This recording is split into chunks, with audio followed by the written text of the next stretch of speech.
Congress and Rashtravadi did not want to go with the phase, but Shiv Sena UBT faction was very much willing to do it. But at the same time, even in Mahayuti, we see that there is not a consensus, because Devendra Fadnavis has been giving hints about coming back to power, but he's also said on multiple times that he's completely out of the race. Then we had Vinod Tawde in the center of all the controversies just a day before the polls.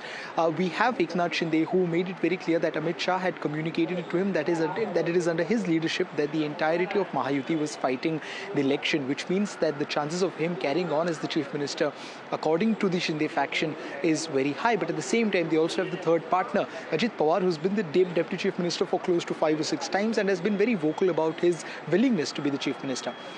So when you see all of these things playing out, even in 2019, we saw that one of the major reasons, or if not the actual reason for the Shiv Sena to split away from the pre-poll alliance and part its way away from the Bharatiya Janata Party was, according to them, the BJP not keeping a word of having a 2.5 is to 2.5 years formula as far as the chief ministership is concerned. In this election as well, we can see that just one position of, one executive position can play a very vital role when it comes to deciding the post-poll alliances. Very similar to what happened in 2019. But unlike that, we've seen that especially between the NCP Sharad Pawar faction and the Shinde Sena faction, they both have not really fielded a lot of candidates against each other. And there has been a chatter going around about how, Sharad Pawar and Shinde Sena is keeping their cards open of tying it up with one another if the need comes.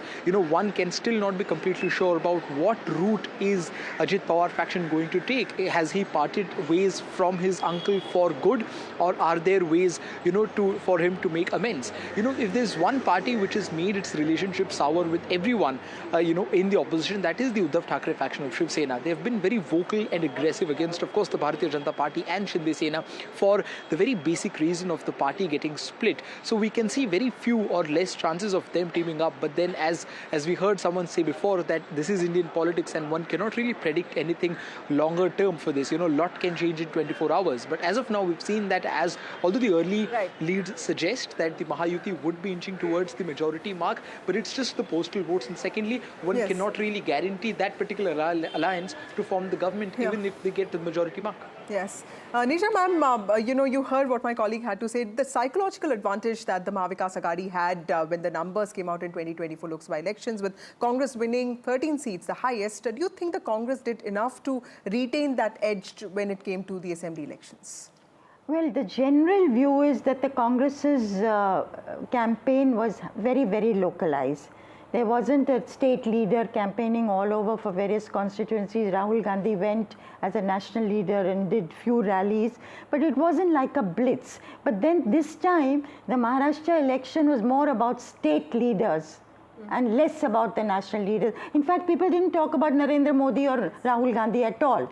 They were more interested in Sharad Pawar, Uddhav Thackeray, Devendra Fadnavis, Eknath Shinde, who would make it, what are the possibilities. So I think, but in a localized election, did they put their best foot forward? Because the political families in Maharashtra who control districts, and often they are contending more than one political family pitted against another one. Like Narayan Rane's family, whose two sons are contesting from Sindhudurg, as opposed to the Naik family, who are the fours. So there are many local, I have called this a hyper-local election, the Maharashtra election. Therefore, very difficult to, predict, because there are too many players taking place in action there. So to answer your question, did they put their best foot forward? People feel they didn't put their best foot forward in Jharkhand, certainly. Yes. Because they were given 30 seats in that alliance and 41 to JMM, and then to RJD and CPIML. And people felt that, in proportion to what they'd been given, they had not done their best. But they just campaigned in the seats where the Congress was that also. But I think it's much more than, it was more an alliance that was there, MVA, rather than Congress per se. Right. And sympathy for Sharad Pawar and Uddhav Thackeray, because they'd been betrayed by their parties. The parties had split. That had played out in the Lok Sabha. Okay. Now, does sympathy manifest itself second time over in the same manner? Right. Then the other thing that went in their favor was Maratha Muslimen. Dalit combination, did that also weaken? Did the Dalit component of it weaken? Even though Marathas, I think, have been with them. I think Jarange Patil's, decision to not really contest elections, because in Marathwada, the BJP faced one of its worst setbacks, winning just about one seat. Do you think, Professor Shastri, that was one thing that was key to this election outcome, whatever it is, Maratha factor? The Maratha factor is going to be critical. I think as the day progresses and as the victories become visible, which way the Maratha vote has gone would be visibly seen, along with the vote of other OBC groups, the scheduled caste vote and the minority vote. I think how these four play out will be seen in the result. But let me draw your attention to one more point, a very critical difference between the Mahayuti and the Aghadi. In the case of the Aghadi, the three parties left each party to focus on the region that they were strong in. So you had Sharad Pawar focusing on North Maharashtra and West Maharashtra. You had the Congress focusing on Vidarbha and the Shiv Sena focusing on Marathwada. Now, did this strategy work? Which means all the three have to pull their strengths to be able to do well in the regions given. On the other hand, in the Ayuti, you notice that the BJP has a majority of the seats across regions, whereas the Shinde Sena is in its pockets and Pawar's NCP is in its pocket. So this is a very different strategy the two followed, and which strategy appears to have the upper hand again is what we will know by 12 o'clock today. That's right.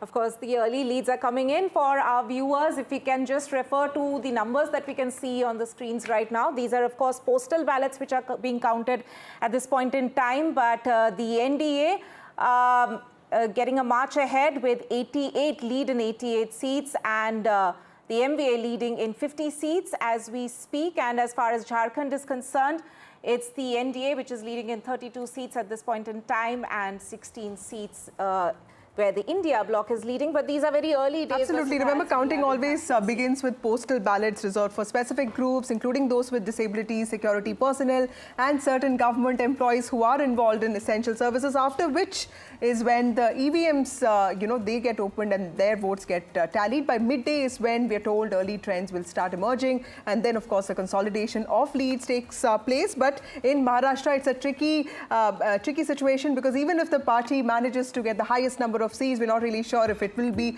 part of the government. So I think it's very good that we are taking this electoral insurance policy at regular intervals, because I think last time around also there was this excitement about a certain parties doing well in the initial phase and the ultimate result being different. So I think to err on the side of caution is much better, and that's nice that we are doing it today as part of our analysis. Absolutely. So early trends have started coming in, but they can be misleading. We'll have to wait and watch how this situation pans out. But remember, important elections there, fight for the economy, for the capital of economy, for the financial capital of the country, and also Jharkhand, which is crucial to the tribal identity. Important wars taking place, and of course 42 Bypolls, which will also see Priyanka Gandhi's electoral debut. And if she makes it, all Gandhis will be in the parliament. That itself is going to be interesting. Right.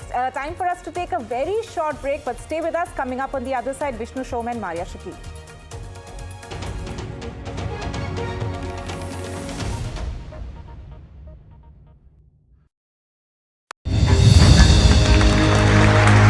I now request the Honorable Prime Minister to launch NDTV World and address the summit.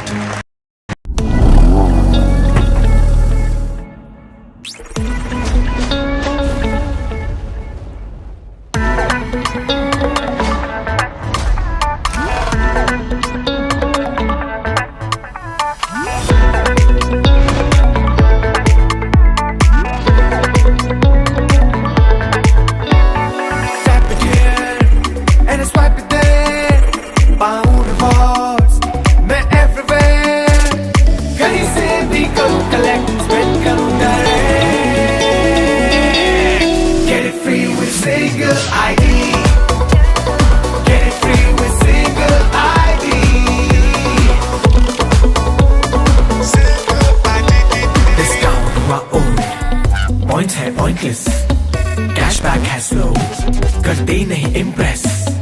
Life हुई easy, कितना कुछ free, only with single ID. ये भी free, वो भी free, कितना कुछ free. only with single ID. Get it free with single ID. कितने सारे ऐप से मुझसे जुड़े, ब्रांड्स मेरे पास है सबसे बड़े. Get it, get it, get it, get it, get it, get it, get it. Only with single ID. Get it free with single ID. Download any single ID partner app, link your card and earn rewards with top brand. Get it free with single ID.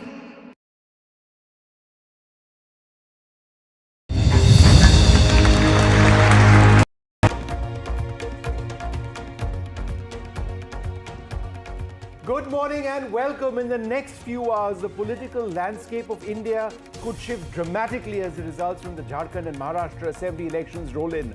With high stakes and even a higher voter turnout, these elections aren't just about local governance, they're a litmus test for national political tides. In Maharashtra, the battle between the BJP-led Mahayuti and the Maha Vikas Aghadi promises a fierce contest with implications for regional power dynamics. Yes, that's Vishnu and I are joining you at a time when the EVM machines would have opened and the counting for both the states and the bypolls that's happening across a number of states would have begun. In Jharkhand, the outcome will signal whether the JMM Congress coalition can maintain its grip or if the BJP-led NDA will seize control. This isn't just about numbers, it's about the direction of development, policy and leadership in these pivotal states. Stay tuned as we bring you all the live updates, analysis, first reactions from the ground, shaping the future of over 250 million people. Don't miss what promises to be a political spectacle that could redefine state and national politics. Because, Maria, you would agree, it's not just a state election this time around. Absolutely. There has been a certain trend, which we've seen in the Haryana elections. Is that going to be something which could be a factor over here? We're going to really see what happens over here, because there are many elections coming up, but we're going to see where this leads us. So we're going to, what you see on your screens right now, with many, many words of caution. Yes. And should we add a few more words? Yes. Is very, very early leads. And these cannot be relied on. These are leads and not results. These are postal ballots which are coming in. These are early trends which are coming in. If you are asking when will results be known, I would suppose by about 12 o'clock we'll get 11:30 we'll get direction clear. a clear direction, and then in the next few hours, these will translate into results. Yes, absolutely. So at the moment, as we start this broadcast at 9 a.m., NDA, which is the Mahayuti, at 96, Maha Vikas Aghadi at 64, and others become important in case if there is a hung assembly, but not at the moment. It appears very different picture, but yes, it's very, very early. It's 9 a.m. The counting of the EVM machines would have just about begun in certain counting centers only, not across Maharashtra or Jharkhand. Looking at the Jharkhand picture, the early leads coming in of more than 50% of 81 seats, NDA there at 35, India Bloc at 18. Of course, it is the JMM, which is the incumbent in Jharkhand. Let's bring in the reporters. Maria, hang on. Let me ask you a quick question. Please go ahead. Do you have any word on hotel bookings in Maharashtra? Yes. So that's an important point. I was speaking to some sources of mine across parties, and they were telling me that there are preparations underway. Still last evening, none of the sides were confident whether this result in Maharashtra, because it's very, very splintered in terms of 6 parties, Vishnu directly in fray. Both the Congress and the BJP have a part of the Shiva Sena and the NCP. So you really do not know which way this election will go. But I think directionally, there is a sense that has come in. Okay, so there's a triple digit now for the Mahayuti. No, you're talking about hotels, and I'm reminded, Yes. since the split of the Shiv Sena was such an important and pivotal moment in Indian politics, about the hotel politics, as it were, when the Shiv Sena split. They first went to Goa, then they went to Assam, then they went back to Goa, Yes. right? And then they went to Maharashtra. Yes, And we were the tracking them in various hotels all the time. So, yeah, I think that becomes tough for us because, there are so many hotels, and we tend to finally get the numbers of where. And Let's the hope number it of doesn't booking go there. importance. Let's hope it doesn't go Early there. Now we morning, want clean certainly not. elections. That means we get to work a little less also. Yes, so let's bring in the reporters. Anuj is joining us. We have Radhika joining us live early this morning, and we also have Abira. Let me begin with you, Radhika. As someone who is in Worli, an important contest between Milind Deora and Aditya Thackeray, what are you picking up? Is it, has the voting, counting of the EVM machines begun? I'm sure the postal ballots are over. What about EVM machines? Has that started? Yeah, that has started. Counting of EVMs has started in Worli, of course. As you said, this is a high-stakes battle that we saw between Aditya Thackeray and Milind Deora. It's going to be a close contest. Several predict Aditya win. Many others predict Milind win. But, this is what we've been seeing over the last several weeks. Mahayuti very, very confident of their victory. MVA confident of its victory. And it could be hung assembly is what several people are telling us. But if it's going to be hung assembly, more drama post this. And as you were pointing out, as reporters who've been covering this since 2019, we covered 2019 elections as well, and post that the Sena split, NCP split, we were just talking about hotels and resort politics. We did see, when the Sena versus Sena split happened, the number of hotels that all of them were put up in, first Surat and then Guwahati and then Goa. And the discussions really among reporters is, will we have to go to several of these cities and be parked outside many of these hotels? So that is a concern for reporters also, not just the, candidates, leaders and the political parties. But having said that, yes, it is a close contest. Mahayuti versus MVA, unlikely alliances, a lot of realignments we saw in the last several years. So therefore, 2019 drastically different from 2024. In 2024, we are talking about 6 parties and unstable alliances, as one would say, 2 Senas, 2 NCPs. So therefore, yes, although early trends may give Mahayuti some edge and perhaps later MVA some edge, but we'll have to really wait till the end because it's down to the wire really as far as Maharashtra Assembly elections are concerned. Yesterday multiple meetings took place, Sena meetings, BJP meetings, Congress meetings to ensure that their flock stays together, one, and secondly, if it is a hung assembly, who are the independents, who are the rebel candidates, and which are the smaller parties they could perhaps depend on. So yes, it's all down to the wire as far as Maharashtra is concerned. We'll have to wait for a few more hours to understand if it is going to be a clear mandate either for Mahayuti or MVA, or if it's going to be hung assembly, which means it's going to be chaos and confusion for weeks ahead.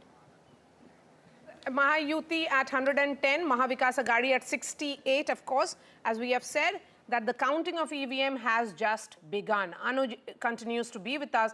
Anuj, where exactly is Eknath Shinde today? Because, it's an important battle for him in particular. Is he at Varsha or is he in Thane? Eknath Shinde is in Thane here, right at the beginning of the day. Of course, he is expected to move towards the city as the trends become a little clear. And not just him, we can also expect many other political leaders, especially from the close-by areas and from the far-off places as well, to travel to the city, from both the factions. Because although the early trends suggest that the Mahayuti are having an edge at this particular moment, but we can expect things to get very close, as we approach the 12 noon period, and that is when one can see both the alliances will be inching towards that magical number of 145. But as been reiterated before, even if a party or even if an alliance crosses the mark of 145, that doesn't really guarantee the formation of the government by them, because it will be too ambitious of us to believe that even by the end of the day, the picture will become very clear considering what has been going on across the state in the last 4 to 5 years. We've seen that, there have been several mini contests amongst the larger picture of the Maharashtra in terms of what the overall and situation that you see on the screen right now. Let's just give you the leads position right now. At this stage, the leads have the NDA considerably ahead. Remember, this will be postal ballot counting. At 103 leads for the NDA, the Maha Vikas Aghadi at 64. At this stage, the Maha Vikas Aghadi is actually 13 ahead in terms of a change from last time around. Of course, the political formations were different, but in terms of the composition, the NDA is down 7. But again, very early days. Let's go across to Abira, who joins us at from Dahisar. Abira, what's happening around you? What's the buzz that you're picking up, and what are some of the key contests where you're reporting from? Let's first talk about, I think this time Maharashtra is taken over by the women because the percentage of women that turned out to vote was extraordinary compared to, of course, 2019. We have seen how Maharashtra percentage of voters have increased, and we have to give it to the women because 6% increase in the women voter. So, I think here at Dahisar, we have Manisha Chaudhary, who is the sitting MLA right now, who is the BJP candidate. She has an upper hand because she has been campaigning here, talking to the women, of course. But at the same time, we have Vinod Ghosalkar, who has a emotional quotient here because he has sympathy as his son was murdered a few months back. And he has been standing here, so he has sympathy votes here. But we have to say it is the women voters who are ruling Maharashtra. Maybe they will decide who will win this election. Well, we're also joined by Clyde Craster of the NCP, Rajesh Ghotian of the Congress, and Amya Kapoor of the BJP. Thank you all very much for being with us. And of course, we've got a wonderful set of panelists coming in throughout this morning. Let me go across to you, Clyde, first. Bottom line, at the end of today, or in fact in the next few hours, voters in Maharashtra, people in Maharashtra will get a sense of the real NCP, right? It is a battle of identity for your party.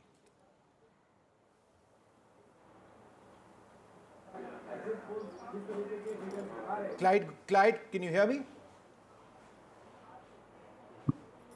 Can you hear me? Can you hear me? Yes, can you hear me? Did you get my question? Yes, please go ahead. Yeah, I got your question. Can you hear me now? Yes, please. Okay. Can you hear me? All right, we'll come back to Clyde in a moment. Let's just go quickly across to Rajesh Ghotian of the Congress Party. Rajesh, I know these are very early right now, but it does appear that in terms of the lead situation, the NDA considerably ahead of the MVA. Any quick thoughts that you may have?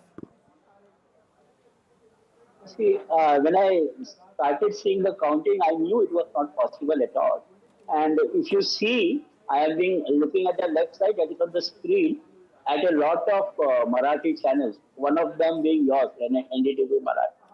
Now, I am having a lead count of, I don't want to just market any other channel on your channel, but I am having the latest on all the 288. It was 137, 135. So what you are showing will finally go there. And as of now, I don't want to be wrong also, it is showing 140 to Mahayuti and 132 to MVA. And this is not even the first round. So I'm very sure I was on the channel 2 days back. Yes. Hello? Can you hear Sajjan, come me? in on this. When we are looking at these numbers, it's 120 is what we are looking at for Mahayuti at the moment, and Vikas Aghadi at 80. Mahayuti down by 12. I'm giving you the latest. And Vikas Aghadi up by 20. Very early hours, 9-11 isn't really the time we can come to some conclusion, but how are you looking at it? No, I mean, that's also the down and up is because last time in 2019, the combinations were different. You have just two parties in what you call today Mahayuti, combined Shiv Sena and BJP. So therefore, both the constituents were contesting more seats. So this time, even if it's going down, the lead indicates one thing. If you see the ground scenario, the fact that except Marathwada region, everywhere there was a positive traction for Ladki Bahin Yojana scheme. To Eknath Shinde's image has also taken some sort of upward pull factor. Given that, also if you see in Vidarbha region wherein Congress was supposed to contribute considerably, therein we found that Congress had literally let it go, let it slip out and fall into the hands of the local candidates wherein the Mahayuti has the edge. So overall, I think if more women voters, as the report is there, have voted in this, so therefore the Ladki Bahin Yojana impact is going to give positive traction to the Mahayuti. Okay, Aditi? Well, we have to see what role or what the performance of Sharad Pawar is, because this is absolutely a make and break election for him and his party. We have to. I don't know what the reports are from Baramati. I don't know what the reports are from other areas where. I will just mention that because NCP SP at the moment Their leads are, they are contesting on 64 seats. Lead is in 33. There's a change of plus 21 for NCP SP at the moment. So which is They're contesting in 86 seats, right? 86, yeah. Yes, 86 yes. seats. So far we know about 51. 64. 51 so far. 64 we know about so far, yes. so even assuming that it The is F5 update button, eh? Yes. All right. even if we assume that it is around, they're leading in 1 out of every 2 seats that they contested, that's pretty damn good as strike rates go. But we have to see what, I'm really interested in knowing what happens in Baramati. Yes. In fact, there's a further update, Maria. You know, I mean, they're contesting in 86, Yes. the NCP SP. So far, there are leads in 71. There are leads now in 37. They're leading now in 37. There's a gain of 24 seats. And that's very significant. Yes, that's pretty good. Let's bring in Clyde and get a reaction on this. Of course, as far as the Lok Sabha is concerned, Clyde, we saw the results, and Sharad Pawar did give what was seen as a debilitating blow to his nephew when Ajit Pawar's NCP managed only 1 MP while Sharad Pawar dominated the NCP completely. I don't think so. Even in this election, Sharad Pawar, the NCP battle is going to be settled so easily. Mr. Pawar remains that dominant figure in Maharashtra politics. Good morning, Maria and Vishnu. I hope you can hear me now. Loud and clear. Am I audible enough? Am I audible now? Clyde, you've been audible all throughout. Can you answer the question? Okay, thank you. Thank you so much. So I heard you. I'm getting my updates, from Baramati. Yes. So at the moment, Mr. Ajit Pawar is leading, but overall picture is that, the NCP, my NCP, which is Mr. Sharad Chandra Pawar, we're leading in 45 seats at the moment. That's the update I'm getting from my central office, that we're leading 45 seats. So it's going to be neck to neck, but, like Maria just said, is it going to be settled, which is the real NCP? I have no doubt. I have no doubt we are the real NCP. The election commission may have given the verdict, things have panned out, but we all know who formed NCP. We all know who is the president of the NCP. These things happen, but at the end of the day, people of Maharashtra will decide today what they decided in the Lok Sabha election. We won 8 out of the 10 seats that we contested it.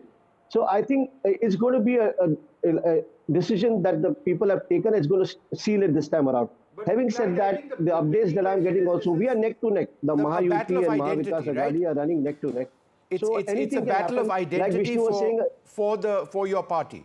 At the end of the day, in the next few hours, people would likely say, okay, I now know who the real NCP is. And therefore, as tall a leader as Sharad Pawar may be, this is at one level an existential election for your party. Well, I wouldn't call it an existential election because we know we exist. It's the other faction that broke away. They try to, exist and, call themselves the real NCP. But the truth cannot be, hidden. The fact is, we all know where the party stands. Sharad Pawar Saab formed the NCP and we're a word on Shiv Sena and all other political parties, because we have more details coming in now. The Shiv Sena, which is Eknath Shinde's Sena, the leads have come in on 59 seats out of 81 that they have contested leads now. They are leading in 33 of those 59. There is a change or gain of 2. Congress, though, is down minus 13. They are contesting on 101. Remember, in Maha Vikas Aghadi, they're contesting on maximum number of seats. Out of 101 seats that the Congress is contesting, the leads clear now in 83. They are leading only in 26. And in 2019, remember, they had won 39. So I think it's not very early trend, but not very clear picture for the Congress at the moment. So as we look at 917, Maha Vikas Aghadi at 85, Mahayuti at 136. So that's how the numbers are stacked. Again, let's bring in Anuja Kapoor now of the BJP. Early trends, I know BJP has always been cautiously optimistic, but how are you viewing it? Jai Shri Ram and good morning. We are very hopeful because this is the government of NDA, and NDA is a cadre-based party where under the leadership of Modi ji, a Modi ji who has been bestowed with the highest honor around the world with 17 awards. This is what we see, where India is called as a Viksit Bharat. You will be seeing in 2045, 40 in next decade. So what we are looking into is why we would be winning this. Because what Modi ji's schemes have been turned up in Maharashtra, what Modi ji's schemes have been turned up in Jharkhand, that is on the ground level. The woman, Dalit, the caste system, what Congress was talking about, where we were talking about Sabka Saath, Sabka Vikas, where we also talked about because what I'd like to do, and I'll come back to you, is take a look at important strike rates which are taking place in face-offs between various political formations. So if you take a look at the BJP versus the Congress, that's the really big one. The BJP presently in leads, these are leads, not results, we'll say it 100 times, has a strike rate of 70%. The Congress in a direct face-off in Maharashtra across the state is hitting at only 23%. So this is a huge problem, Maria. Yes, a word on those 75 seats. Out of those 75 seats, there is on which there is a direct face-off between the BJP and the Congress. 40 are in Vidarbha, which essentially means that the BJP is doing well in Vidarbha region. That's why their strike rate is at 70% in this direct face-off between the BJP and the Congress. Early hours, it's 9:20 only. And also, the other point, of course, is that the Congress is doing, would have concerns at this stage. Of the 101, and as you mentioned, in the MBA, they're contesting the maximum number of seats in that alliance. They're leading in only 25. That's down 14 from last time. Let's take a look at the next face-off, as it were, on the screen. This is the NCP versus the, I think it's the NCP versus NCP. Let's try and pull out those graphics on the screen. Oops. NCP versus the NCP SP, Sharad Pawar. Again, this is the battle for identity. It's almost even Stevens, because Maria, about 30 seconds back, it was 50% each, right? So the NCP Sharad Pawar marginally under, but again, it's almost perfectly evening. The other big battle, the Shiv Sena versus the Shiv Sena, the crisis in Maharashtra politics triggered initially by the split of this party. The Shiv Sena Uddhav Balasaheb Thackeray, right? Again, in the biggest battle of identity, is not hitting at the strike rate that they want. Yes, so in 53 seats that we are looking at, in which there is a direct face-off between the Shiv Sena and Shiv Sena UBT, it's 53 seats, and most of these 53 seats are coming from Konkan, Thane region. And Mumbai region. Yes. Yeah. Sajjan, a word on that? Yeah, precisely. If you see, there is a generational shift, the generation of the Shiv Sena which has not seen Bal Thackre's era.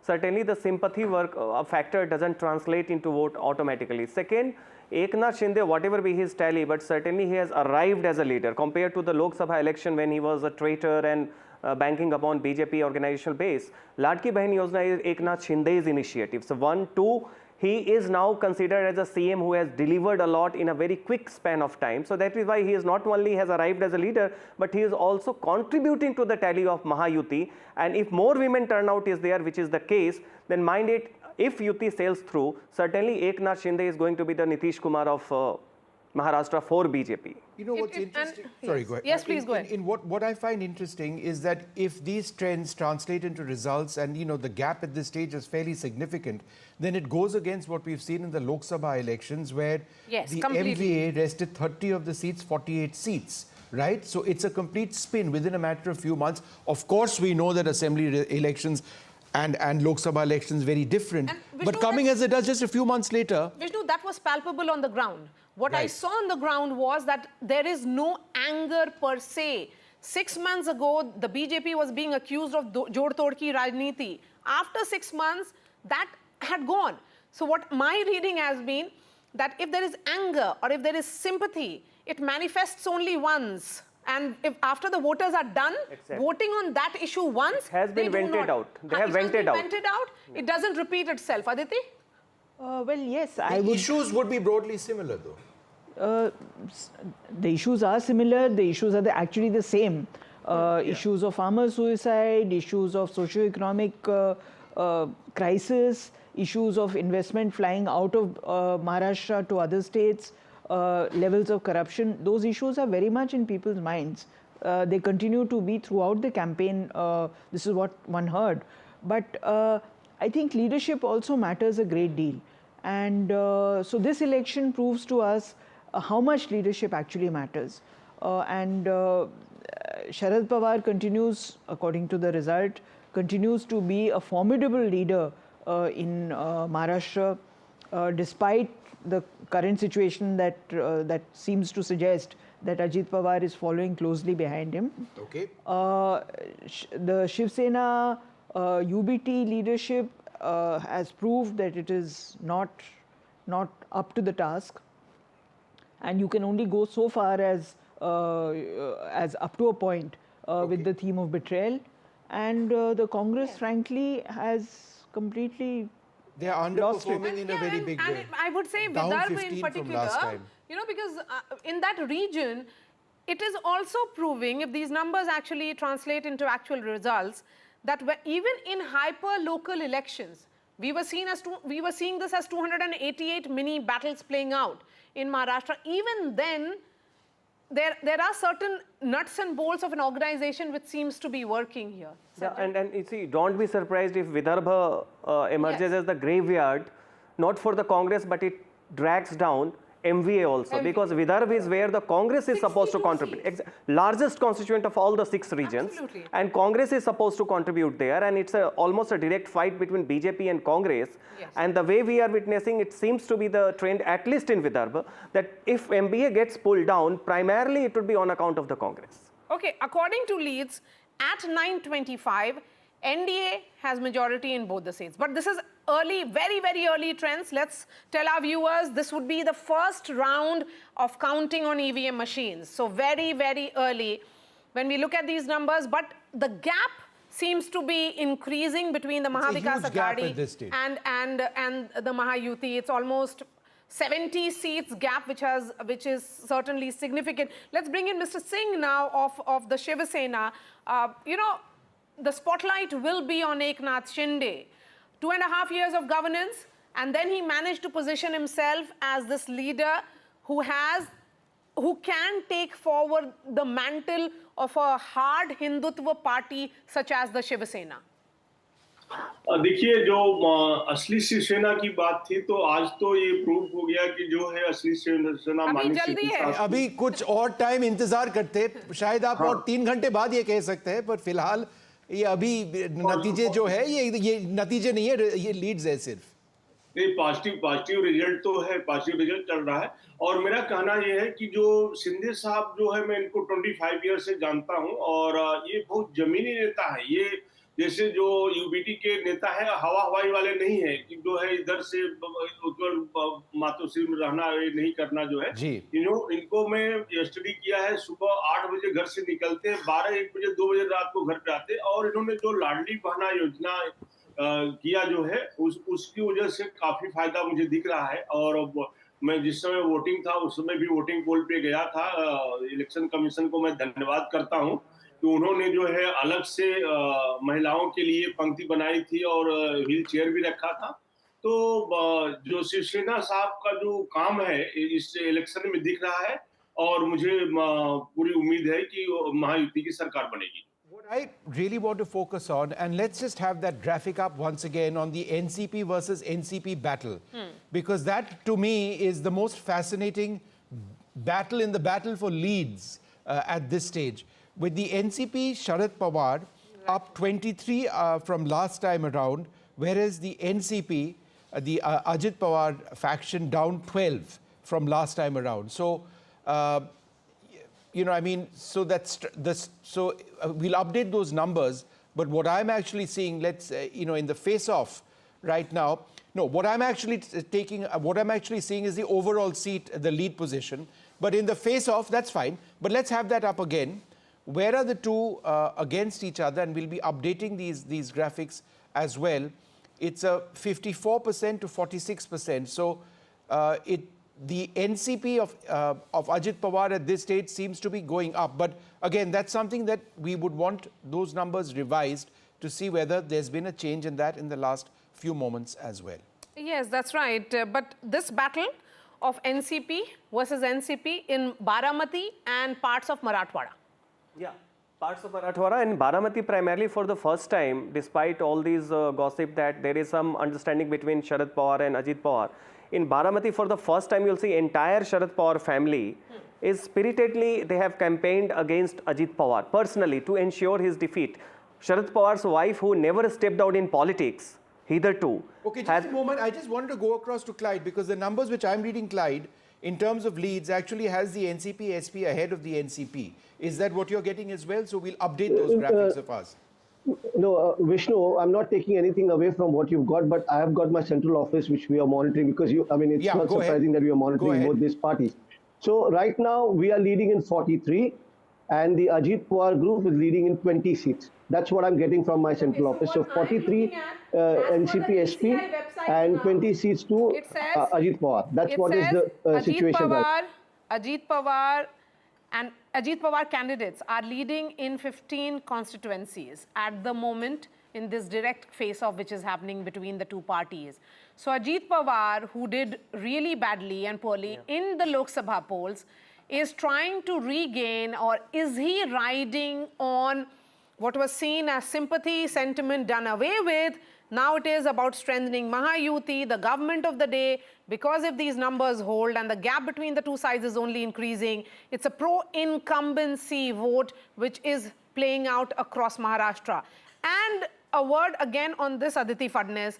Maharashtra since 1987 has not voted a single party. It has always been an alliance government in Maharashtra. This is again, as we saw in 2019, it was a pre-poll alliance that the voters may be looking at favorably. If these numbers hold, we are saying it repeatedly, this would be first round only on the EVM machines. But if these numbers are correct for Mahayuti, then Mr. Devendra Fadnavis will be always the bridesmaid, never the bride? Because everybody is doing extremely well. Yeah. And also, although the BJP has contested the largest number of seats, they will once again be relegated to supporting a smaller party from the outside, which is... Or maybe initially they'll not rock the boat, and we'll see that now. Maria, I'm just going to come back to a point I was mentioning earlier on, and according to the updated figures that we have also coming in and we tabulated with the ECP, again, it's the most fascinating fight for me right now is the NCP, SP and the NCP. The leads position of the Sharad Pawar group of the NCP, according to our data, is 32. The NCP is at 27. Remember, the NCP Sharad Pawar is contesting in 86, the NCP contesting in 59. The NCP Sharad Pawar, in terms of all their contests, this is not just NCP versus NCP, but in all their contests, is actually up 19. Now, if you take a look at that compared to where the Congress is, at this stage, the Congress in the leads position is down 15. So in terms of the big partner, as it were, in the equation, the Congress contesting in 101 seats, it's quite clearly underperforming in a huge way, and the NCP SP appears to be doing reasonably well. Now, is that good enough or not? That we will get to that later. But Vishnu, I just wanted to make a small point, which is that the Ajit Pawar faction of the NCP, I continue to call it the Ajit Pawar faction, has actually not contested on its own symbol in many seats. So granular data could result in a different picture. You're talking about independents? I'm talking about candidates of the BJP who are contesting on Ajit Pawar's symbol and vice versa. Yes, Shaina NC. Exactly. She's contesting on as a Shiv Sena candidate. Exactly. So that granular detail is also quite important when we try to assess the positions of relative positions and strengths. All right. Well, we've got our correspondents out across the field right now, reporting from the BJP headquarters. Who do we have up at this stage? Prabhakar and Aishwarya join us. Let's go straight across to Aishwarya. Give us a sense of what's happening at the BJP headquarters. Laddu? The last time this Laddu business happened, I think you and I were anchoring, and there were Laddus in the Congress office. Our dear friend Sunil Prabhu was eating one of them as well, but then the election results. So I would suggest that Laddus might be bad news, but what's happening around you, Aishwarya? Laddus or jalebis, Aishwarya? What did you get? Well, this time it is jalebis, and unlike of the Haryana elections where we saw at the Congress headquarters jalebis being distributed, this time since morning what we are witnessing at the BJP headquarters is jalebis being prepared over here, and you know, probably at around 11 or 12 the picture will get clearer, and there had been orders of almost 100 kgs of jalebis. Of course, there are no early celebrations as of now, but preparations are still on at the BJP headquarters. Many leaders have turned up since morning as they are watching these results very closely. The BJP had clearly stated that they're very confident of the Jharkhand polls, but on the other side, Maharashtra is something they would like to wait and watch as to what transpires in the next few hours. But certainly preparations are on, as every elections we see, if Bharatiya Janata Party wins, then it is Prime Minister Narendra Modi who comes to the headquarters and address their Karyakartas, and therefore the reason perhaps all the you know, preparations are on, and the orders have been given to the Karyakartas to still wait and watch as to what results transpired. But jalebis is something that is being prepared currently at the BJP headquarters. Jalebi factory may have been a talking point in Haryana, but jalebis are back as the favorite. Shall we take a look at Jharkhand? Shall we take a look at Jharkhand? Because we've got our colleague Prabhakar as well in Ranchi waiting for us. The overall position right now, the NDA and the India Alliance both contesting in 81. The Leeds position has the NDA up at 43. That's up 17 from last time. The India Alliance, and this is terrible news for the JMM obviously, is that they're down 13 from last time. So again, very early, the total number of seats is 81. Any early reactions, Prabhakar? Is there a sense of disbelief? I mean, at this stage, actually, the JMM is up 4 from last time. So perhaps it is early days. But what are you getting in terms of some reactions on these leads? I think the leaders from both the factions, they will first wait for the numbers to settle down, and then they would react to the results which are coming in. But as of now, of course, the trends are showing that the NDA is in a leading position, and that would be a big setback for JMM, because they were quite upbeat about it. They were quite positive that they would actually be able to come back in power, and it was basically they were riding on the hope of this Mahayuti Samman Yojana, which is their flagship program actually to attract women voters. And what we saw on the ground during the polling, that women were there in large number on ground voting, and JMM actually believed that it was because of their scheme, the Mahayuti Samman Yojana, that women have come out largely to vote for them. But if the numbers actually don't go their way, it will certainly be a big disappointment. Laddus have been ordered here in Ranchi as well by both the camps, laddus and crackers. We don't know which camp will actually burst crackers or distribute laddus, but certainly we will have one, whichever camp wins. Good one, Prabhakar there. Let's bring in Tom Vadakkan. Tom Vadakkan, it seems Jharkhand, Maharashtra, both the states could have good news for you, but very early hours, 9:36 only. Mr. Vadakkan, if you heard me, sir. I will take this opportunity to, to thank our voters and the Election Commission for having conducted an election which is above board. Whoever wins or loses, this is democracy at full play. But Tom, you're being terribly philosophical early in the morning. If you have delivered, got some very positive you will win. leads positions to you in Jharkhand and in Maharashtra. Where is the excitement, or are you in a sense of disbelief that you're doing as well as you are in the leads position in both states? No, that's not the case. We know we have delivered. We know we have delivered. No, that's more and like our guarantees and promises people have seen it. So we are not, we are somebody who's surprised with anything. If you work hard and you deliver, your Kalikartas are there and the results are there, then there's nothing to stop you. And if democracy is anything that we can talk about, that is what you deliver to the people, how well you take care of the people. and the promises that you keep what is and you ironical maintain it. in these numbers That is the essential test, Tom, litmus test. that we heard two very women-centric schemes in both the states. In one state, you had about Ladki Behan. In the other, it was about Maiya Samman. In both these states, women voters came out to cast their vote.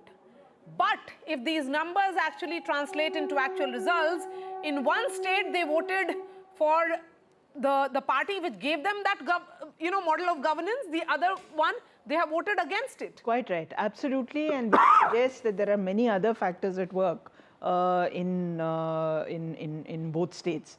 Well, they are very different states, so you can't really equate one with the other. But even though women have come out to vote in large numbers, the factors that have impelled them to vote in certain ways may be different. And also the tribal voter, we'll have to talk about them.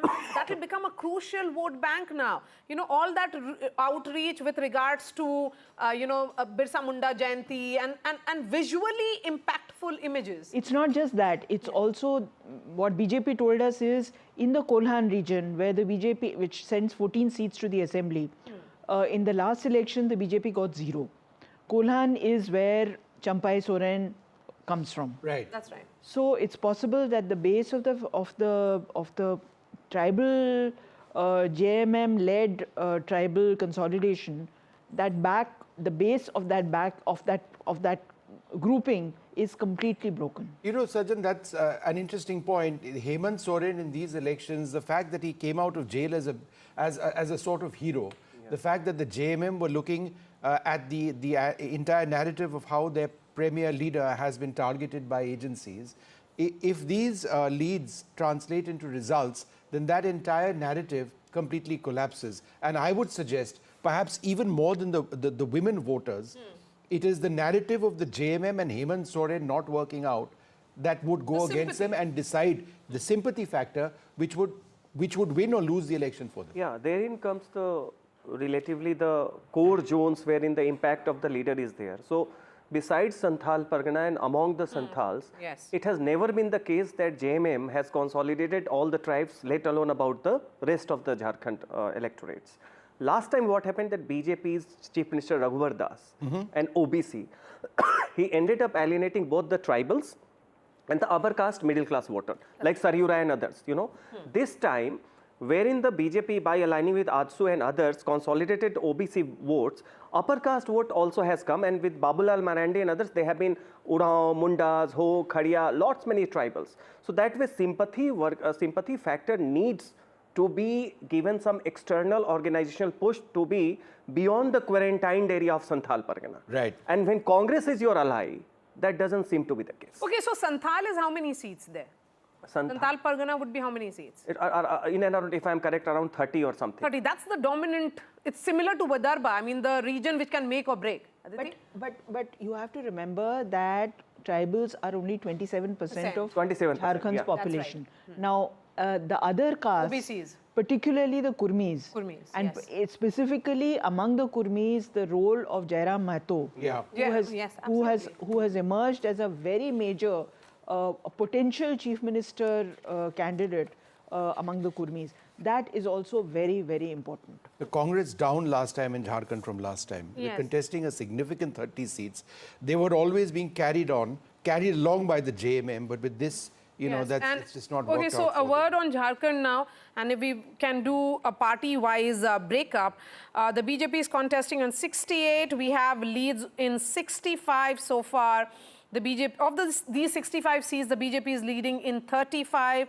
They have made a gain of 11. JMM contesting on 43 seats. We have a picture clear of 41. There is a change of -3. The Congress is down -9. It seems to be certainly bringing down this entire alliance. AJSU, the alliance partner of the BJP there, it is contesting on 10 seats. They are leading in 6. They are making gains of 4. So a word on AJSU. Yeah, AJSU contributes to especially the Kurmi Mehatos. The Kurmi Mehato, yes. Hazaribagh and bordering the Purulia, all the regions wherein you have Kurmi Mehatos, and who last time also got alienated. So this time, that is why the women-centric scheme is one factor that should have contributed to the JMM Congress alliance. But when you do not do your homework right about the social base, for example, in Maharashtra, you see, except Marathwada region, wherein the Jharange Patil factor seems to be contributing to, going against the BJP. Everywhere BJP again, consolidated among the OBC base, Madhav Alliance, Mali, Dhangar, Vanjaris, Teli, etc. And that's why you see many of the OBCs are saying that we voted against the BJP because hum dar gaye the because of the constitution narrative. But now that the OBC leaders like Chhagan Bhujbal and others, they openly came out against Jharange Patil, and that is why you contribute to the social boost, and then Ladli Bahin Yojana adds up. And in that narrative of Jharange Patil in Marathwada, here is Jharange Patil not questioning the Shiv Sena. He's questioning his target is essentially Devendra Fadnavis and the BJP. That's the caste. No, that not Maratha leaders of BJP. No, yes. Primarily the Devendra Fadnavis because he's a Brahmin. Yeah, so I'm saying even then Jharange Patil was selective in his target questioning. So that essentially confused the voters even more. When I met him at his home in Marathwada, he gave me an impression that yes, I'm going to start agitation again, and all his questions was only against Devendra Fadnavis. Right. So the BJP chose that in Marathwada, Devendra Fadnavis will not be in the front line of the campaign. He'll be much behind. I just want to switch very briefly to Jharkhand once again and pick up on the point that Aditi was talking about. I think Jairam Mahato and the entire insider-outsider debate is one of the most fascinating aspects of this election. The fact that he's campaigned on a domicile policy going back to 1932, saying that that is the cutoff when you'd be decide.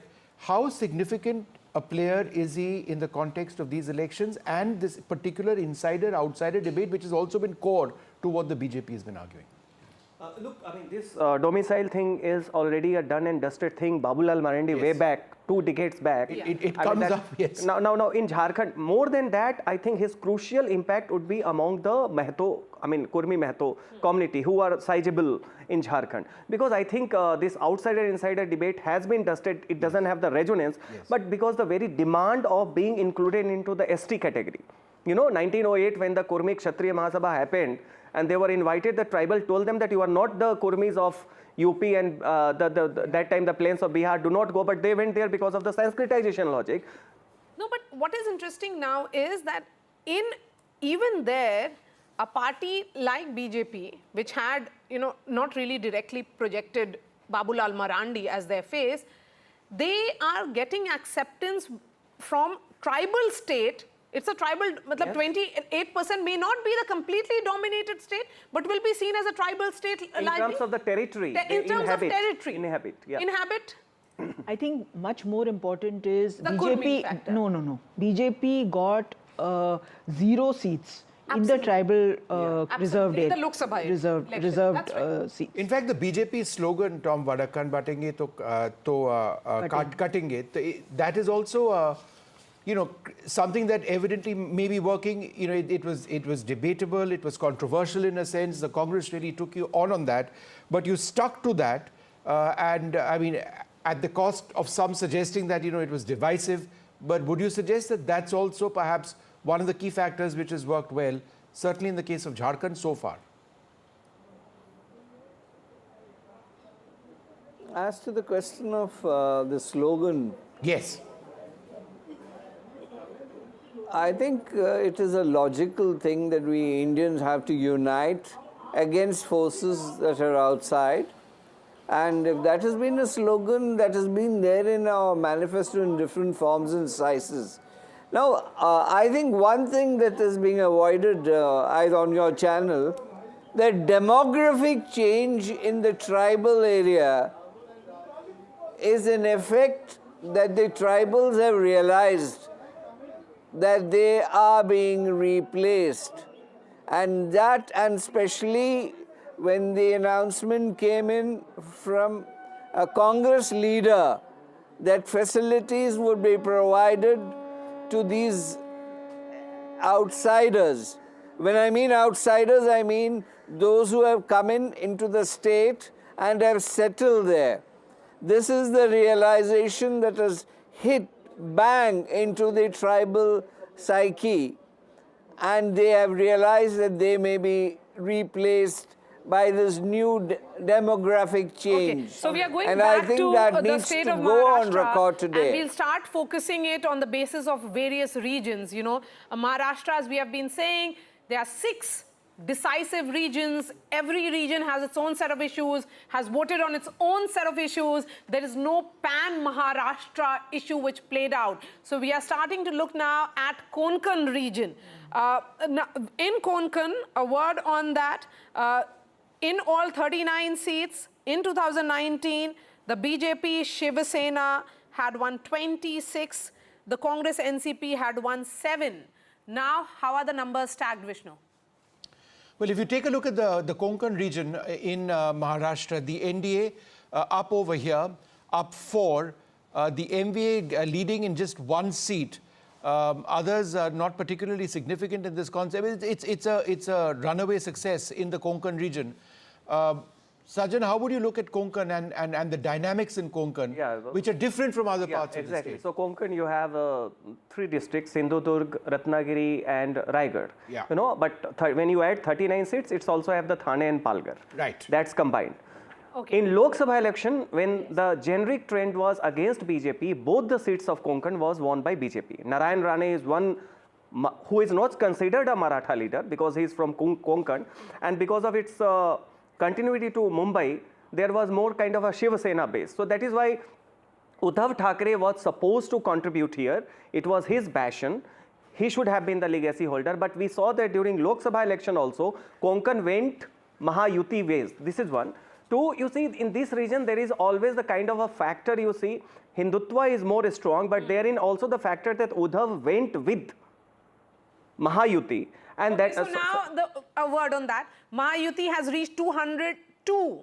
Right. Never before in Maharashtra history an alliance is standing at that number.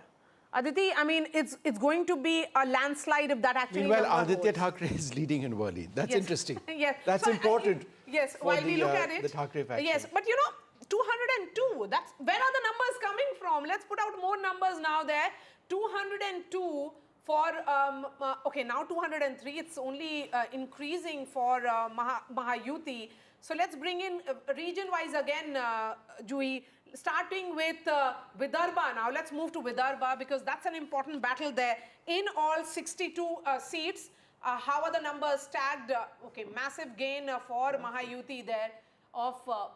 They are leading in 51 seats again. No, and this is very significant because this is an area which is known for agrarian concerns, and agrarian distress has played out very much in parts of Amravati, Chandrapur, Nagpur as well.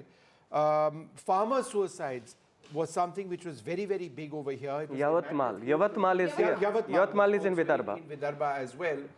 If the NDA is doing well in these issues, then the sense that the MVA really held the narrative when it came to addressing farmer issues hasn't held true at all.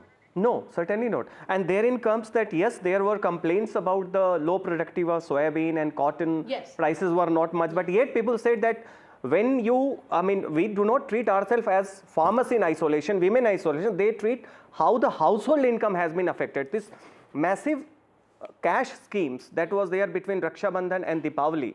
On an average, there was a feeling that 20 to 30,000, you know, has come in Absolutely most of the household, and that is why not only it neutralized, it gave a positive spin. Can I just revisit? Most of these and seats, Maria, you answer this question for me. In because most this of is these seats, what people want to know. When do we move away from saying that these are early leads to saying that we are now in a particular direction? You know, it's now 10 o'clock almost in the morning. I think post 10:30 we will be, because it's not really, you know, it's not.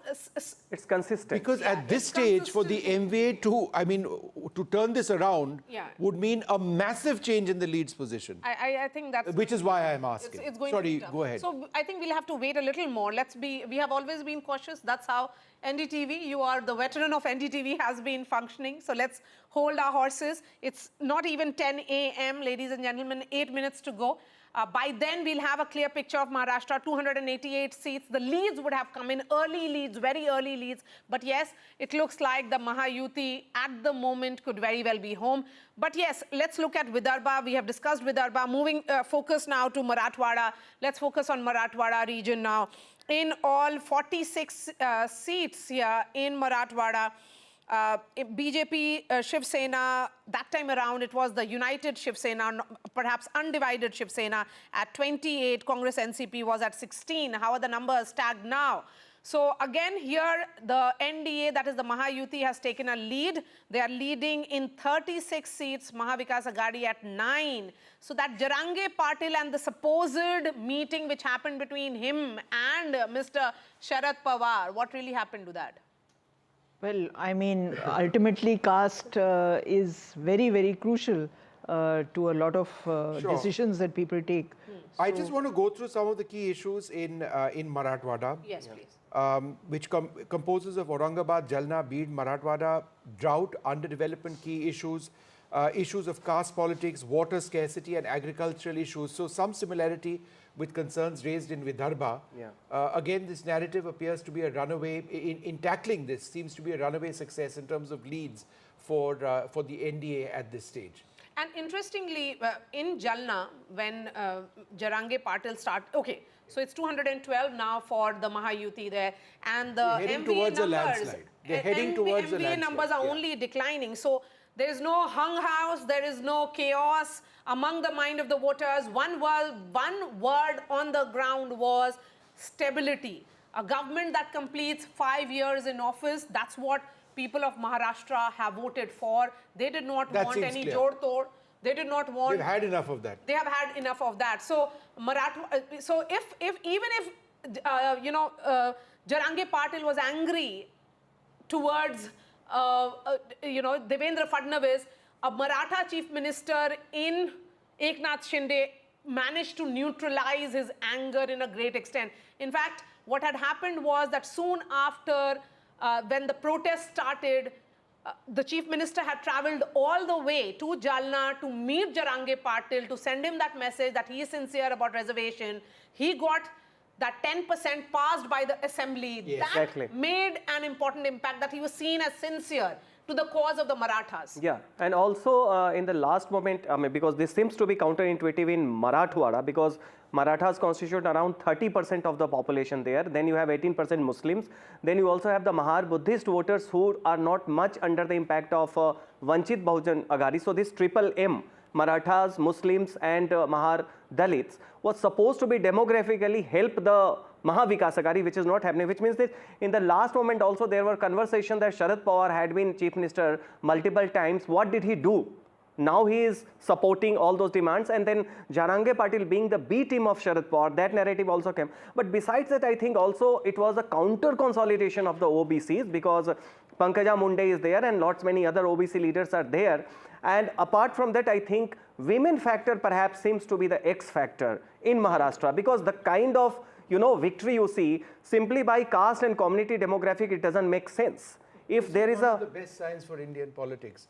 We've seen the rise in women voters in the last couple of assembly elections. They were dominant, for example, in the Madhya Pradesh elections, Jharkhand, and this time as well. Son of Raj Thakre is trailing in Mahim. Right. We haven't discussed Raj Thakre. No, we haven't. It was not expected to be a very significant factor. Absolutely. MNS, what happens to Raj Thakre after this if his son is also trailing? His cousin is winning. Yes, so does it mean end of road? We don't write off anyone, but Amit Thakre, this was his electoral debut, son of Raj Thakre, MNS Supremo. He is trailing from Mahim. But let's bring in Ratndeep. Aditya was taking on Milind Deora, right? Yeah. I'm being told to take Ratndeep now. All right, let's have to go to Ratndeep. Oh, there we are. See, so Aditya is leading against Milind Deora of the Shinde Sena. Right. This is the second time Aditya was contesting from Worli. So Sena versus Sena over here, and Aditya Thakre, this is one of the few areas where they seem to be doing reasonably well. I'd be interested to see where some of the other battles, the key battles, the Pawar versus Pawar battles, which are taking place in Baramati. We'll come around to that in a moment. But let's also focus a little bit on by-elections. Yes, a word from Ratndeep, who's joining us from Guwahati. And Ratndeep, sorry to have kept you waiting right up off the top. But I can see that the air quality around you is much better than it is in Delhi. So, I mean, you were breathing clean air. But please go ahead. That's right, we are breathing clean air, and perhaps in the bypolls in Assam, where there are 5 seats which went for bypoll, there is initial good news for the ruling BJP and allies, as out of the 5 seats, the leads that we are getting after round 1, in 3 seats, BJP and allies are leading, and that includes the crucial Samaguri seat, which has been a Congress stronghold since 2001. Since 2001, Congress had never lost Samaguri, but after round 1, BJP candidate has taken an early lead of 2,000 votes. So therefore, remember, this time BJP has campaigned hard there in the stronghold of Congress heavyweight Rakibul Hussain, and his son, 26-year-old Tanzil Hussain, is making his electoral debut there. And there, it seems the BJP has been able to make some early inroads in the seat of Bihali, where a BJP turncoat was contesting on Congress ticket, where Congress heavyweight Gaurav Gogoi had led the campaign. There, Congress is trailing, and also from Meghalaya, from the Gambagre seat, which is a prestige battle for Congress Sangma's family, with his wife making an electoral debut for his party, the National People's Party. She is actually leading there in Gambagre. There is a multi-corner fight there. So these are the updates coming in. So therefore, good news, early good news for the BJP and allies, not only in Assam, but also from Meghalaya. But all eyes would be on the Samaguri seat, which has seen major pre-poll violence, even skirmishes on the day of the polling as well. And remember, this time, this was the first election of at any level in Assam since 2016, when BJP came to power in Assam for the first time, that Himanta Biswa Sharma, the chief minister, was not leading the campaign. He did campaign for the party candidates because he was busy with the Jharkhand elections. And also Sarvanand Sonowal, the union minister, former chief minister, also was not seen very active in the campaign. So BJP had this time tested the electoral management of its second-ranked leaders in Assam. So therefore, this has been a major test for the BJP itself, and also for Gaurav Gogoi, who was emerging as Congress's face in Assam. At this moment, the initial leads are with the BJP, and that too in Congress stronghold of Samaguri. Sikkim, both seats have been won uncontested. Some news flashed. Yes. Ratnadeep, could you tell us about the Sikkim contest? Both seats have been won I confess to not uncontested. knowing enough about it. Yes, that's correct. In fact, in Sikkim, there were 2 seats where bypolls had to take place. In fact, 1 seat was vacated by the chief minister, because in the Sikkim election he contested from 2 seats and won both the seats. So he left 1 seat, and his wife had vacated another seat. And in both the seats, on the last day of withdrawal of nomination, the main key opposition party, Sikkim Democratic Front candidates, had withdrawn their nomination, and the other parties' candidates' nomination was disqualified. So therefore, the ruling Sikkim Krantikari Morcha candidates in both the seats have won unopposed, which includes Aditya Gole, the son of Chief Minister Prem Singh Tamang. Okay. And with those victories, remember, now in Sikkim Assembly, which is a 32-member assembly, there is no opposition. All the MLAs belong to Sikkim Krantikari Morcha of Prem Singh Tamang, which is a key ally of Ratnadeep, we will BJP. talk about Sikkim a little bit later. Let the assembly elections happen over there. These were just bypolls. Let's go straight across to my colleague Radhika. As we do that, just an overall look at what appears to be a runaway win for the NDA. But a word there, Vishnu. Still leads. That's my next sentence. But just look at the gap right now. Remember, the magic mark is 145. They are well ahead of that. For the NVA at this stage, to reverse this, the leads position would be fairly extraordinary. There are different rounds, obviously, of counting and rechecks, even of the electronic voting machines. But at this stage, it appears that the NDA in the leads position completely ahead. Let's go straight across to Radhika, who's been tracking all of these developments and joins us now. Radhika, is there a sense of despondency building up among members of the MVA at this stage? Any reactions from the Mahayuti, for that matter? No reactions from MVA as yet, but when we did speak to leaders of Mahayuti, they are obviously putting up a confident front, which they did yesterday. But as of now, no reactions from the Congress or Shiv Sena UBT faction at this point. They're of course waiting and watching. They say that these are early trends. Let's just wait for a couple of hours more before we can call the elections. But I am at BJP headquarters in Mumbai, and these are the scenes here. Of course, several leaders are inside. None of the top leaders have come here yet, but Mangal Prabhat Lodha is inside along with several other leaders as well as district presidents also of a few areas. They're also inside having a small meeting. But this is the how the BJP office is looking. In fact, they've put up a huge screen as well where the numbers are put up for media to sort of take a look. So this is, you know, as far as Mahayuti numbers are concerned, yes, Mahayuti is in lead. And when we did speak to leaders, of course, they attributed to all of the infrastructure projects and also very particularly on the Ladki Behan scheme. We know for a fact that the number of women voters increased considerably this time, and that has been attributed to the success of Ladki Behan scheme, at least by the members of Mahayuti. One is that, and the slew of infrastructure projects that came into effect in the last, you know, couple of months at least, especially in parts of Mumbai. When we did speak to voters of different kinds in Maharashtra, particularly in Konkan region, Mumbai, Thane, they were talking about the development initiatives, projects that have come in the last couple of years and that are in the pipeline as well. That is something that really did lure voters. And some of the projects did happen, or rather got launched or inaugurated just a few months ahead of elections, particularly the Coastal Road project or the metro. So all that has clearly worked in favor of Mahayuti, certainly, and the schemes for women, as I said, Ladki Behan, schemes for youth, schemes for farmers, that have 100% worked for Mahayuti is what the leaders are saying. Again, early trends. Sure. We cannot, you know, call elections. Absolutely. Okay, Radhika, hold on a second. I want to go across to Sam Daniel for a moment. You know, we're talking about assembly elections in 2 states, but this is in a sense an all India sort of feel because of the important by-elections. One of the crucial ones is Priyanka Gandhi Vadra, Wayanad in Kerala, looking to make her debut within Parliament. My colleague Sam Daniel joins us for more on this. So potentially one Gandhi replacing another. The stakes for the Gandhis are huge. They just have to win this one way or the other. It's a prestige battle like no other, at least in the context of these by-elections. Give us a sense of the challenges that Priyanka Gandhi Vadra faces over there, if any. Vishnu, certainly in terms of her performance, she's having a comfortable lead, winning more than 70,000 votes. And at the moment, as we speak, both the LDF and the BJP are at a distant second and third position. And for Priyanka, it's a kind of a springboard to replace Rahul Gandhi, who has shifted to Raebareli.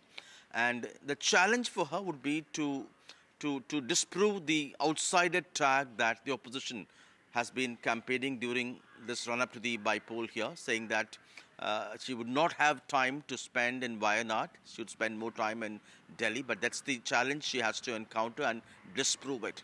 But for her politically, it's a springboard to emerge as a strong leader for the Congress, one replacing Rahul Gandhi down south, and also to be a stronger voice in the parliament. She's known to be a powerful orator, both in English and Hindi, to be able to take on the BJP, as the Congress calls it. Many in the Congress also look in her a semblance of Indira Gandhi. And while Rahul Gandhi has emerged to be kind of a people's person, traveling across the country to move with the people and to emerge as a people's leader, the Congress feels it's also time to have a strong leader like Priyanka Gandhi, who will have enough time to work on the organizational challenges of the Congress. And they feel with this kind of a mandate, they hope that she'll be able to win with a larger margin than what Rahul Gandhi had won. With that, she'll be able to focus more on the organizational challenges to help the party get stronger to take on the BJP. Okay, so the story in Wayanad is going to be about the margin of victory of Priyanka Gandhi Vadra, shifting focus to Jharkhand quickly before we return to Maharashtra, because the first round in over 161 seats is still going on. So let's be cautious while we look at these numbers and say, because in an assembly seat, depending on the size of that assembly, Maria is on an average, hope that this turns out to be an extremely close election. From what we are seeing right now, it's a runaway success for the NDA. But that's what we do as journalists, cautiously waiting and seeing how numbers are turning up. But yes, so in all, there are 13 to 14 rounds So we'll have to wait and see. There's only one round which is currently still on of EVM counting. Yes, Prabhakar, go ahead. How many rounds over in most seats in Jharkhand? Yeah, we have just completed one round out here, and the numbers you are seeing on your screen, it's a very early trend, so we should not actually read much with these numbers. But yeah, the early trend shows that NDA is having a clear lead, and they are leading on 45 odd seats, which is a good number. And the JMM camp was till yesterday very upbeat that, and even today when we had a word with them in the morning, they were quite confident that they will be able to sail through, and it's their schemes on the ground which will actually yield results for them. Especially they are banking upon the vote of women here in Jharkhand because of the scheme which they have launched for them, the Maya Saman Yojana, and they believe that this scheme, because of this scheme, the women, they were there in large number at the polling station. So we'll have to wait for the numbers to settle down, maybe a few more rounds, and then we'll actually have the figure actually which way the wind is blowing here in Jharkhand. Shastri, how long does it typically take for a round to be counted? Because there are 13 rounds, as Maria pointed out. It's an electronic process. So it's almost instantaneous, right? It's a process of rechecking. Yes. My own sense is that by around 11. We should get the final trend, because I think Maria's word of caution to us flows from two things. What happened in Chhattisgarh and what happened in Haryana. You see, in both these states, we saw initial trends of one party leading. In Chhattisgarh's case, in both the cases, the Congress, and then you ultimately had a different result. So I think it's only from that perspective that this insurance policy is being taken, that things could change. Things could remain the same also, of course. As Vishnu was saying, maybe these trends get further expanded. But I think it would be useful, especially in the case of Jharkhand, given the proximity of the contest, that we wait for some more time for any definitive point to be made. Okay. But initial trend, 10 a.m. right now, Aarti Jairath? You know, for me, the most shocking thing about these trends is how badly Sharad Pawar's party is doing, and how Ajit Pawar seems to be claiming the legacy of NCP in Maharashtra. All reports, and even the Lok Sabha results had suggested that Ajit Pawar was, kind of finished, and after the Lok Sabha defeat, his party kind of broke up. There was an exodus to the NCP, and yet we find that Sharad Pawar seems to be doing badly, and Ajit Pawar seems to be ahead. And to me, this is really, I'm not surprised about the BJP versus Congress, because we saw in Haryana that when the Congress faces the BJP, it just completely collapses. The BJP does well. But interestingly, Aarti, right now we are looking Maria, at those numbers. if I could just make a small point. Yes, sir. The Congress seems to be the factor pulling the alliance down, both in the case of Maharashtra and in the case of Jharkhand. Okay, can both of you hold on for half a second? We need to go across to our colleague Radhika, who's been, where there's a lot of action happening around her. In simple terms, Radhika, what's happening where you are? Are there celebrations in the Mahayuti camp, or what exactly are you seeing right now?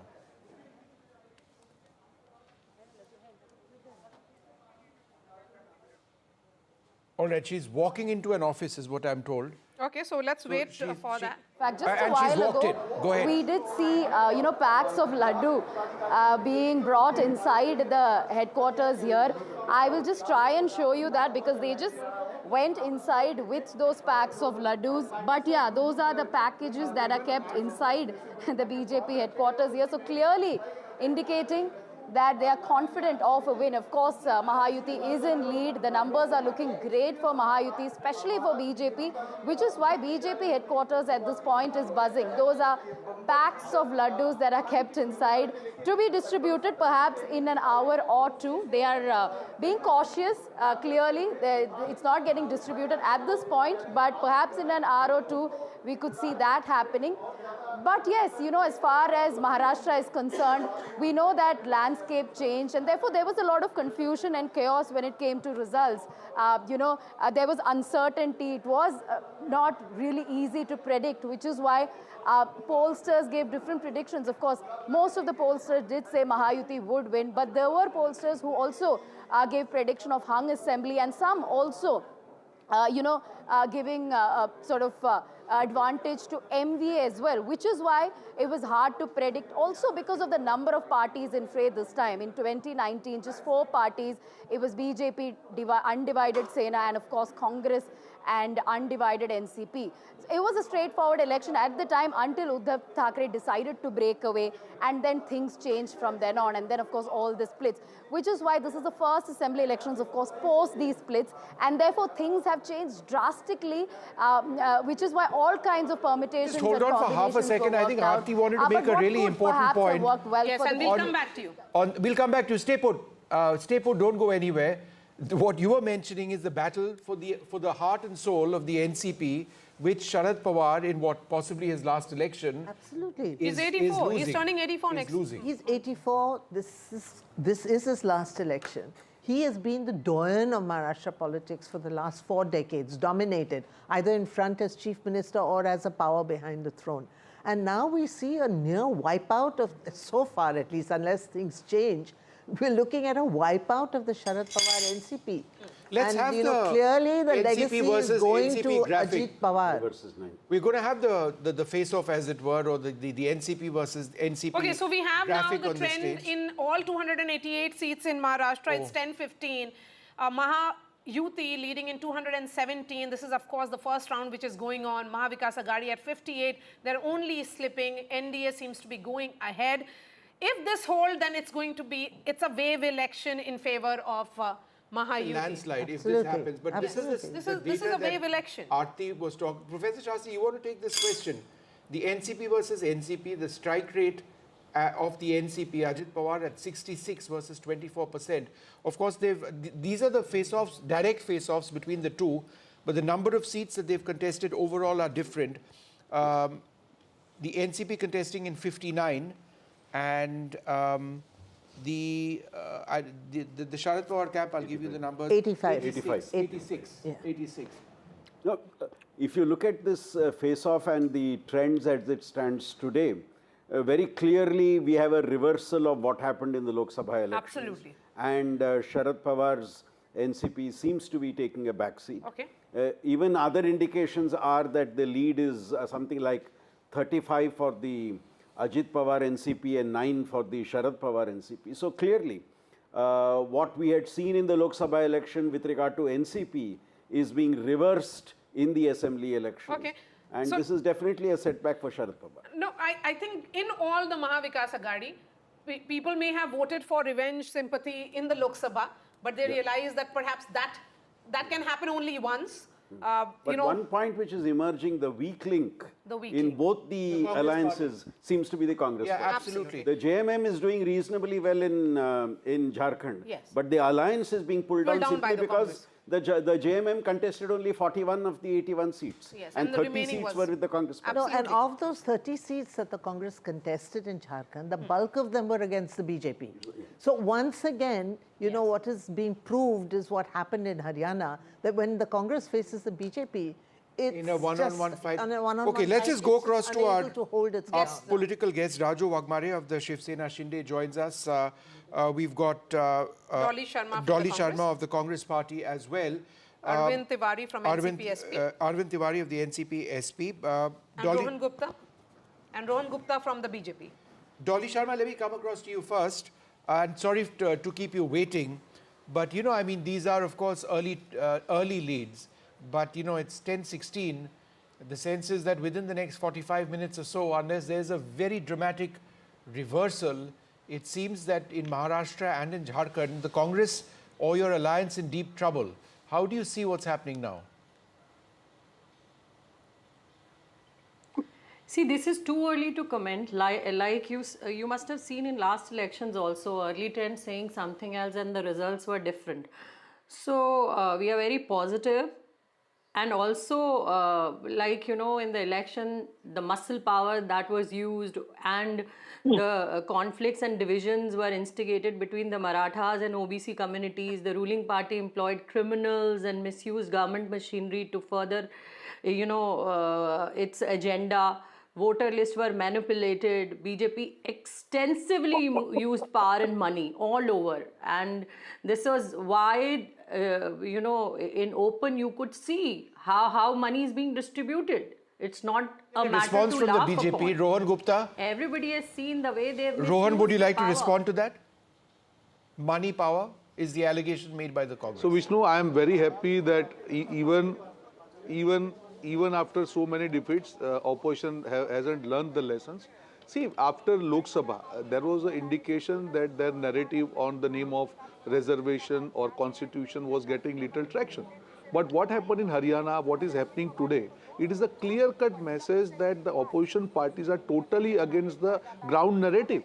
They don't know what the people of country want. They don't know what the state of Maharashtra wants because they are completely in their own, like Alice in Wonderland. They don't know what is the ground situation. Two things. One important thing which I would like to tell you. On the last day of the election, if the opposition leader has to react to the narrative set by the BJP, it clearly shows that they don't have faith on their own narrative. All their reveries or guarantees, people won't believe that because one day before the election, you get the message that Himachal, which is ruled by Congress, Himachal Bhavan is on sale. So people won't trust the people who give the guarantee and cannot fulfill, number one. Number two, on the other side, Ladli Behna Yojana or other schemes of NDA government, they were successful on ground. People were getting benefit of that. So as far as local narrative was there in Maharashtra, absolutely opposition party completely failed. On the other side, on national narrative also, their leader was completely taken aback. Because that appeasement thing and division of Hindu votes, this successful strategy of Lok Sabha, it proved boomerang to them in state elections because they could not understand how the ground is changing. They could not understand how people are responding to it. Rohan, hold on. Let's go across to Arvind Tiwari of the NCP, Sharad Pawar. Mr. Tiwari, thanks very much for being with us. It's not looking very good for you at this stage, is it? You know, I mean, No, yeah, go ahead. No, it is not the situation as of now. It's the early trends, and you will see the situation drastically changing in an hour or two. As soon as the count increases, as soon as the rounds increases, you will see that the situation in Maharashtra has drastically changed. And I believe very strongly that whatever is the trend at this moment, it is going to be exactly opposite. And what my friend was now saying at this point of time, the narratives that they had set in Lok Sabha, there was a different narrative because at that point of time, that was the issue before the country, because that was what was being told by the BJP, their own leaders, that the constitution is sought to be replaced.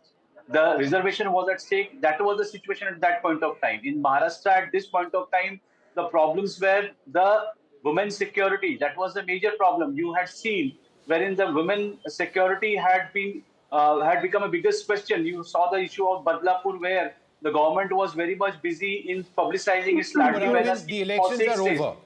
Now, I take all the points that you're mentioning, but maybe this could have been stated a couple of days back. I mean, just looking at this lead's position, unless there is a very dramatic reversal, because look, let's face it, it's 10:20. Professor Shastri Bita said by 11 o'clock we should get an idea of the general leads that are happening. He doesn't get things wrong mostly. That being the case, you've got just about 30 minutes or so to 40 minutes or so to turn things around. Now, given that it's a landslide, it's headed towards a landslide if these leads translate into results, you know, you might just be staring at an existential crisis for your party and a complete loss for your alliance. Is that your worry at this stage, or are you still hoping against hope? No, right. It's not the question of against hope. We are not only hopeful, we are confident that we will be in a very much better position. Fair enough. You have to put up a strong front there. Fair Mr. enough, Wagner, please come in on this. How are you looking at the numbers stacked up right now? I think we are very happy to see the numbers which is coming through, and we was very confident about it that the Mahayuti will come into the power with a big majority, because the main situation is this, that the opposition completely lost the track or lost the connections with the voters and the people of Maharashtra. When we came out with a Mukhyamantri Ladki Behan Yojana, it was such a powerful and such a big, you can say, the program to get a woman on standing on their own feet, giving them confidence. Rather than supporting that, the opposition came out and they was blaming women that who was taking participation in this program. And you will surprise, in women voters, if you look into the voting percentage, A lot of people watching 6.5%. what is taking place now, Dr. Wagmare, would be looking at the leadership issue post the declaration of results. If for a moment we believe that the NDA or Mahayuti is headed for a win in Maharashtra, do you believe that the issue of leadership is something? Shift. Just one sec. Do you believe that there would be a real question on leadership and who leads, given your position relative to the BJP? See, this election has been fought in a leadership of Mr. Eknath Shinde, who is our leader, and the popularity of his There's a complete reverse. Okay, hold on, There's sir. a complete breaking reverse news. which has Maria, go ahead. happened in Jharkhand now. We were seeing even Steven or perhaps NDA leading. What has happened now is that India has taken a 17-seat lead at 1023 from NDA. Do we have Prabhakar with us? There is a complete reverse which has happened in Jharkhand now. I think that's going to be a fascinating battle again. We have been saying, just hold on to your horses. This is too early to say anything. But what is becoming clear is that if these numbers actually, because it has turned in a matter of few seconds. They lead in 17, 49. And the NDA leads in 30. Yes, so there is a gap. A huge gap of building in 18 favor of seats. India. Building in favor of Hemant Soren, I would say. I would absolutely. The entire narrative of Soren having failed has now failed us. No, I mean, you know, so I think we really should not be, you know, sort of jumping to conclusions right now because it is very early. Absolutely. But I think Hemant Soren is really holding ground among the tribals. And that, I would say that, you know, for the BJP, that would be a big disappointment because they tried very hard for the tribal vote, using the infiltration narrative and, you know, all sorts of other things. But I think Soren, there was a sympathy factor, his Maya Yojana scheme, Yes, and the issue of tribal identity. So I would think say that is the when it is about the women voter, when they came out, we were, you know, discussing that still an hour ago. They have gone with the schemes in both the states. If it is Maya Samman or Ladki Behan, now it is 50. They're only gaining now in. But in Maria, Jharkhand. I would say that apart from the women factor in Jharkhand, I think the tribal identity was very key, you know, for those tribal seats. So what happens This now? would be a simple majority I was if this saying before you both came on the show in the first hour, that today we will see the clear predictability of an unpredictable verdict. Okay, Rohan Gupta, how are you looking at Jharkhand? Now it's a reversal, clear reversal for you. When we are looking at your numbers, I'm looking at the EC side that only first round has been counted out of 20 rounds just because Jharkhand counting has started late. So hold your horses. अभी तो ballot हुआ है और वहाँ पे जो हरियाणा में हुआ वो झारखंड में आपको अभी थोड़ी देर Rohan, में दिखेगा। is it your sense that the counting in Jharkhand has been a bit slow compared to Maharashtra? Is that on the basis of data that you're seeing? Absolutely. What it looks like? Yes. Yeah. And yeah, Rohan, so do you have only any? first round, only first round. And has been in how many counted. rounds, according to you, have been done in Maharashtra, by the way? Around 7 rounds, 7 I to see. 8 rounds. 7 to 8 rounds, right? And there are 13 total, correct? Must be more in Maharashtra, I would say. How many rounds? 16. On an average, 16 rounds. Yeah. On an 16, average, 16. 16 rounds. Yes, so there is still a long way to go, but I think Jharkhand picture, because it has been a reversal, you know, 51 now, that gap is consolidating in favor of India. It's 10-30 now, so we can tell our viewers that this is how the numbers are stacked up. Both the states, the trends have come in on all the number of seats, 288 in Maharashtra, 81 in Jharkhand.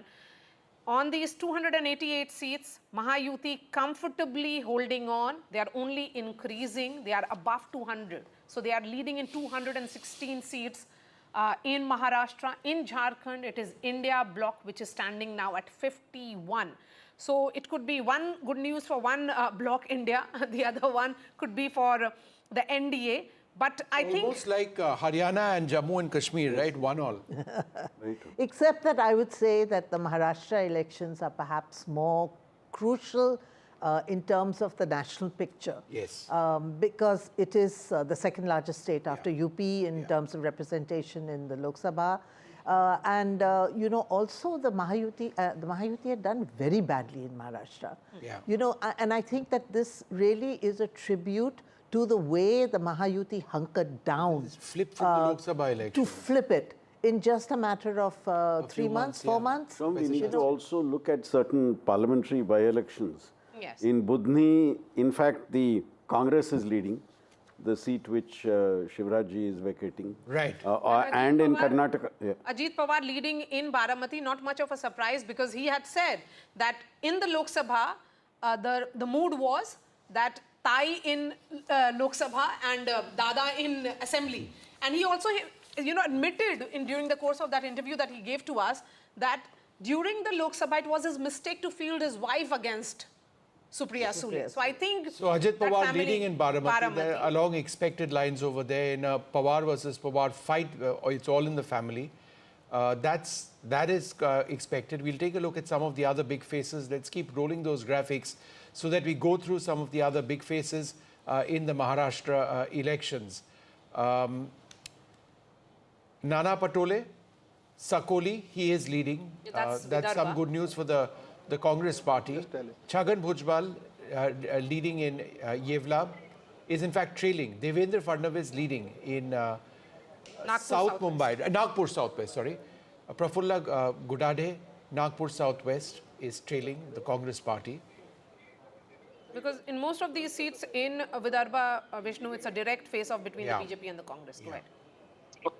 And Nawab Malik is trailing as well of the NCP. So a prominent face of the NCP in this area, trailing Aditya Thackeray. Some good news, at least for the Uddhav Balasaheb Thackeray faction. He's up against Milind Deora of the Shiv Sena versus Shiv Sena battle is losing. But that's the contest. That's the contest. That is one of the most high-profile Aditya Thackeray versus Milind Deora. sort of contests in Mumbai, certainly. Professor Shastri, the one point that people watching this broadcast would want to know is, again, we've seen in the case of Jharkhand a quick turnaround. We're told by the BJP that only one round of polling is now taken place and things might change. How does the process of counting rounds in an electronic voting machine scenario, how does that actually work? They do it area by area, and the reason why you sometimes see a dramatic shift across rounds is that you get the EVMs opened in places where a particular party dominates, and that shows the shift in the trend. So in the past also, if you have seen a shift in the trend, it is largely because newer areas see the ballot paper opening, and within a constituency itself, there could be patterns in terms of voting. And that sometimes is reflected in this change across the across the I remember one very dramatic election in Delhi. Yes. In 1991, I think it was, the New Delhi seat, and L.K. Advani was trailing.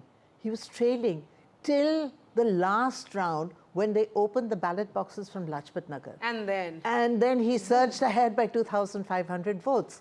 So, and he won that seat. So, it depends because, there are areas... He won by less than 3,000 seats in that election. That's right.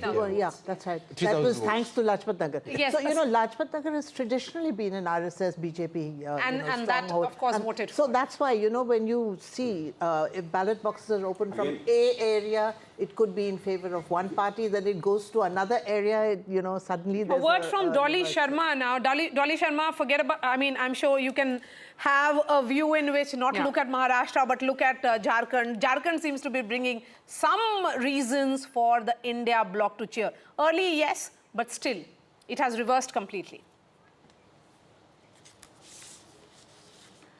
Like I said earlier, it is a pro-people agenda won the day. In Jharkhand, there were many issues, and like BJP did in Maharashtra, in Delhi, and now, and also in Jharkhand, the way they arrested the Chief Minister, Hemant Soren, everybody had seen that.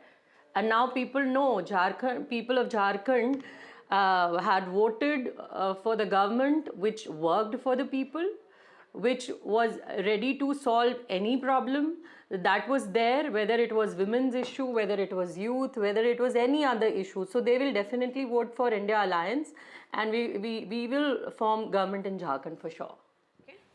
Let's look at region-wise now in Jharkhand and move from one region to another. We are looking at North Jharkhand now. India leading in 19 seats. They are up 5 from 2019. NDA down 3, leading in 14 as of now. That we are looking at 34 seats of 81 right now in north of Jharkhand.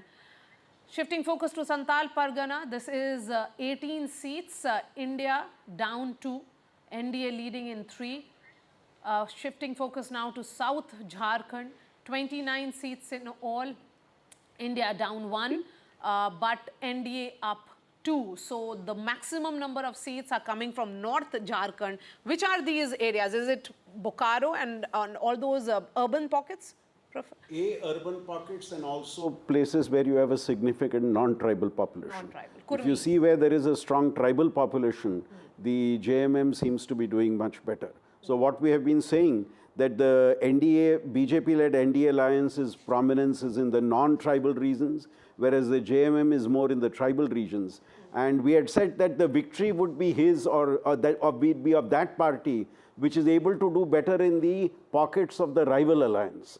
And obviously, if these trends hold, that's a big if, if these trends hold, the capacity of the NDA to break into tribal areas has been limited. If these trends hold, that's what it would be. We're going to again go to the other part of the country now, Maharashtra. My colleague Anuj outside Eknath Shinde's residence at this stage. Anuj, give us a sense of what's happening around you. Eknath Shinde is expected to leave for Mumbai in a short while, and here in Aghadi, this is the home constituency of Eknath Shinde, and behind me you see this is Eknath Shinde's personal residence.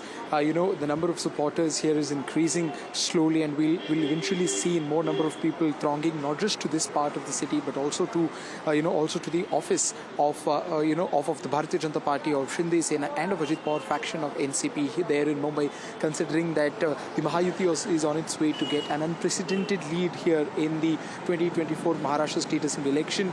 We've already seen or gotten hints of supporters making their way. You can see that the Shiv Sena flags, people holding Shiv Sena flags are here holding, trying to gather outside Shinde's residence. While on one hand we've got the supporters of the Mahayuti parties beaming with confidence and excitement and joy. On the other hand, we also have the Vikas Aghadi leaders who have started casting doubts over the procedures on reason why they believe that this isn't the mandate which would be given by the Marathi Manus or the electorate of Maharashtra. But numbers as of now suggest that Mahayuti is having a clear-cut lead, as compared to Vikas Aghadi, which is falling short of not just Mahayuti but also the Bharatiya Janata Party's number. Eknath Shinde house in Thane. That's where Anuj was joining us. In Thane, a very fascinating battle because in Panchpakari, Kokri, where the Chief Minister is contesting from, he's up against Kedar Dige. Kedar Dige is the nephew of Anand Dige, who was the mentor of the Chief Minister, that is Eknath Shinde, Kopri, Panchpakari, the Chief Minister leading. Not much of a surprise there. Kedar Dige trailing, and that was expected. Kedar Dige saying that Chief Minister was missing in action. On ground, it felt that Thane and the people of Thane had this sense that there was a sudden influx of projects, infrastructure projects in particular in Thane, because it was now the Chief Minister's district, home district.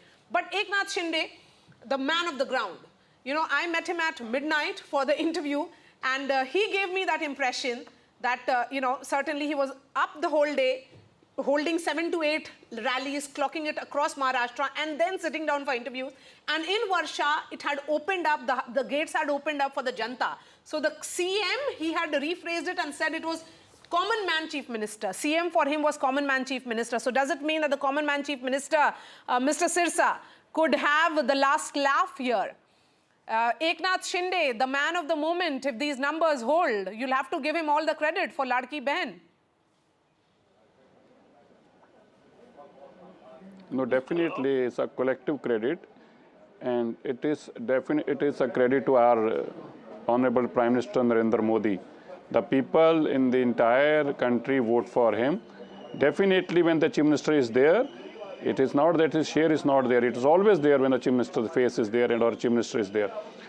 But people want a double engine sarkar, and for that reason, the policies of the Honorable Prime Minister has given a good impact in the Maharashtra, and at the same time our alliance has worked day and night, and that is the reason that we are getting these good results. Translate into results. Aren't you at a point? Yeah, Vishu, I think you asked a very interesting question because, this is the whole point. They did the Mahayuti did not project a chief ministerial face during the elections. But, clearly the BJP is doing really well. Its strike rate so far seems to be, so there'd be a BJP chief minister next time around. So will it be a BJP chief minister or will it be... way ahead. They are. But I think, as Maria pointed out, that, Shinde, had become sort of very much the face of this alliance. In the mass and leader. a very acceptable and mass. Unlike Maharashtra politics, Maharashtra politics is about flamboyance to a great degree as well. That's right. So can you just rule him out as a chief ministerial candidate post election? Look at the leads. I think that's a really interesting question. Which is much more than the combined Maha Vikas Aghadi. Correct. If I could just make a point here, it's going to be if these numbers hold, it's going to be very difficult for the BJP to convince its cadres that we don't have the chief minister at this stage. Yet, you cannot rule out the fact that the Shinde's leadership in Maharashtra over the last recent times has helped the party consolidate its position. The Maratha vote is critical. So, I think it's if these trends hold, it's a very difficult decision which the alliance will need to take, its leadership will need to take. Absolutely. With regard to who becomes the chief minister. And I think this Ladki Bahin scheme is very much identified with Shinde. Yes, very much identified. Ladki Bahin. Absolutely. He inaugurated the scheme. The BJP did not seem to be too enthusiastic about it actually initially. So, can you really rule him out as a possible chief minister? But it's quite clear that... But yes, the BJP is doing far better. Its strike rate is far better, Yes, no question. and interesting observation, really at 1040, the BJP's alone number is twice that of Maha Vikas Aghadi. So their strike rate, of course, is almost 70-80% in that alliance. They had contested on 149, leading in 125. In 2019, it was 105. There is a gain of 20 plus seats. So, but it's a fascinating thing what has happened there. Shiv Sena, again, they contested on 81 seats. That is Shiv Sena of Eknath Shinde, the chief minister there, leading in 55. In 2019, it was 41. So they have also made a gain of 14. And the weak link here is actually Ajit Pawar. He contested on 59, his party, that is the NCP.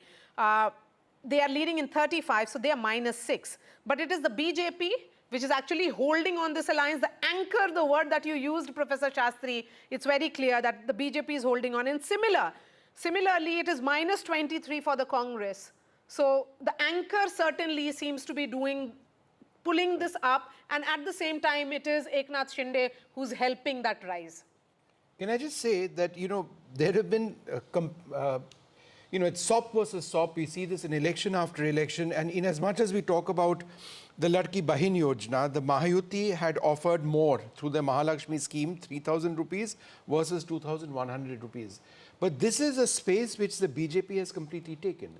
Because of implementation, for example, in Madhya Pradesh, where they rolled it out, it was absolutely fascinating. This is a narrative that they built up which works across the country. Vishnu, the key word you used is implementation. Yeah. These schemes have been promised by different parties over the last 15, 20 years. And many of them have not been able to do well because of the promise. That's because of the past experience of the people with the implementation of programs. Here, what we are noticing is a perception that a particular party which promises a scheme is actually implementing the scheme, therefore we go back to that party. So I think it's more a perception on implementation rather than a perception on promise. Okay, just hold on one sec. Let's go across Jain, to... Mumbai BJP Vice President is joining us. Hitesh, you can say I told you so. It's not just about Mumbai alone, where you, of course, were part of the strategy, but it appears that across Maharashtra, it is good news for the entire alliance. What do you think worked in this alliance? Well, I think multiple factors. One, there was this alliance who really projected to win the election. They were on the front foot. The policies was there. The campaign was there. It was a comparison between a 2.5 years of speed breaker of MBA versus 2.5 years of campaign of Mahayuti. Now, when you look at the campaign of MBA, it was only negativity. And negativity, Maria, as you know, as you have been an experienced person who have looked at the campaign and all, negativity does not really sell.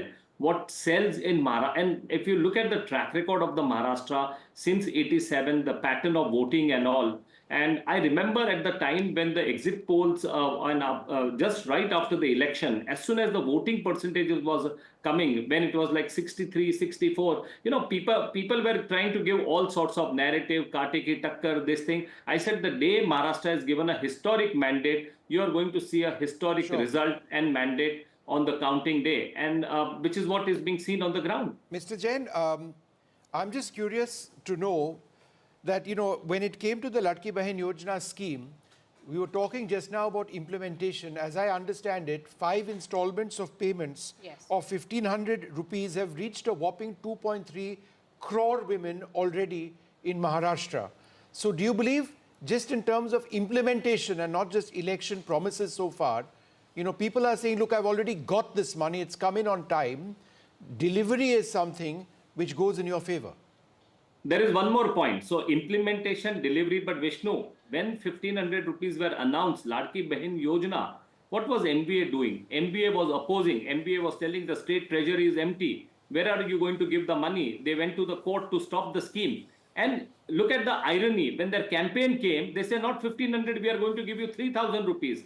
Now look at the crisis of credibility of the MBA leadership. They say state has no money. It is not the question of Mahayuti's intention. They were telling that the state has no money to give 1,500 rupees, and here is a party going ahead and trying to give making a promise of 3,000. Then there were some election panditris who were trying to compare, oh, this is a scheme that was given only on the eve of the election. It's not like Shivraj Singh Chauhan. They tried to compare with Madhya Pradesh. It ran for 5 years. So this is not going to be a factor. People were trying to bring like soya bean. People were trying to bring jarange. People were trying to bring localized seat by seat and all. But if you will look at the mandate and the manner in which the results will come at the end of the day, when the leads will get firmed up, it was a victory across Maharashtra, across the board. And I think what people in Maharashtra has really brought is the leadership of Prime Minister Modi. So Mr. Jain, leadership was my next question, and I think Aarti also wanted to get clarity on this. Now, assuming for a moment that these leads translate into results, you have a very effective chief minister right now. You know what the question is, but I'll ask it nonetheless. You have a very effective chief minister in your alliance in Eknath Shinde right now, but you have done very well if these leads translate into results. Would your cadre be satisfied with a non-BJP chief minister? Vishnu, I anticipated this question, but just to give you the same answer which was given by our senior party leader, Amit Shah ji in Mumbai. He said that post-mandate, all the three leaders of all the three parties, Mahayuti, will sit together and then they will decide and they will take the decision accordingly. Very diplomatic. That was the right thing to be said, Mr. Jain, at this stage. All right. But Mr. Sirsa, we have always said, I think all throughout the campaign, we have said the right things. Okay. I think our campaign was positive and we had a lot of support from the organization also. Mr. Sirsa, now you're looking at these results, leads I should say, the MVA trailing massively at this stage. The Congress party itself is down 21 in terms of leads at this juncture. There would be many more rounds, perhaps more than 8 rounds, which would have been counted. We are progressively getting into the stage when we can point at a direction these elections are taking. How would you respond or look at the overall situation in Maharashtra? So it is not just when it is a two-third with a two-third of majority. And one must always appreciate that we were there almost from two and a half years. Right. In spite of saying why the opposition कि यहाँ तो कुछ किया ही नहीं, यहाँ तो कोई काम ही नहीं हुआ, ये तो प्रदेश के अंदर Okay, so just 1 second, can I just put that question across to Dolly? Can I just put that question across to Dolly? How do you see the numbers, Dolly, at this stage? Yeah. See, like I said earlier, the way BJP misused the power, we have seen them distributing money, use the muscle power, and also you must have seen last election. केन प्रकारेण चाहे सरकार बने ना बने, BJP को तो सरकार तोड़कर भी, पार्टियां तोड़कर भी अपनी सरकारें बनाई हैं भारतीय जनता पार्टी ने. सो इट्स ऑब्वियस कि जो वो लोग, उनको किसी भी तरीके से सरकार बनानी होती है. तो ये जो रिजल्ट है आपके सामने है, वो हमने पूरे महाराष्ट्र में देखा कि किस तरीके से खुला नोट उन्होंने बांटा और इलेक्शन कमीशन आंखें मूंद कर बैठा रहा.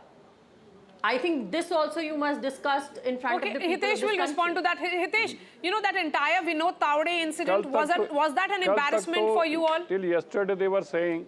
Not only Vinod Tawde, there were other incidents happened in Pune, Maria, there were, in Nagpur. I mean, I think, you know, as I mentioned to you, money. It was not one incident of Vinod Tawde. Yes, please, Hitesh, go ahead. Was that an embarrassment? Of course, he filed a defamation suit, but it was caught on camera.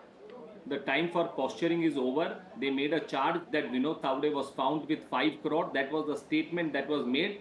Nobody saw the 5 crore rupees, where it came from and all. On the contrary, Maria, on the contrary, more than 20 leaders of NBA were caught distributing money in their different constituency. But be that as it may, there are larger issues to be discussed. Not this. Of course, they have to clutch on the straws to explain their embarrassing defeat. But you know, Maria, one of the very important campaign statement we should not overlook is Aditya Thackeray. When we were looking at Mumbai, we were looking of coastal road, we were looking about metro. His campaign was so regressive. He says, Uddhav Thackeray said, we will remove MMRDA, we will stop He is leading, by the way, Mr. Jain. And what we will offer is BEST buses to the people of Mumbai.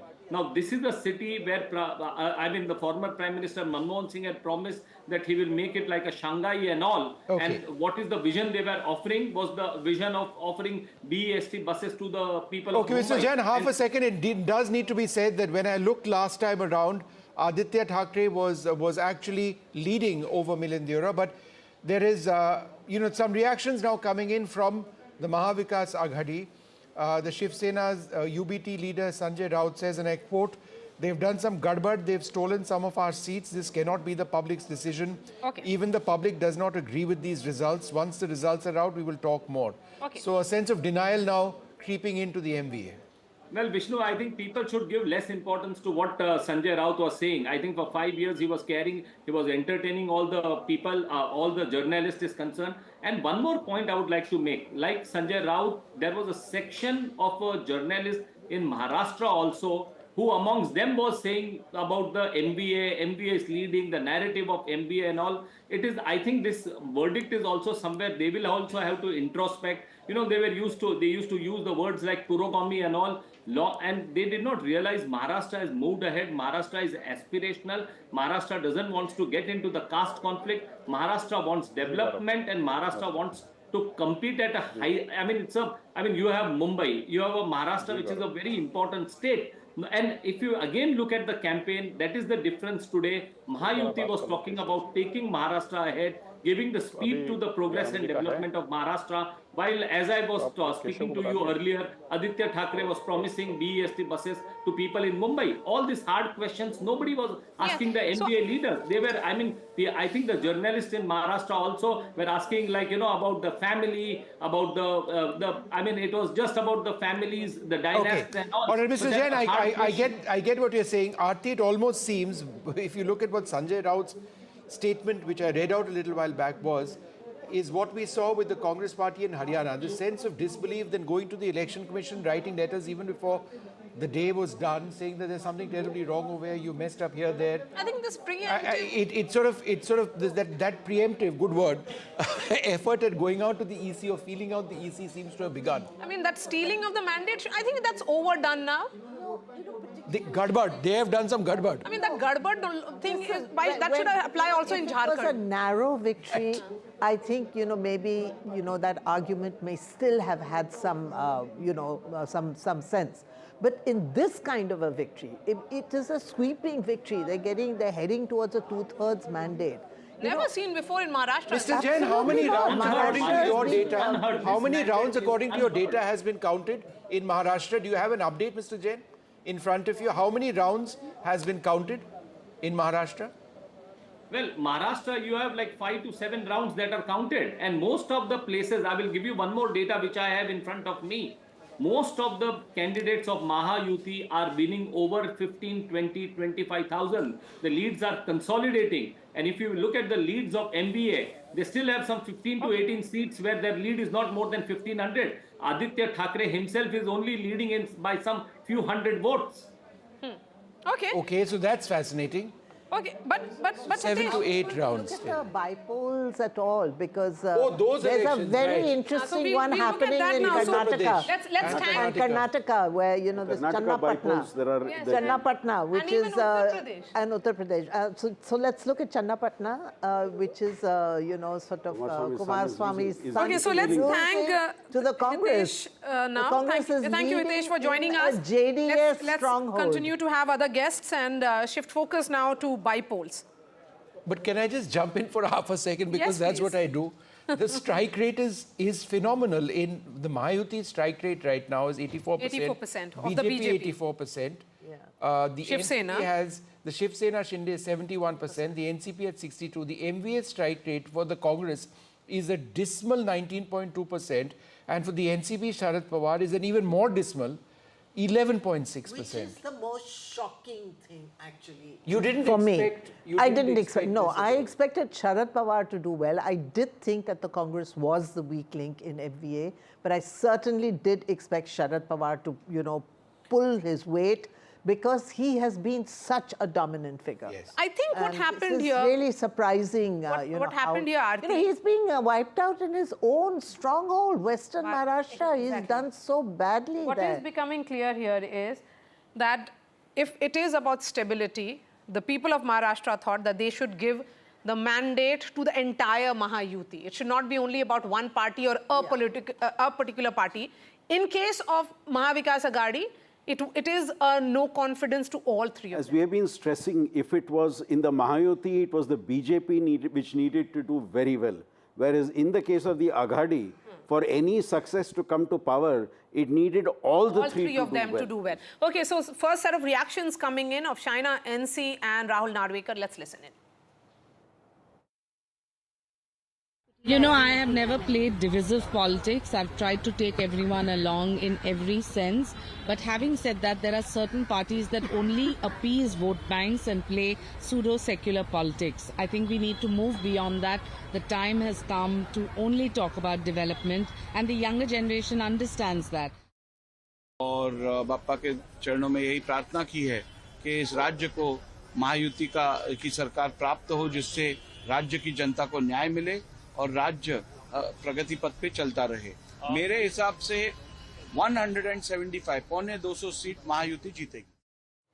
Okay, Rahul Narvekar there, who is the candidate of the BJP from Kolaba. He's of course leading. Shaina NC, from Mumba Devi. Let's switch that plate to look at her picture and what is her scene in Mumba Devi. It appears that she was of course fighting a tough battle. Whether she's trailing or leading, we'll know about it in just a bit. But you know, Rahul Narvekar, we have seen how. Okay, so she continues to trail at this stage. Yeah, so because this So she was an import. She was an import from the BJP into the Shiv Sena. Factors here. BJP and the There Shiv are two factors here. One, she was brought into the party. Number two, it's a seat which has traditionally been with the Congress. Congress seat, yeah. So now it is only Mahayuti all the way. As we look at 11 a.m. now, we can clearly see now that it is consolidating for Mahayuti. Vikas Aghadi at 55. A word now from Radhika. Radhika, you know, two questions to you. Where is Mr. Devendra Fadnavis? Is he in his constituency in Nagpur or is he in Mumbai? And what about the central leaders, you know, Bhupendra Yadav, Ashwini Vaishnav? Are they sitting in Delhi and monitoring it, or are they very much in their Mumbai office? You know, until yesterday, Bhupendra Yadav was in Mumbai. Devendra Fadnavis is in his residence, is what we are hearing. There is a possibility he will come to our BJP office where we are standing. Perhaps he may take a press conference. This is obviously, you know, although we're not calling elections yet, this is a, you know, the early leads are suggesting that it is a landslide victory of sorts for the BJP. You know, excellent strike rate for the BJP and very closely followed by Shiv Sena. So yes, Fadnavis expected to come to BJP office, not entirely certain when. Eknath Shinde also expected to make an appearance. Of course, Anuj is standing there where Eknath Shinde is in Thane, post which of course he will be making his way towards town, and there could be a joint press conference after things become clear. But you know, as far as the Mahayuti is concerned, the next step will be chief ministerial post. We know that both Shinde Sena as well as BJP have done remarkably well, at least so far as the initial lead suggests. If this is what the trend is going to be, and if it is the Mahayuti that is going to come out victorious, then it will be a discussion on who the chief minister is going to be. Remember, 26th is when the term is ending. So by 26th, if they have to take oath before 26th, on 25th perhaps, then they will have to come up with a name for chief ministerial position. Is it going to be Devendra Fadnavis? Or is it going to be Eknath Shinde? That is a question that will remain. But at this point, I'll just show you around. This is the BJP office here. A lot of movement, a lot of leaders had been going in and out of this particular place, holding small meetings and discussions. There is a huge projector monitor as well, which is showing results too. So this is where all the celebrations could also take place. Some time back, as I was pointing out, laddus were also brought in, which clearly indicates that they are sure of a victory even after multiple rounds that will complete in, say, an hour or two. So yes, this is the situation as far as Mahayuti camp is concerned. Certainly celebratory, victorious. Sanjay Raut in denial, saying there is foul play, this can't be it, these can't be the real numbers, or something he's been saying, which is expected from MVA, considering the abysmal numbers that are showing as far as the MVA camp is concerned. The picture becoming clear at 11 a.m. on the top of 11 in all 288 seats. Of course, 6 to 7 rounds of counting is over. The Mahayuti are 223. If these leads consolidate into actual results, it would mean that Mahayuti is heading for a landslide victory in Maharashtra, never seen before in Maharashtra's history. So for the first time in perhaps several decades, a government would be coming up with a landslide victory. In Maha, Vikas, Aghadi, all the three alliance partners' strike rate is below 20% at the moment. The Congress, the Shiv Sena of Uddhav Thackeray, and also of NCP Sharad Pawar, all of them performing really poorly. And as far as the strike rate of Mahayuti is concerned, it seems to be in upwards. BJP at 84%, Shiv Sena of Eknath Shinde at 71%, and NCP at 62%. Before we go back to our reporters in Maharashtra, let's also at top of 11 o'clock talk about the situation in Jharkhand. Absolutely fascinating. At one stage, it appeared that the NDA was up ahead. But let's bring out the numbers on Jharkhand for a moment, and let's just go through it before we come across to our reporters. The India Alliance at this stage, and remember what is taking place in Jharkhand is a slower round of counting than it is in Maharashtra. The India Alliance is leading at 51. The NDA in 28. So the change is the India Alliance up 3, the NDA up 1 as well. The others that are a factor are down 4 from last time around. But again, very early days. My colleague in Ranchi, Prabhakar, joins us. He's outside the Chief Minister's residence. Give us a sense of what's happening over there, and how many rounds of counting are you aware of which have taken place? Prabhakar, go ahead.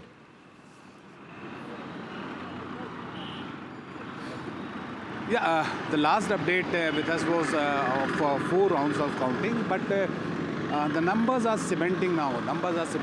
And it's going India block way. We all know that the India Alliance is going India Alliance way. But we are parked right now at the Chief Minister's house. Here, the celebration has not started. Even at the JMM office, they are holding their horses. They are probably waiting. They'll wait for some more time actually for numbers to settle down, and then you will see the laddus and the crackers being distributed here and crackers being bursted here. But as of now, it's a mega comeback. It has never happened in Jharkhand, and it seems that the way over there, we'll try and get that back in a moment. But just in terms of the overall situation in Jharkhand, it is fascinating because the JMM has done well.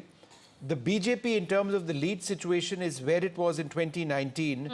The Congress is down 4. That was somewhat expected in Jharkhand. They were always riding on the back of the JMM in a sense. But it does believe that the overall situation is one which favors the India alliance quite clearly. Do we have Prabhakar back with us at this stage? We'll try and fix that audio with him.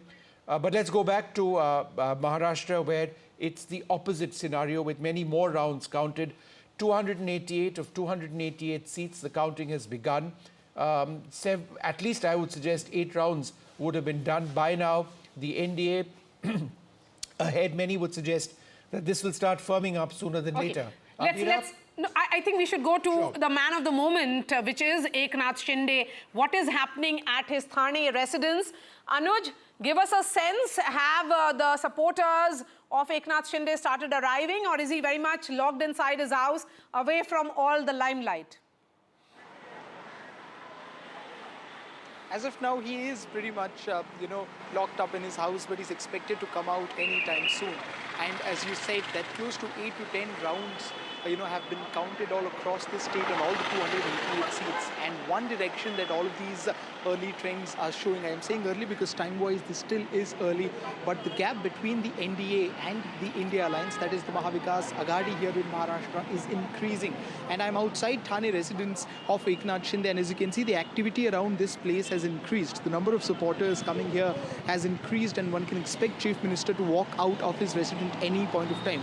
We've been interacting with a lot of Shinde Sena leaders since last few days, and they are very sure of the fact that it is not just the Mahayuti which will be coming back to power, but it is also Eknath Shinde who will be, laying his stake, claiming his stake very strongly for becoming the Chief Minister of the state. It is under his leadership that they believe, schemes like Maji Ladki Bahin have been popularized across the state. Mind you, it is not just Maji Ladki Bahin Yojana, but it is Mukhyamantri Maji Ladki Bahin Yojana, which means that the name of the Chief Minister has been going around with that scheme all across. Besides that, Eknath Shinde has gained a very good reputation all across the state amongst different categories. He comes from the Maratha community, which is why he's seen as a safer bet by even the BJP RSS cadre when it comes to the growing anticipation and the protest of the Maratha reservation protest. He comes from a farming background as well, and he's got a very good hold over the farming community in the western Maharashtra. In Mumbai and close by regions, he's got a strong hold over the Marathi Manu sentiment, and that was one of the conflicting ideas even in the Lok Sabha elections, where the doubt was whether the core voters of Shiv Sena are going with UBT or are they going with Shinde faction. While it was quite divided in the 2024 June elections, but right now the picture seems to be much clearer, where all the places where the Shiv Sena had their core voter base, be it the western Maharashtra, be it Konkan region, or several other pockets where the Marathi population vote is higher in number, most of these places seem to be going with Shinde Sena, making him, validating his presence and his position of chief ministership here in the state. Okay, so Chief Minister, Mr. Eknath Shinde, who will be credited for this victory to a great extent.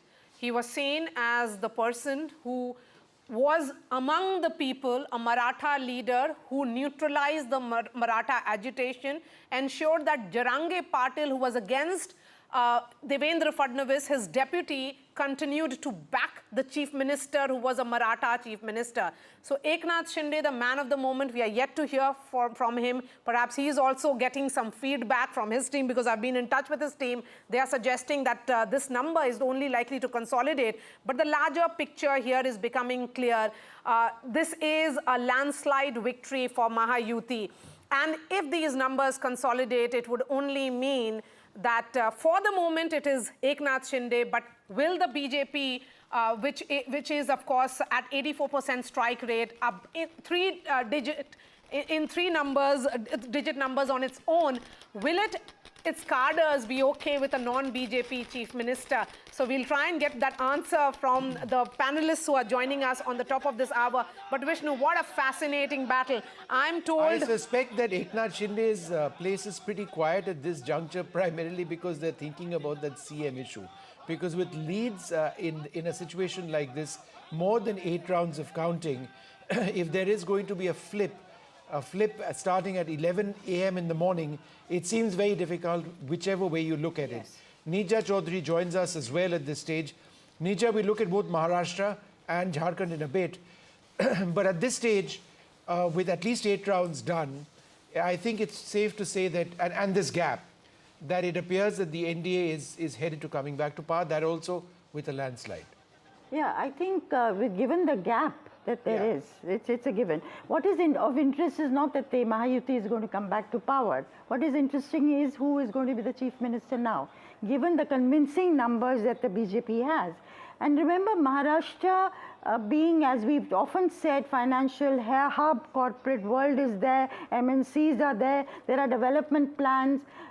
Would the BJP now like its own chief minister? You know, Amit Shah had said this to Eknath Shinde at the beginning of the campaign, that we have made sacrifices for you, now we hope you will make the sacrifices. And the way Mr. Fadnavis was projected during the campaign and backed, of course, if the numbers had been different, suppose it was 80 for the BJP and 50 odd or 60 for Eknath Shinde, it would be a different story. But now I think Mr. Devendra Fadnavis's chances to become CM have improved. But let's put that question across to BD Singh. He's the spokesperson of the Shiv Sena Shinde group. Thank you, sir, very much for being with us. I think at this stage it's pretty clear where these elections are headed, with the NDA at 220, 221. But Mr. Singh, in terms of the entire leadership issue, do you believe that it's Mr. Eknath Shinde who should be chief minister still? Or do you believe that there could be a change, in particularly if the BJP continues to do as well as they're doing? Mr. Singh, go ahead. Yes. जिस तरह से अगर माननीय शिंदे साहब का देखा जाए, ये जो शिवसेना से अलग हुई ज्यादा दिन नहीं हुआ, 2.5 साल का सफर है।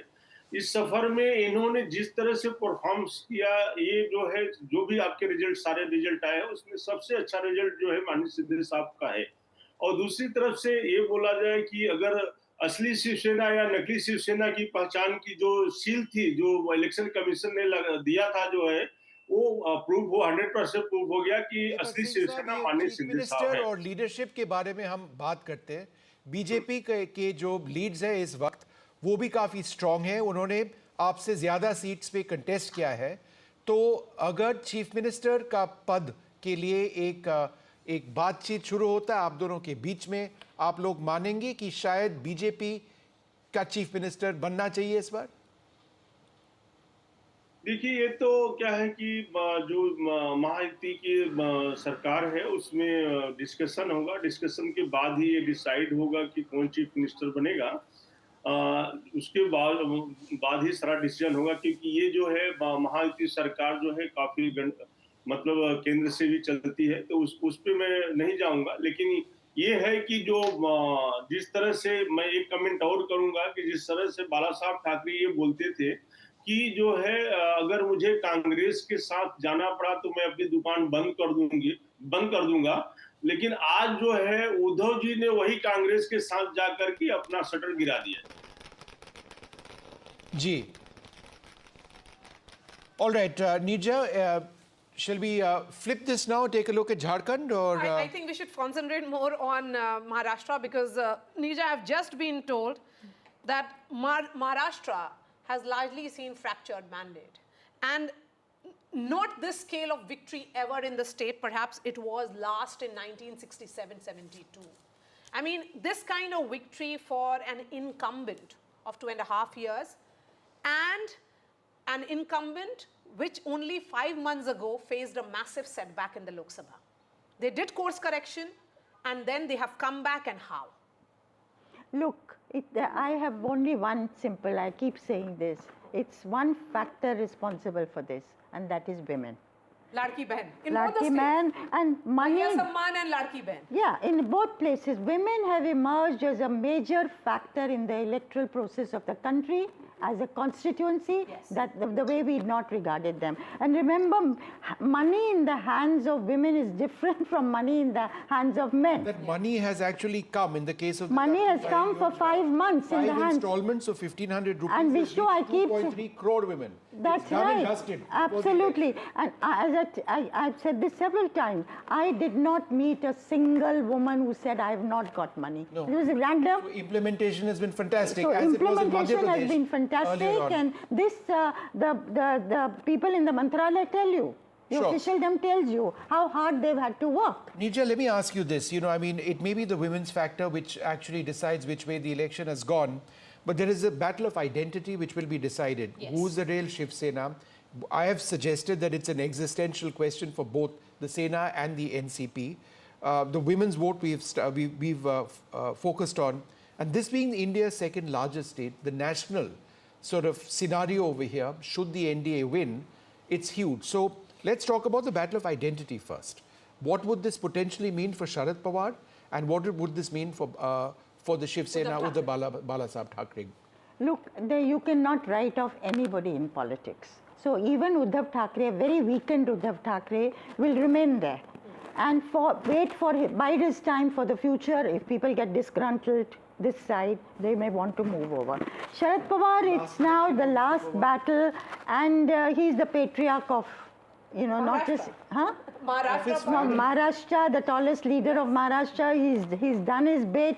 There was sympathy for him last time, and that sympathy played out. Sympathy doesn't play out again and again. So, yes, he will be there. Again, let's see what, you know, suppose you have a disgruntled Eknath Shinde's group and a disgruntled Ajit Pawar group, if they are not satisfied in the new government. We have been discussing that. Is there a possibility of a potential realignment post this result? With this kind of result, do you still sense realignment? No, you know, they cannot move wholesale and form an alternative government. And once you're in power, then it's that much more difficult to say, I'm moving to the other side. The other side has very little to offer you, whereas the ruling side has much more to offer Anil you. Antony of the BJP joins us. We also have Mr. Chavan of NCP Sharad Pawar. A massive setback for you, Mr. Chavan? Disappointment? Yes, definitely. It is disappointing and unexpected. Nevertheless, we humbly accept the mandate given by the people of Maharashtra, and we are committed to reflecting to the results with sincerity and introspection. Sir, this is what I can say at this conceding moment. these elections? Is your party officially conceding these elections? You see, the thing is, the results are there in front of you, and I don't know what to react at this moment because, as I said, it is really unexpected for us. So we need to wait and really introspect. This is what I can say at this moment. All right. Let me go across to Mr. Antony. You know, extraordinary leads, and if these leads translate into results which will start happening anytime now, then, you know, we need to look at the next stage. That would be government formation. Now, we've been debating this for the last hour or so. You've had an excellent Chief Minister in Eknath Shinde. However, you've done extremely well in these elections yourself. The BJP has done extremely well. Would your cadre demand a Chief Minister from your party? Thank you, Vishnu. First of all, the Bharatiya Janata Party would very categorically say that this is a great day for India, not for India Alliance, but definitely for India. For India, this is a great day. Maharashtra was one of the states where, during the Lok Sabha elections, the opportunistic India Alliance had done better than what they had expected, where almost 30 seats went to the Alliance and 17 for NDA. But within 5 months, we have come back in a very comprehensive manner. There's a win for our people's desire for a double-engine government and people's faith in our Prime Minister. Now, talking about the government formation, first of all, again, let us not forget the fact that we went as a formidable alliance. We had 3 major players, and even though we have 3 major factors, and irrespective of the numbers, we went together as an alliance, and the people showed full faith in the alliance. It was a victory for the state units and also the desire of the people to have a double-engine government in Maharashtra also. So after the election results, the leaders of all the three parties will speak to each other. They will be, our central leadership will also be speaking to the our two alliance partners. And finally, one thing we can assure is that we will have a government, a very stable 5-year government that will be ensuring that the welfare of the people of Maharashtra and the development of the state you will be kept in looking at priority, Maharashtra and because that a is 5-year the big government, prize. a stable government will be there. But what about Jharkhand? You know, it seems that the tribals who did not vote for you during the Lok Sabha polls have again not gone with you in these elections, although it turned to be a different picture completely in Maharashtra. But in Jharkhand, you'll have to work a little more on the tribal voters, that constituency which is still not convinced with your policies and ideas.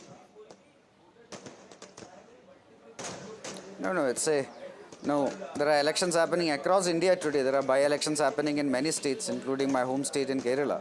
And Maharashtra is definitely a comprehensive result. Jharkhand, yes, at this moment we are slightly behind, but let's say it's a difference of 8-9 seats can change a lot, and 6-7 rounds of counting is left. So let us not come to conclusions there. Giving you, I shouldn't be giving you hope at the moment because Jharkhand looks like that it's 49 for India bloc, that is JMM. And so they're ahead of the simple majority mark if these leads. But Anil, I'm just trying to understand over here. Simple majority, they are ahead. Yeah, so it does. So if we take a look at what's taking place in Maharashtra now, would you suggest there was any one deciding factor which has resulted in your being in such a decisive lead? Was it the factor of women and schemes? Because Maharashtra is fascinating, from agrarian distress to the women's vote to the demands of an increasingly young Mumbai, to caste identity, to Marathi pride, right? It's a hugely diverse state. What won it, or what is potentially winning it for you? So it's a combination of many factors. It is an outright rejection of the divisive politics that was put forward to the people of India by the India Alliance. It is a thumbs up, a huge thumbs up for our Prime Minister and his vision for Vikasit Bharat. It is also a very good sign of a desire by the people of Maharashtra to have a double-engine government. And then, like you rightly mentioned, a lot of schemes. We have done a lot of development in Maharashtra. The opposition was trying to create narrations, non-existent narrations, including projects, Maharashtra not getting enough projects, etc. But all this was rejected by the people. Okay. Everything that the opposition perhaps projected got rejected in Maharashtra? Mahima, go ahead. Jai Hind. Jai Hind. I would say it is not that. Jai Hind, am I audible? Yes. Mahima, go ahead, we can hear you. Yeah, so thank you for having me on your show. Yeah. So Maharashtra and Jharkhand both, in fact, were eager for a change. But what happened in Maharashtra, now the trends are becoming clearer, is certainly, going to be a victory of the rhetoric, the high decibel rhetorical campaign run by the BJP. While in Jharkhand, it is the people's issues, the fight for the people's issues that the Congress and our allies had put up is right at the center of the victory that is imminent for us. But Maharashtra, I would certainly say that, it's quite a misfortune of kinds for a democracy like ours. Because it was a government that was formed by backstabbing. It was a government of intrusion formed by the BJP, betraying people's trust, breaching people's mandate. There was a major trust deficit. In spite of that, if this is happening, it is extremely unacceptable, absolutely unacceptable. And which is what our alliance partners, spokespersons are also speaking about. You must have heard Mr. Sanjay Raut talk about it. And of course, what's happening on the ground, the kind of poaching that has already happened, the kind of factionalism that has happened. A BJP who was accusing Nawab Malik of, linking with Dawood Ibrahim, having links with Dawood Ibrahim, fielding him as their candidate, accusing Ajit Pawar, Mr. Modi accusing Ajit Pawar of 70,000 crores of corruption and then fielding their party. And this kind of mandate is not only unacceptable, Maria and Vishnu, I would say it is also indigestible. We can digest it, but whether the people of Maharashtra will digest it is a larger question. At the end of the day, Be it in it is Haryana about or in other people's states, rights, I think- it is about people's voice. Yes, I think this was the larger sentiment in Maharashtra. This is reflecting on the vote in Maharashtra right now if these seats actually consolidate. People had moved away from anger of six months ago. They had moved away from that sympathy of 6 months ago. Maharashtra today is sending that message that they vote differently in the Lok Sabha and Assembly, yes, but it's also a pro-incumbent disagree, mandate. Maria. Let's accept it and go ahead. That's the beauty of Indian democracy. Yes, we have been focusing on the women voter. Legacy debate, yes, but let's not shift the spotlight from Eknath Shinde. Ma'am, here is someone who has managed to do what somebody from the Thackeray family could not. There was a rebel in Raj Thackeray when he created MNS. He has done what Raj Thackeray could not. You're absolutely right. It shows how India has moved on. Yes. And India that appreciates somebody who comes from humble beginning is the Modi phenomenon. And claws his way up and uses Sam Dam Dhand Bhed, has fire in his belly, will to power. People somewhere respect that. And therefore, you compare it to entitlement. You got it, through the family Rija, name. if I can jump in, what I find the most amazing part of Eknath Shinde's journey is when the Shiv Sena split, there was the entire hotel drama taking place. He broke the party. Nobody thought it would work. People thought that this is just going to be utterly disastrous and all these Shiv Seniks are going to come back to the main group, as it were. He took them to Goa first. From Goa, he went to Assam, came back to Goa, put them on a bus, came back. He became chief minister and might well be chief minister once again. It is an incredible performance. Where does this leave the original Shiv Sena? You're right. I mean, it will be very difficult now, if they are in power, for them to even think of splitting. Much more difficult to move back to somebody who's not got power. It could be the other way around. I mean, It could be the other way around. Also with the NCP, let's Yes. see. Even though there's Sharad Pawar this side, and he's known to pull things out of the hat at various moments, but still, would people go to a group that is in power with all the loaves and fishes that's going to offer and perks that it's going to offer to them? So, and with, of course, Ajit Pawar was leading, and one expects him to win in Baramati, actually. Yes, Because but Neerja, again, that was the sentiment that during the Lok Sabha it would be Tai and during the Assembly it will be absolutely, Dada. I came across this That was the myself. sentiment, and that also Mr. Ajit Pawar believed in, that fielding और लोग कहते his थे wife ना- against Supriya was a mistake. No, not only that, every single person who was opposed to him for him would say, "Kaam to kiya hai." Kaam to kiya hai. So that was an Five-term acknowledgement. MP, five-term MLA who has delivered on the ground. So, but overall, Ajit Pawar's performance may not be as good as Eknath Shinde's. So, will this be the same troika that will return in Maharashtra politics with Eknath Shinde and his two deputies in Devendra Fadnavis and also Ajit Pawar? That remains to be seen. But we have Mr. Singh of the Shiv Sena joining us. What's your assessment? Yes जो है जो शिंदे साहब का जो जमीनी ये था इससे पूरा इलेक्शन में दिख रहा है और जैसे इसमें मैं ये देख रहा हूँ कि भले बड़े भाई की भूमिका में बीजेपी है लेकिन क्या है कि जो है जो इंडियन कल्चर है इंडियन कल्चर के अनुसार जो है बड़े भाई हमेशा छोटे भाई का ध्यान देते हैं जिस तरह से राम का राज्याभिषेक होते होते उन्होंने भरत जी को राजगद्दी पे बिठाया था इसी तरह से हम लोग उम्मीद करते हैं कि छोटी भाई का भी बड़े भाई ध्यान रखेंगे Okay. I just want to, for our Bade viewers bhai and joining chota us bhai now at politics 11:26 a.m., let's just quickly go through what the scene in Maharashtra is and also in Jharkhand. Let's remember in Maharashtra, the magic mark is 145. That's what they are seeking right now. The NDA at this stage is more than double that of the MVA. At 221, I think it's safe to say that they're going to be forming the next government in the state.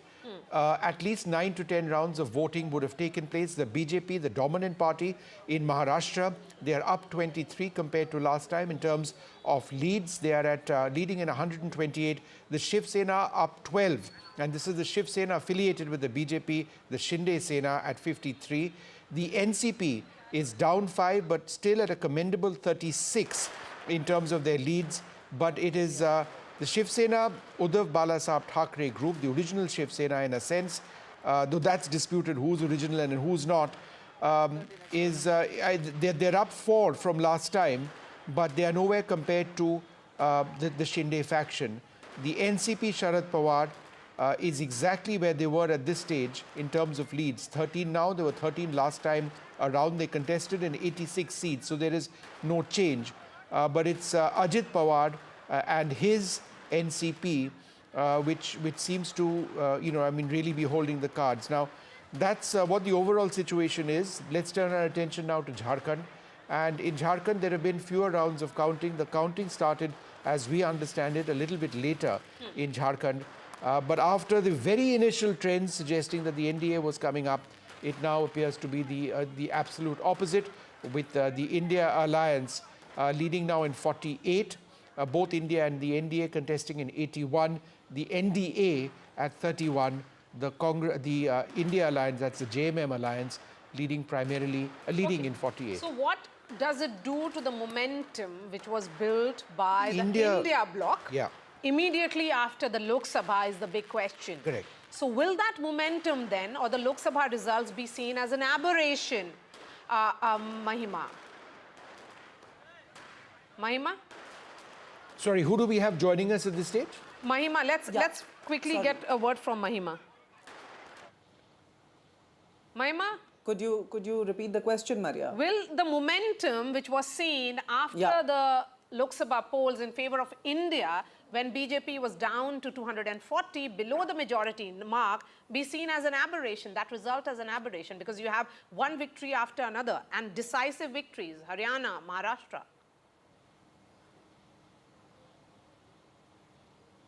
I would, before I delve into your question, Maria, I would actually, because I was looking at the Jharkhand trends and, the leads that we are getting there, it's quite interesting because the kind of high decibel campaign the BJP ran with Hemanta Biswa Sarma at the helm of it as the ambassador was quite intriguing in an uncomfortable, in a rather adverse way. Yet what you see in Jharkhand is a victory of people's rights, people's issues, and that is what we expected in Maharashtra also.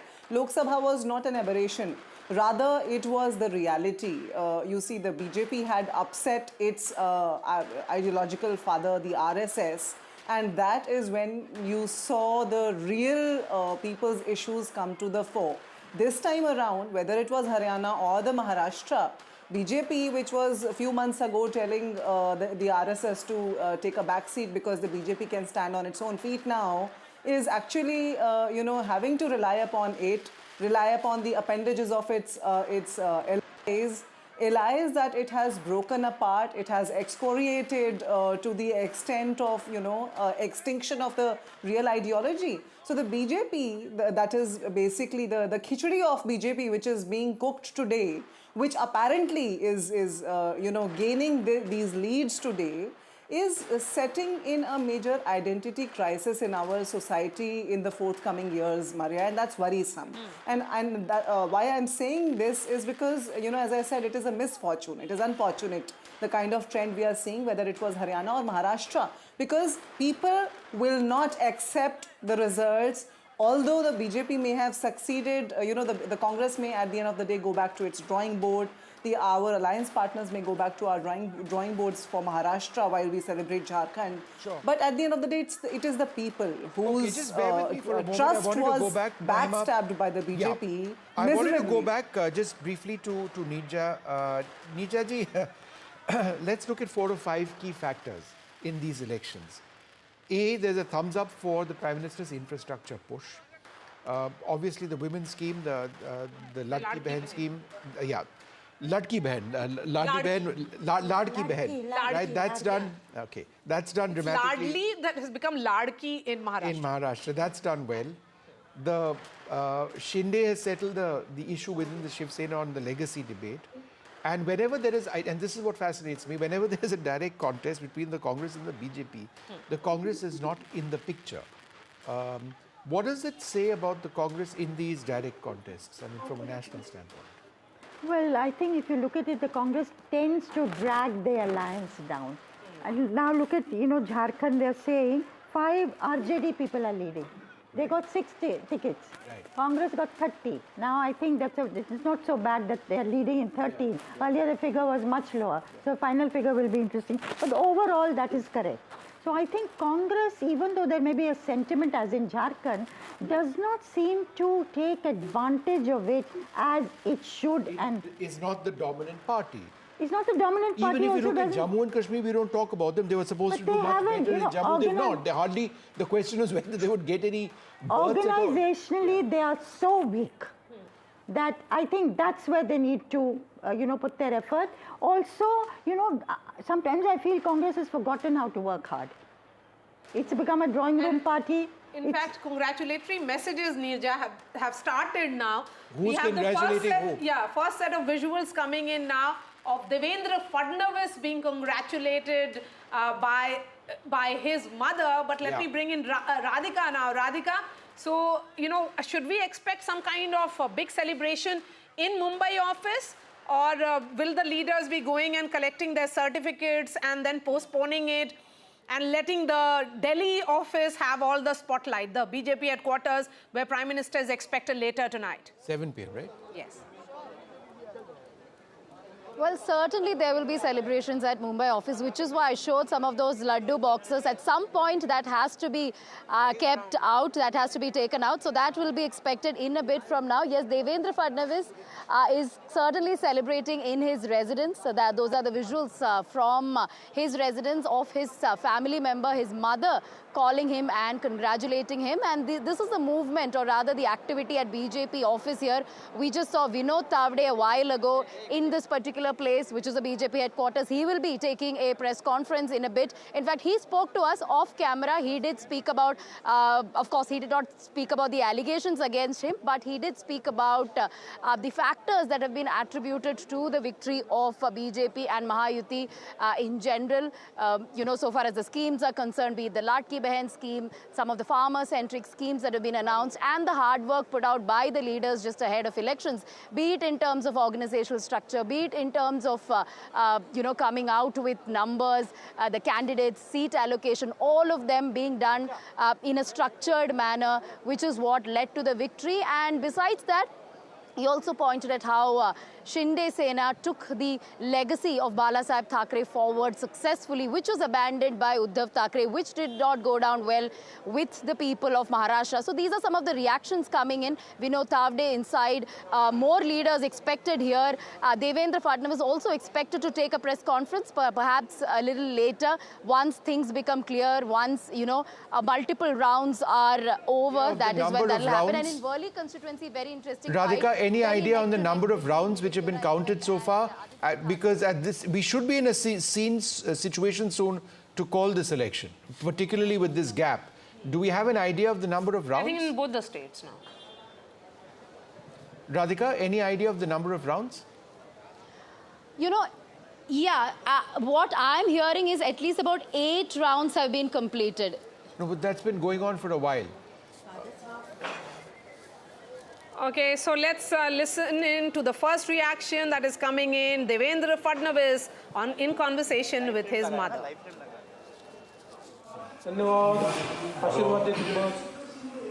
Hello. येतो संध्याकाळी येतो आता इकडून सगळं निपटवतो मग येतो हां मी कळवतो तुला यस यस चला धन्यवाद आशीर्वाद देतो बस हॅलो हॅलो मी येतो संध्याकाळी येतो आता इकडून सगळं निपटवतो मग येतो हां मी कळवतो तुला यस यस चला धन्यवाद आशीर्वाद देतो बस हॅलो हॅलो मी येतो संध्याकाळी येतो आता इकडून सगळं निपटवतो मग येतो So let's listen in now. And Radhika, just what exactly is the conversation that's in Marathi? Please translate it for our viewers.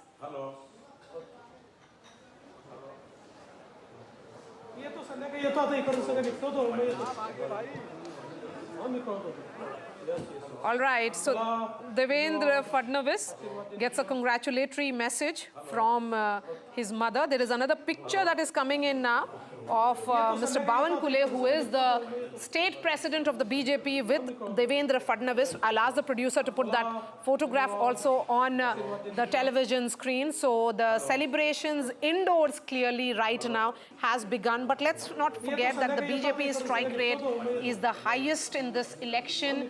Their tally is much above the entire MVA, twice the MVA, and also the combined strength of their own alliance partners, that is the Shiv Sena and the NCP Ajit Pawar. So Mr. Bawankule and Devendra Fadnavis exchanging a hug, embracing each other with joy. That picture will be coming up as well. So BJP in this election has sent the message that they can also ensure and turn the tide completely after 6 months. So that is Mr. Bawankule, who is the state president of Maharashtra, and Devendra Fadnavis. Devendra Fadnavis, a Brahmin leader, the BJP experimented with him in 2014 for the first time, and we saw after 5 years there was the pre-poll alliance of Devendra Fadnavis and the Shiv Sena won, but then the entire turn of events happened. But Anil and Anthony continues to be with us. We have other guests as well. But a word on the BJP's organization, how this picture should be read. On this, Yeah. Fadnavis, you know, sometimes maybe it's so Okay, Nirja, we've got Shaina Hinsi with us. I'm so sorry. Shaina, thanks very much for being with us. You know, I mean, we've been seeing your own Leeds situation go up and down. Where do things presently stand for you, Shaina? So honest to God, Vishnu and Maria know that mine is the toughest constituency in all of Maharashtra. It's hardcore, 140,000 Muslim, 1 lakh Hindu, and we have worked tirelessly to try and make a developmental agenda reach out to the people, because for 15 years you saw no development at all in Mumbai. No cluster redevelopment, no schools, no colleges, even water, electricity issues, sewage, parking, the works. I mean, it's really the most congested constituency. So having said that, I have worked tirelessly this 1 month, and I hope that the people accept me as their future MLA. But I don't want to go into any overconfidence. As Maria says, manifest, manifest. So I will manifest till the end.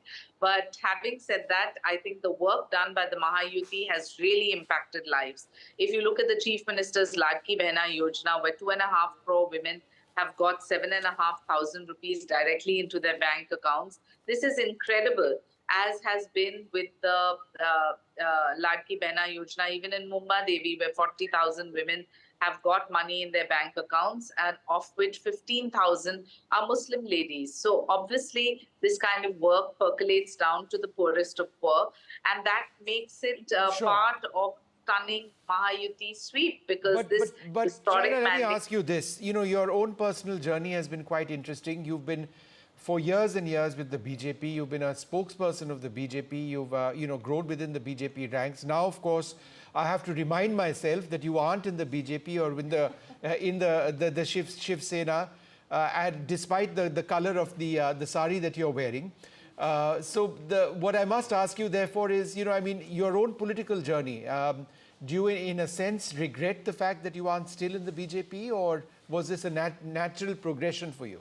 Or maybe an understanding for you to be fielded on a different ticket, because you realize that Shiv Sena was better placed than BJP in that constituency? No. I don't think any of these speculative questions have an answer, because this is the Mahayuti leadership that decided that I should fight from Mumbai Devi, and I have adhered to it. And I thank the Honorable Chief Minister for the opportunity, irrespective of it being the toughest constituency, because I truly believe that if we can make it here, this is going to be history in India. 15 years you have had a Congress MLA who has done absolutely nothing for the constituents, and that is apparent, because if you go to the constituents constituency, you see how backward it is. And I don't say this with pride, I say this with shame, because we as an inclusive society should make sure that every constituency gets the basic infrastructure. Sure. So I think the decision of the Mahayuti to field me is something that the leadership has decided, but it's like going from one house to another. The joint family continues to be the same, and the ideology continues to be the same. We haven't flunked the ideology. Just be We with us, haven't Shaina, abandoned for half a back. second. A little bit of breaking news, which I noticed a little while back. Professor Shastri, interesting. Bengal, 6 bypolls over there. The Trinamool leading in 6 out of 6. It comes on the back of the entire RG car situation. There was an expectation that it might hit Mamata Banerjee very hard. If those leads translate into results, it would be significant because she faces huge troubles in Bengal right Vishnu, now. I think by-elections need to be seen from a totally different lens. Very often the ruling party in the state does well because of the specificities of that by-election. Yeah. And this is proving true in West Bengal, it's proving true in Karnataka, Yeah. where the last trend was all the 3 by-elections the Congress was leading. Right. So there is that trend, other factors being equal, that the ruling party How has a would you slight look advantage. at this, Neerja? Trinamool leading all 6 seats in Bengal, quite unexpected? No, not. I agree with him. The incumbent government has the advantage as far as bypolls go. And that's the case in UP also. We are seeing happen, and in West Bengal. Rajasthan, of course, the government, the chief minister was, had to take away. Last time the BJP lost 11 seats in Rajasthan, so they had to make up. I don't know what the tally is there, what the situation We'll try and is get the tally in Uttar Pradesh as well. Maria? Yes, we'll try and get details because, bypoll results are equally important. Last I saw was that the BJP was leading in 6 and 1 RLD and the SP only in 2. Yes, so I think there is a great shift from the Lok Sabha. Yeah, there is a shift. But as I say, bypolls it'd be very surprising if bypolls are lost by the party in power. Yeah, they normally go towards the party in power. And of course, Mr. Yogi Adityanath was, it was a prestige battle for him after, the setback in the Lok Sabha elections to show that his popularity is undimmed in Uttar Pradesh. So perhaps Mr. Yogi Adityanath has also settled that discussion within his party. Whether he'll be moved to Delhi or somewhere else. A lot of speculation around him as well. So, but TMC leading in all 6 seats in Bengal, they did very well in the Lok Sabha polls. So TMC continuing with that trend. But yes, we have seen bypolls after bypolls, it is the government of the day which tends to win those bypolls. State after state, election after election. But shifting focus again to Maharashtra, I would say, because that's where the big story is. Professor Sandeep Shastri is joining us at this hour. It's settled in favor of Mahayuti. We are still not calling the election because as journalists, we are not supposed to be calling elections. We are just reflecting what the numbers are showing. But, 220, my sources are saying that last time this mandate came was in 1967 or 72. After that, it has always been fractured mandate in Maharashtra, but never a landslide of this nature. What you referred to earlier was also possibly a single party getting a majority because of a particular sweep. This possibly would be the first example of an alliance doing so well. The numbers may settle little less, little more around where we are, but it indicates a clear trend which is in favor of the NDA in Maharashtra, and which is in some senses a reversal of the Lok Sabha verdict that you had in that state. And as we have been discussing on this channel for quite some time, assembly verdicts are different from Lok Sabha verdicts, and here I think the performance of the state government clearly has played an important role. The caste coalition they were able to create has been successful for them. And thirdly, I think working as an effective alliance has been important for the NDA here. As we have been saying, the BJP was the main partner in the alliance, whereas in the opposition, all the 3 were contesting more or less equal number of seats, and nobody was really seriously driving the coalition as the BJP was driving the coalition in the case of the Mahayuti. Zafar Islam of the BJP is joining us. Zafar Islam,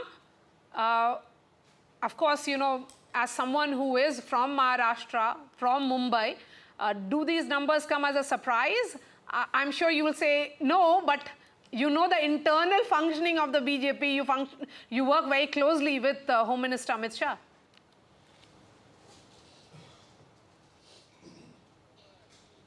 If you see my tweet in this morning, rather I gave it by to ANI and that was aired on many channels. At 8 o'clock in the morning, I said century for BJP, half century for Shiv Sena, quarter century for Ajit Pawarji's party, and put together double century for Mahayuti. And this is something which is coming true.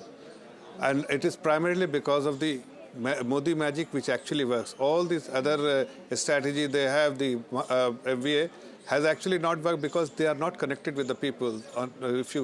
Because I worked for 2 months in Maharashtra, as you know, that we exactly know that which party was connected with the people. Even though if you can see that even in Uttar Pradesh, Samajwadi at least has some connect with the people. That's why they are at least leading in 2 seats. But as far as Congress and Uddhav Thackeray's party, Bata, they were absolutely away from the ground, and they were more on television and fighting with each other and criticizing each other. And Sanjay Raut in particular of Ubata actually made life difficult for all the political parties of FVA, because every morning it was his strategy to target our leadership, target Mahayuti leadership of no reason and rhymes, and that is something has gone really bad with the people of Maharashtra. They decided, they made up their mind that they will definitely bless Bharatiya Janata Party and Mahayuti, and this is something which is in front of you.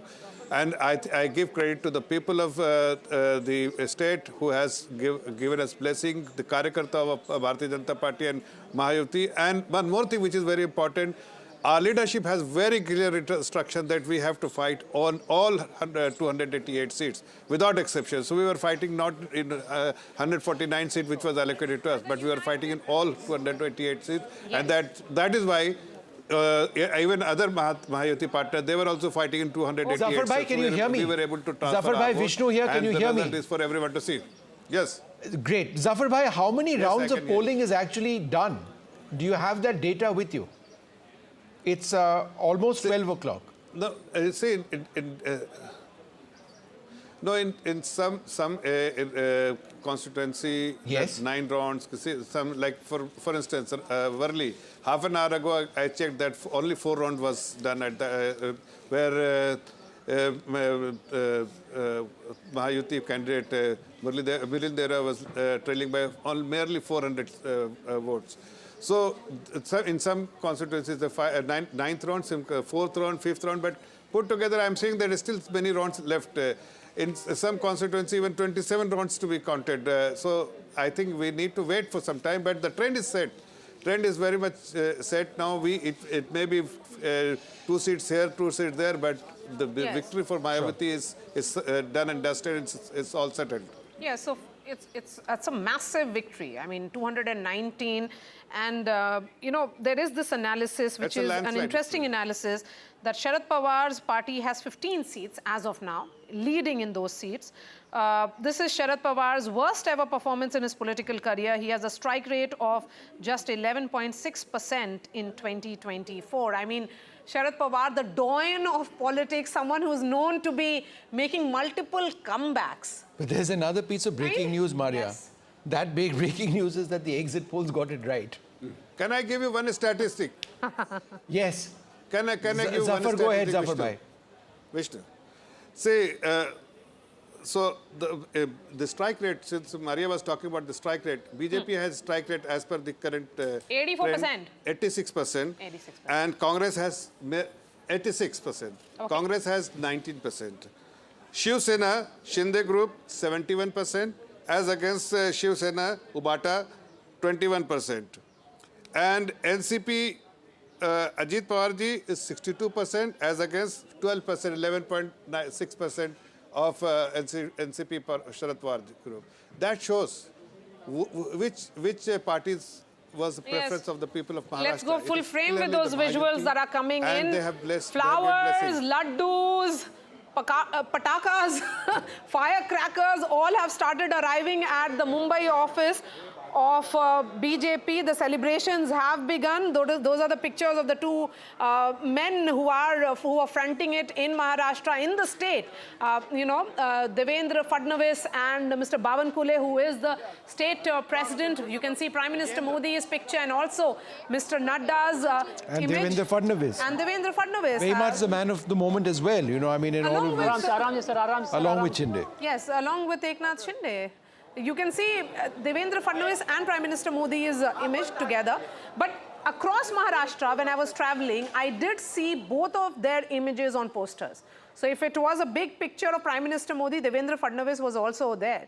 Although his own personal acceptability may not be high, particularly in Marathwada because of because of the Maratha agitation, but largely this kind of victory requires togetherness or strategy working at multiple levels. I think two levels, I would say. The RSS is back with the bank as far as campaigning went. Door-to-door, distribution of checks. I think they, unlike the Lok Sabha elections, when they held back, that's one factor.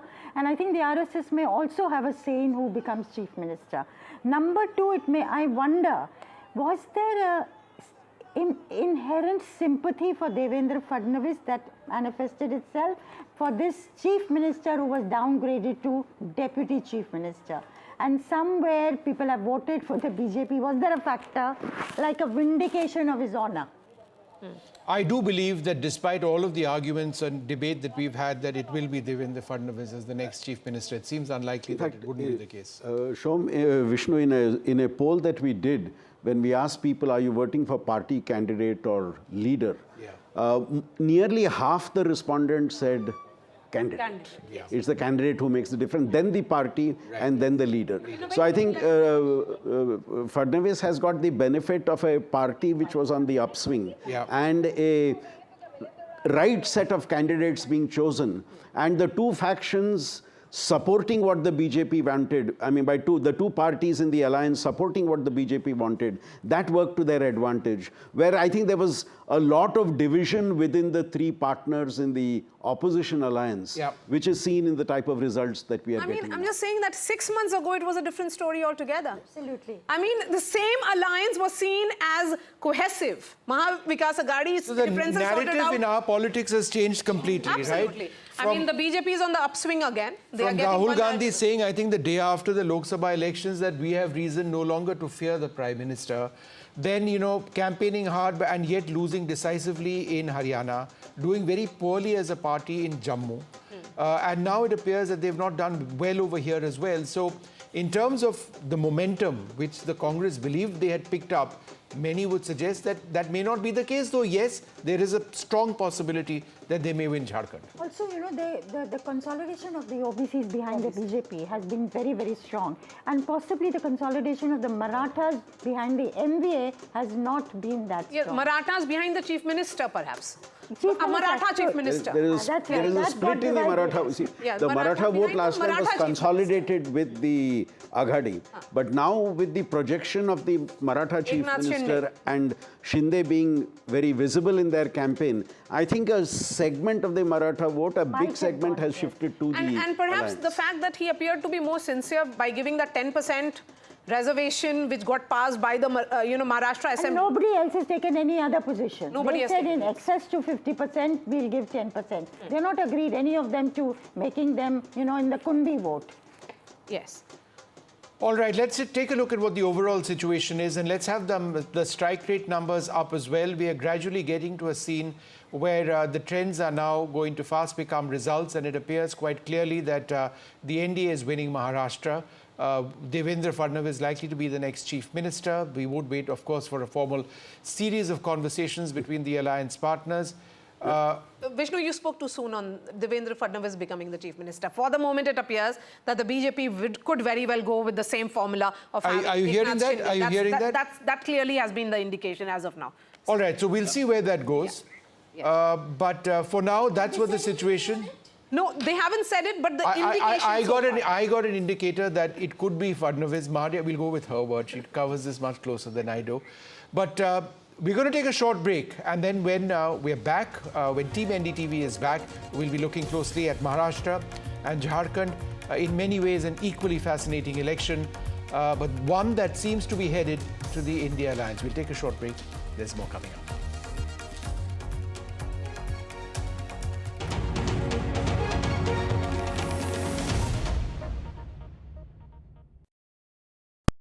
Stay informed and entertained with the new and updated NDTV News app. You can watch all our channels live, listen to podcasts, read breaking, and I swipe it there. पाऊँ rewards, मैं everywhere. कहीं से भी करूँ collect, spend करूँ direct. Download any single ID partner app, link your card and earn reward with top brand. Get it free with single ID. stay informed and entertained with the new and updated NDTV News app. You can watch all our channels live, listen to podcasts, read breaking and exclusive news from around the world and more. Download the NDTV app today and get access to the best journalism and storytelling on your smartphone or tablet. The NDTV app. News that matters to you. NDTV proudly upholds its legacy of trust and credibility.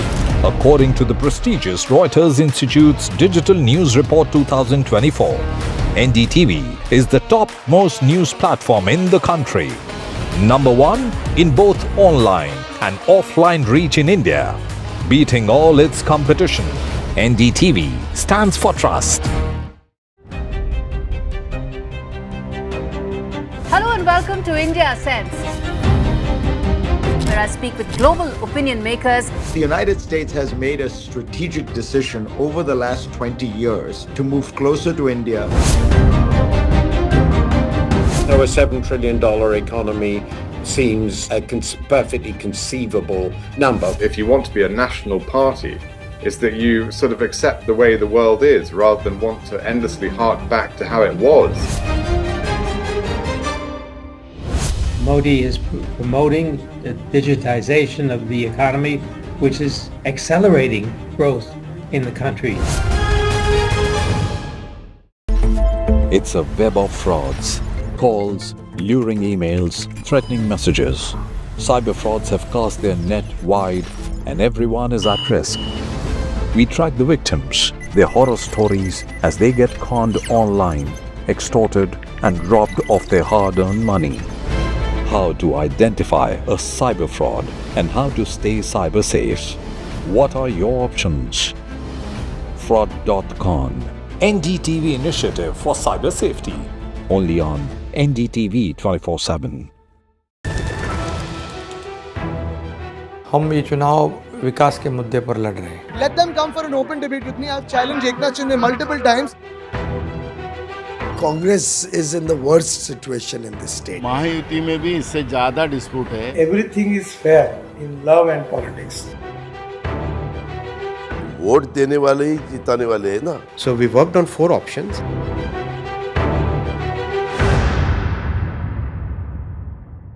I've been reporting on all issues, big and small, from Andhra Pradesh, Telangana, rest of South India, bringing you all the action, all that you need to know, all that you want to know. The energy of Maximum City is infectious. I bring in that energy in our news coverage from financial capital, Mumbai.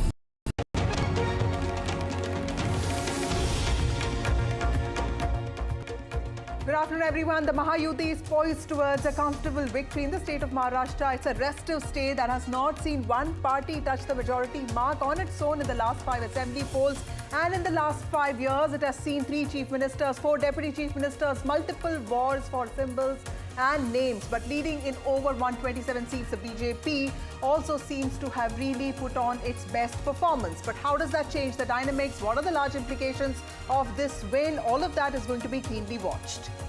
Good morning, and it's just not a victory, it's a tsunami for the Mahayuti in Maharashtra. I mean, for all those who were thinking it's going to be a keenly contested match, just take a look at what's happening at this moment. If you talk about the MVA, I think it's that's the man of the moment at this moment, isn't it? What's the Devendra Fadnavis with the BJP president of Maharashtra, Mr. Bavan Khule.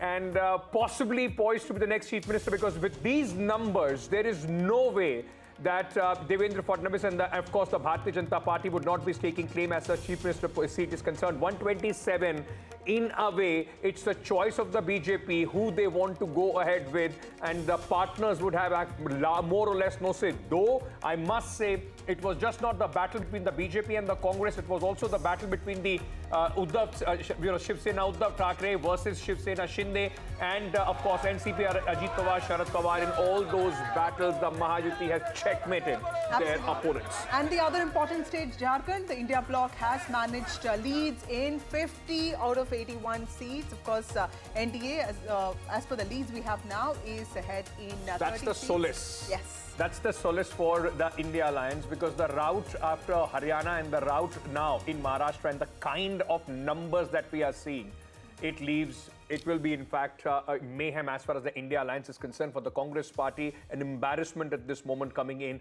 there from Maharashtra. So we'll get you all the latest details, but let's quickly start with the headlines. Fadnavis, the ultimate comeback man in Maharashtra. Fadnavis stars in BJP's stunning show, specifically in the seats of Vidarbha. NDA set for a landslide victory in Maharashtra. Stunning feat by the BJP. Contested 149 at this moment, leading on 127. Some relief for the India bloc. Its source in Jharkhand widens its lead, defying anti-incumbency. Hemant Soren most likely to retain power.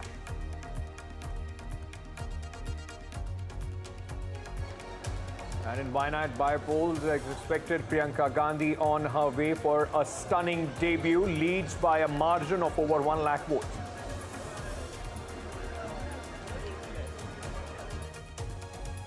Results of Bypolls that took place, 42 of them are also coming in. TMC and BJP maintain lead in West Bengal, UP respectively. In Punjab, Aam Aadmi Party leads in 3 seats, Congress in 1.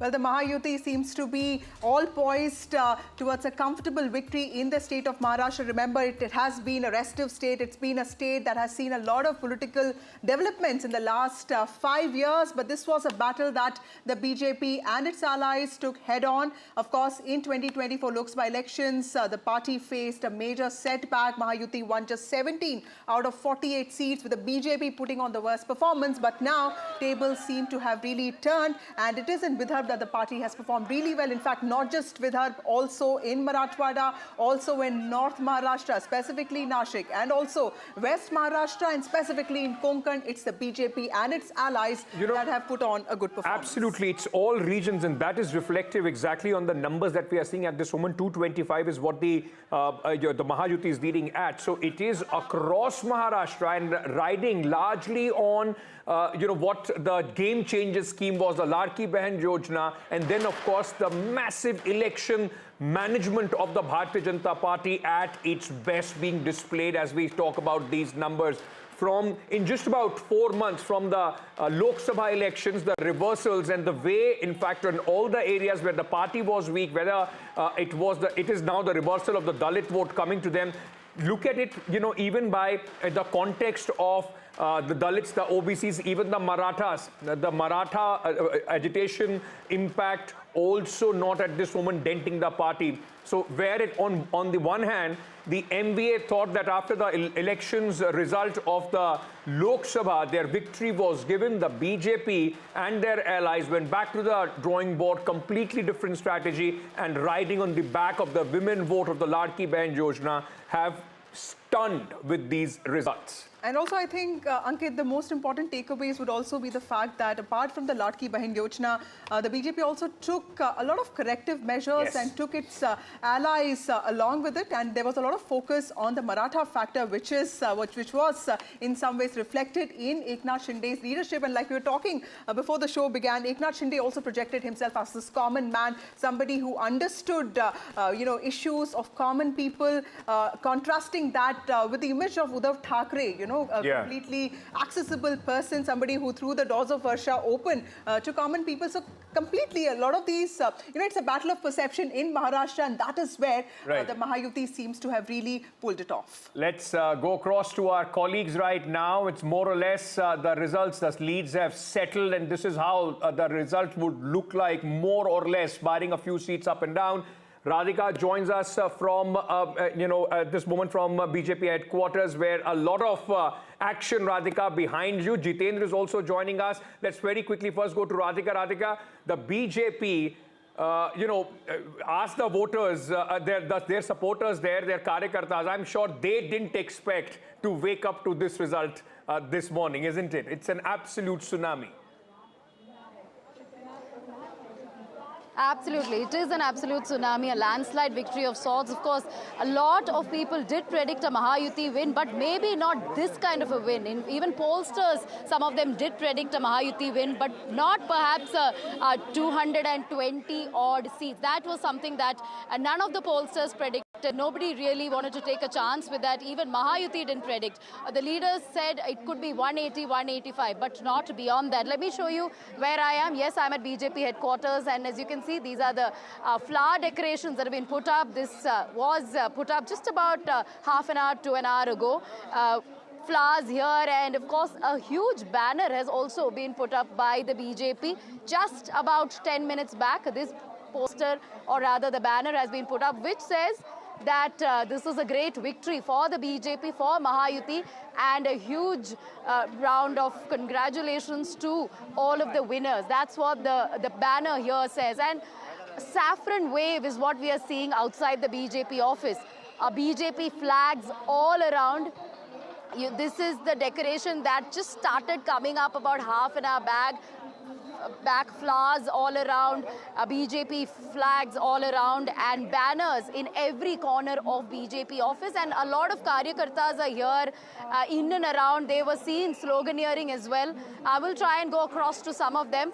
But this is the scene here, and predictably, expectedly so, considering the landslide victory that we are talking about. It is a clean sweep for BJP.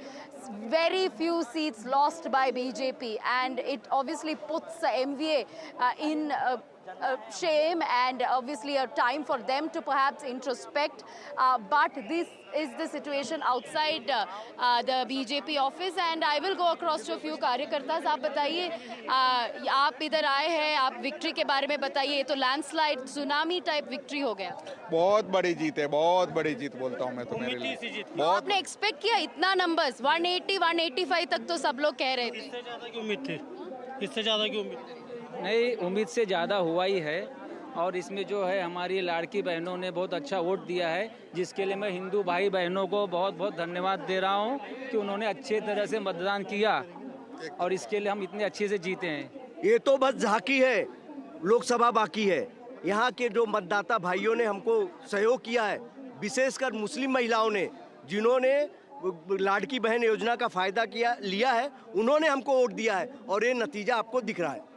So a lot of this attributed to the schemes by Mahayuti. We know for a fact that there was Ladki Behan scheme, a huge hit among women. One of the reasons why, at least pollsters and several of the experts feel, one of the reasons why the number of women voters increased immensely this time is as a result of these schemes for women. Besides that, there were farmer-driven schemes, schemes for youth, including internship programs, scholarships. All that seems to have wooed voters towards BJP, and of course in particular towards Mahayuti. So it's a great strike rate as far as BJP and Shinde Sena are concerned, and even NCP, Ajit Pawar for that matter, he was seen as the dark horse in this particular equation. But he also felt... Anuj joins us from outside Sena Bhavan.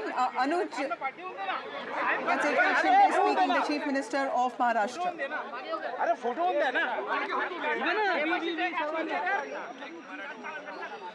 The Chief Minister is also leading from his constituency, Kopri Pashpakadi, and also a strong man there, a Maratha strong person. But of course, the BJP doing well on its own this time.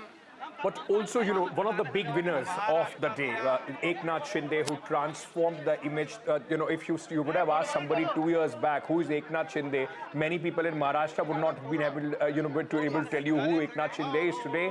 He transformed the chief minister to the common man. His house is also open all the time, and that is something that Shiv Sainiks would have always wanted. He's speaking at this moment. Let's listen in.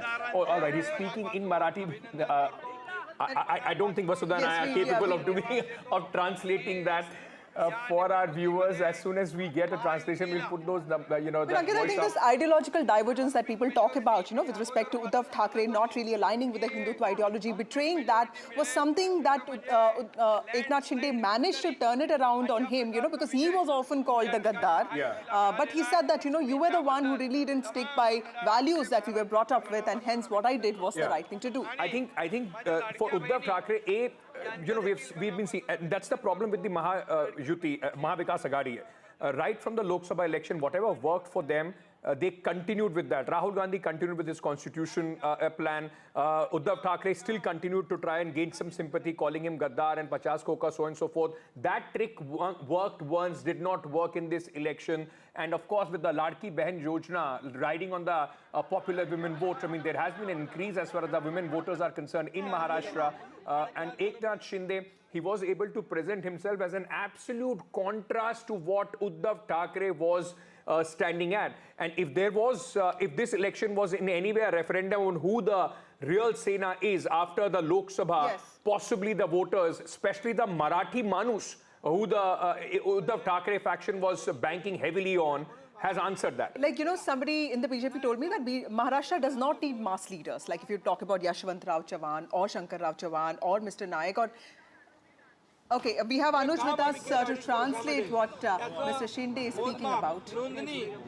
नोंद आणि त्याची कामाची पोचपावती या महाराष्ट्रातल्या जनतेने आम्हाला दिलेली आहे. खरं म्हणजे आता आम्ही 2.5 वर्षात जे काम केलं, आता पुढच्या कार्यकाळामध्ये आमची आणखी जबाबदारी वाढली आहे. The people of Maharashtra have validated all the work that we have done, but this also puts us under more responsibility to work even harder in the next term. सर्व कार्यकर्ते मनापासून काम करत होते आणि म्हणूनच हा विजय एवढा मोठा. All the workers worked very honestly for this fight, and that is why this victory has been possible for the entire Mahayuti. मतदारांना धन्यवाद देतो की खूप मोठ्या लीडने, मार्जिनने त्यांनी मला. I would like to thank to all the workers and all the people of Maharashtra for giving us such a huge and unprecedented lead. पुन्हा एकदा सगळ्यांना मनापासून खूप खूप शुभेच्छा. मनापासून सगळ्यांचं सर्व मतदार. I'm thankful to everyone, all the workers and all the people of Maharashtra.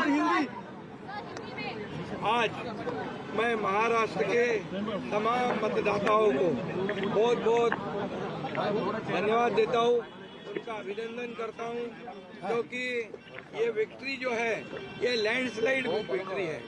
ये मैंने कहा था कि महायुति को थम्पिंग मेजोरिटी मिलेगी और इसीलिए मैं तमाम मतदाता जो है, मेरी लाडली बहनाओं को मैं धन्यवाद देता हूँ, लाडले किसानों को मैं धन्यवाद देता हूँ और लाडले हमारे भाई हैं, लाडले सीनियर सिटीजन हैं, सभी वर्ग जो है, सभी वर्ग को मैं धन्यवाद देता हूँ कि उन्होंने ऐसी विजयश्री प्राप्त कर दी है कि न भूतो न भविष्य तो ऐसी विक्ट्री जो इस बार मिली है, जो 2-2.5 साल हमारी महायुति ने काम किया है.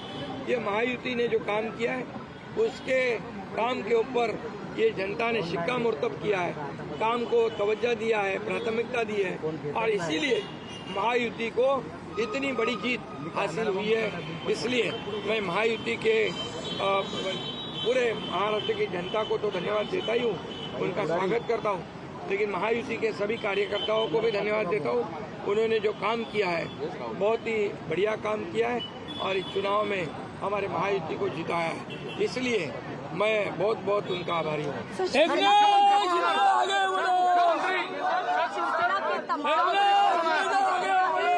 Say that I can come back as the Chief Minister.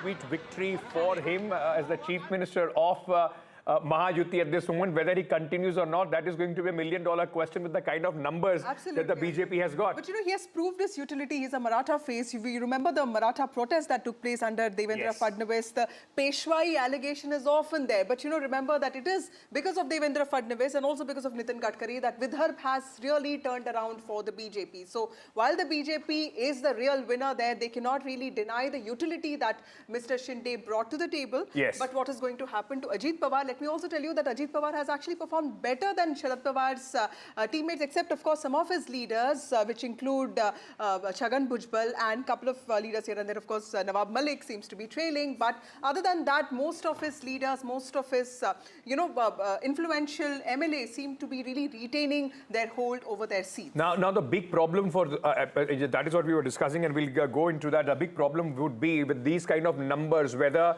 whatever number of MLAs are winning for Sharad Pawar and also for Uddhav Thackeray, whether they are going to stick around, or is there going to be another, it will be easy to break those and go back and bolster the claims of Ajit Pawar and Eknath Shinde. But we also at this moment, let me introduce our other guests, those who are joining us. Neerja Chaudhary, senior journalist, political analyst, is with us at this moment. Zainab Sikandar, political analyst, is also joining us. Dr. Shama Mohammed, national spokesperson of the Congress Party, is with us. Pradeep Bhandari, BJP national spokesperson, also joining us at this moment. Thank you so much to all of you and welcome to the broadcast. Let me, Mr. Sushil Vyas, spokesperson of the Shiv Sena Shinde faction, is also with us. Sanjay Gupta, who's the leader of the Shiv Sena UBT, also joins us. Thank you all of you for joining us on this broadcast. To you, Shama Mohammed, first. Shama, what really do you think went wrong with the Maharashtra campaign of the Congress Party? Because just about 5 months ago, the party emerged as the party with the highest number of seats, 13 seats in all, and it was supposed to be this driving force, the anchor of the MVA, but clearly there are things that went wrong. Do you think that it was also the allies that in some ways pulled the Congress down with the kind of demands that they made with respect to seat sharing? First and foremost, I myself am shocked when what I'm seeing in Maharashtra. I was there. I mean, you can have a difference, but not this much. Now, one thing they are saying is the Ladli Behna or Ladki Behna scheme worked. But even if it worked, it can be 156, 160. But this sort of landslide is very unbelievable for me. I mean, I don't want to blame anybody. I don't want to blame my alliance partners or any of those things. We have to see exactly, talking to the leaders, what exactly went wrong, because it's very shocking. Farmer distress was huge, unemployment was huge, businesses going out of there was huge, women's security, many issues as such were very big. So yes, there was a Ladli Behna scheme, and when it came itself, I was at the opinion that we should really take it up, in the sense as it was given 3 months before, and we knew that the election, which when somebody wants one nation, one poll, normally last election, Jharkhand, Maharashtra and Haryana all go together. So why it? Of course, we knew it was for this. But as you know, I mean, I'm not going to blame anybody, but there is no independent election commission in this country. That is a very big issue. And you cannot say polarization worked, because the same polarization was done in Jharkhand. It did not work. I mean, but it's the same election commission also conducting the elections there, ma'am. No, let me finish. Despicable ads were put on where Muslims are entering a Hindu house, they're taking over, showing us Guspetias, and JMM Hemant Soren outside his photo that he's allowing this. I mean, that's despicable. So that did not work there. All right. So they cannot say that ek hai to safe hai worked. I will not believe that. That is not the. But okay, what did not work for the Congress Party? Before I go to our other guests, because like you are saying, even if you call out the election commission, the same election commission has conducted the election in Jharkhand, where your alliance is coming back to power. The route in Maharashtra is there a feeling that the Congress Party, like you were saying, there have been so many issues. And just 3 days before people voted, the Congress did a press conference, and that's the time they announced, 7,000 rupees for the soybean farmers. Were you not able to, in fact, your messaging continued from what happened in Lok Sabha? You thought after Lok Sabha election, it's a given that you are going to win, while the BJP was able to reinvent itself. So just one point. I'm not blaming the election commission for anything, but for the dates of the election, when they say, one nation, one poll, you can't tell festivals are there and then change dates. That I don't agree. We all know festivals. In the beginning of the year, we get the calendar. So we know when festivals are. The other thing is, yes, I agree with you and admit, In Telangana, the guarantees were given much before. The guarantees itself came 2 weeks before. It was very late.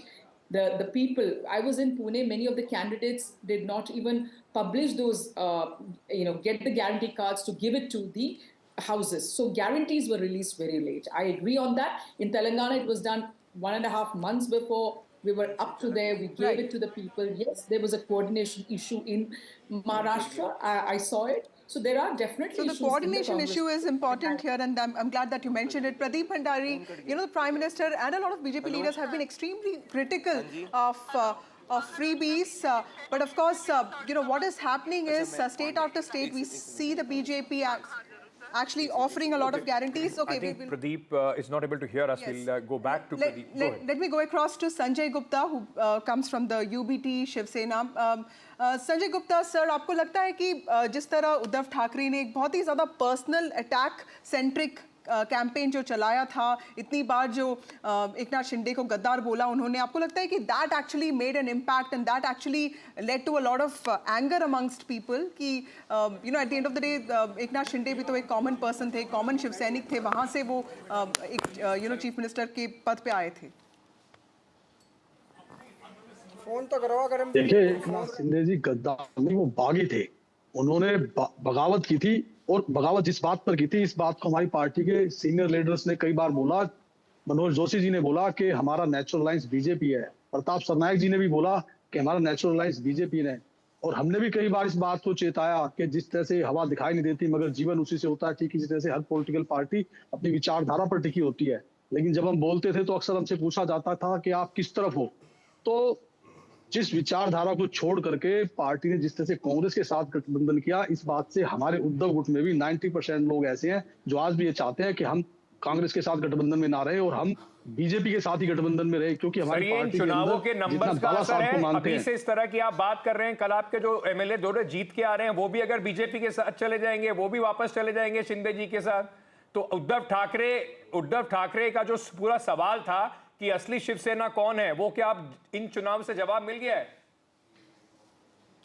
बिल्कुल. देखिए, किसी भी बात का सबसे अंतिम निर्णय लोकतंत्र के अंदर जनता ही लेती है. और मैंने हमेशा किसी एमएलए ने क्या कहा क्या नहीं कहा, मैं इस बात को नहीं कहूंगा, लेकिन मैंने हमेशा इसी बात को कहा कि जो भी 5 साल के अंदर महाराष्ट्र की राजनीति में घटा, उसका अंतिम निर्णय महाराष्ट्र की जनता ही लेगी. और महाराष्ट्र की जनता जो निर्णय लेगी वही सही निर्णय होगा. Impact of these elections, Vasudha, where the spokesperson of the Uddhav Thackeray Sena at this moment somewhere conceding to the fact that we may have made a mistake by going to the Congress party. Pradeep Bhandari, often we have seen the Prime Minister and also BJP leaders actually, call out this idea of providing welfare and calling it freebies, ravedees. But state after state, we are witnessing the BJP also offering very similar welfare programs and saying that this is empowerment of women. I completely agree that it is empowerment of women. Women need that kind of money, especially, in times like this. But do you think that's become a blueprint for the BJP? And now that also doesn't put you in a position to criticize the Congress for its guarantees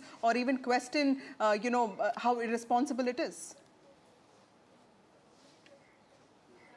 Well, thank you so much, Vasudha and Ankit, for having me. Well, there is a difference, Vasudha, here that when we give a guarantee, we complete and we ensure that the guarantee we live to our what we promise. And there's a difference because the Congress party, whatever it promises, the Congress party does not deliver. Look at Karnataka as a test case of Congress party, and look at Maharashtra as a test case of Prime Minister Narendra Modi's Bharatiya Janata Party and NDA. In Karnataka, the Congress party could not provide Greh Lakshmi. Congress party has increased the price of milk. Congress party has increased the price of water. Congress party has ensured that the land of the farmer is given to work. So we can go on to our political debate. Today I want to focus on a very important point, Vasudha. I was listening to Shama and she could not even concede. She started to blame the election commission and was saying that the result is unrealistic. Please look at this last history. 2014, the same individual said the result was unrealistic. Prime Minister Narendra Modi came with full majority. 2019, the same individual said that the result was unrealistic. Prime Minister Narendra Modi came with full majority. 2024, they said that they're coming in absolute majority. We repeated the government for the 3rd consecutive time. In Haryana, they said that it is impossible for the Bharatiya Janata Party to come.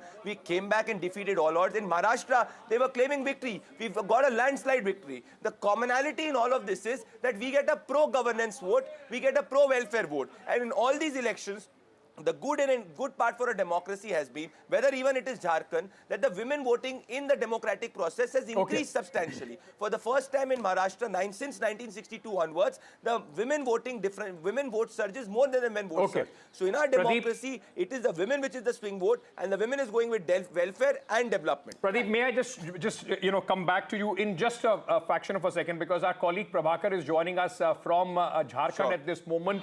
Jharkhand, of course, Pradeep, interesting things to talk about as well. As interesting as Maharashtra is, this is the only solace as far as the India alliance is concerned. Prabhakar, for Hemant Soren, now, not only does he emerge as one of the biggest tribal leaders, not just in Jharkhand, but across the country, he has also done something which is not usual in Jharkhand.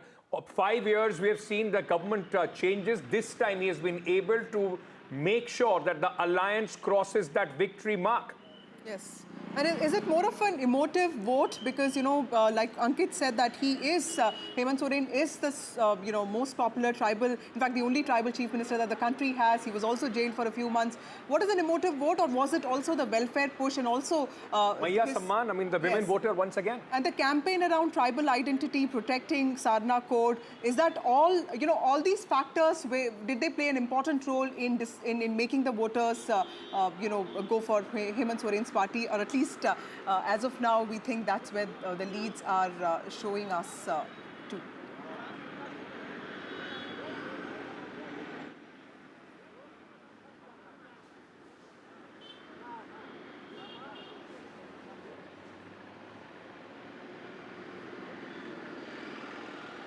Those are the visuals there of... Hemant Soren has certainly made a history. I mean,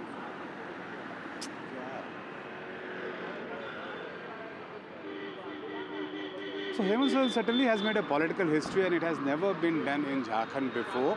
He is a chief minister who served for 5 years, and then he made a comeback, which was never seen in Jharkhand before that. We are right now at the chief minister residence, though it wears a deserted look as of now, but we are told that as time passes, you'll see laddus and crackers, all laddus being distributed here and crackers being busted here.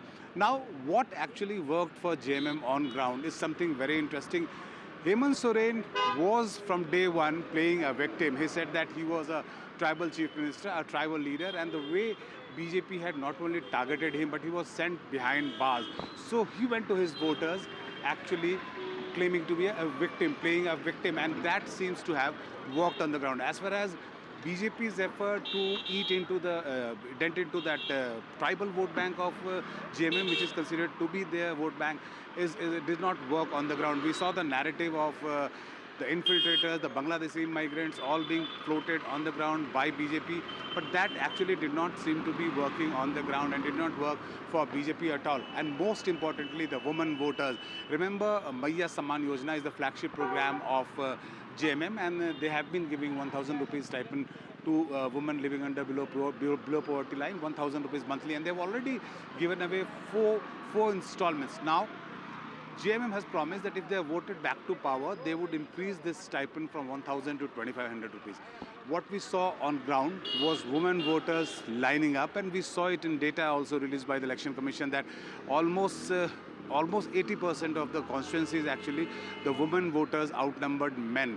So is it because of the women voters who stood in the line and voted for JMM? So we'll have to actually dig deep into this data, but as of now, JMM seems to be all smiling. Yeah. Thank you for joining us at this moment. But Neerja ji, let me ask you this. Does this now present the blueprint for, for every political party, for every alliance? Yes. We have seen the whole women voter, and especially trying to give the direct benefit of cash incentives to the women voters, state after state. If you are in government, if you start doing this, even if it is just 6 months before the election, that becomes the most formidable thing. Whether it is Madhya Pradesh, whether it is now, of course, in the state of Maharashtra and Jharkhand. Whether what you do in 4.5 years matter less, what you do in the last 6 months with these direct cash transfers to the women, is that the way forward for And every also two political more party? things, sub-classification in the Dalit category, in the SC category, something that we saw in Haryana also, and also in Maharashtra, and of course, electricity for farmers. So I think these are the three things that the BJP has managed to crack, and they feel that that is one thing that gets voters on their side. And you see, if women are almost 50% cutting across caste, and I saw in Maharashtra, Dalit women, OBC women, Maratha women being excited by this, what money they had got in their hand. Yes, the answer to your question is yes, this may well become the blueprint. And even in Maharashtra... I'm sorry I'm interrupting you. Mr. Vinod Tavre is speaking at this moment. The man was in a lot of controversy 24 hours before the voting. Let's listen in. Eknath Shinde जी, देवेंद्र जी फडणवीस, अजितदादा पवार आणि Ramdas आठवलेंचे RPI या सगळ्यांनी जे एकत्रित या राज्यात काम केलं आणि माझं तर स्पष्ट मत आहे की अप्रत्यक्ष लाभाचं राजकारण आणि प्रत्यक्ष लाभाचं राजकारण, इन्फ्रास्ट्रक्चर डेव्हलपमेंट, रस्ते, पाणी, वीज, वंदे भारत, मेट्रो म्हणजे अप्रत्यक्ष लाभाचं राजकारण, आणि प्रत्यक्ष लाभाचं राजकारण म्हणजे लाडकी बहीण, शेतकरी सन्मान निधी, शून्य बिल, या दोन्हीचा बॅलन्स एकनाथजी शिंदे, देवेंद्रजी फडणवीस आणि अजितजी दादा या तिघांनी केल्यामुळे जनतेला यांच्यावर विश्वास बसला. दुसरं मला असं वाटतं की भाजप शिवसेनेची जी नैसर्गिक युती होती ती शरद पवार साहेबांनी, उद्धवजींनी 19ला तोडली. त्याचा एक वेगळा राग विशेषतः माननीय बाळासाहेबांच्या मतदारांच्या मनात होता. रोज सकाळी राज्याचं राजकारण कलुषित होणारं वक्तव्य भांडूपवरनं यायचं, आणि ज्यावेळी एकनाथ शिंदेनी बाळासाहेबांचं हिंदुत्वाचं धनुष्यबाण, हिंदुत्वाचं शिवसेना नाव हे हिंदुत्वाच्या मूळ प्रवाहात भाजपबरोबर आणल्यामुळे एकनाथ शिंदे साहेबांना बाळासाहेबांच्या विचारांची मतं ही बीजेपीच्या बरोबर मिळाली. मला असं वाटतं की महाराष्ट्रातला हा विजय, बिहारमध्ये पोटनिवडणुकीत 4 पैकी 4 जागा एनडीए पुढे, उत्तर प्रदेशमध्ये 9 पैकी 6 जागा भाजप पुढे, आणि तसंच राजस्थानमध्ये 4 जागांवर भाजप पुढे. त्यामुळे देशातल्या या सगळ्या निवडणुकांमधलं चित्र हे सांगतंय. Uttar Pradesh and Bihar, BJP is leading not just in Maharashtra but also in the bypolls of the other state elections as well. जनतेने आपला विश्वास दाखवलेला आहे आणि महाराष्ट्रातला विश्वास अभूतपूर्व आहे. तुमचा पुढचा प्रश्न असणार मुख्यमंत्री पदाचं काय, तर एकनाथ शिंदेजी, देवेंद्र फडणवीस, अजितदादा पवार आणि भाजपचा केंद्रीय नेतृत्व निर्णय घेईल. आज महायुती म्हणून आम्ही खूप खूप धन्यवाद. त्यांनी बोलल्यानंतर मी काय करू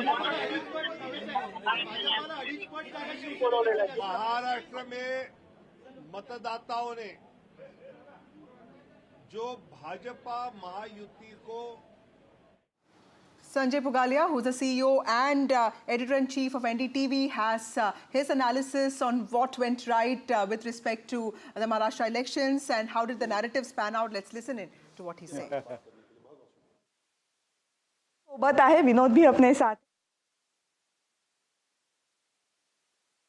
इनफॉर्मल चर्चा भी कर रहे हैं इस पूरे इलेक्शन के बारे में.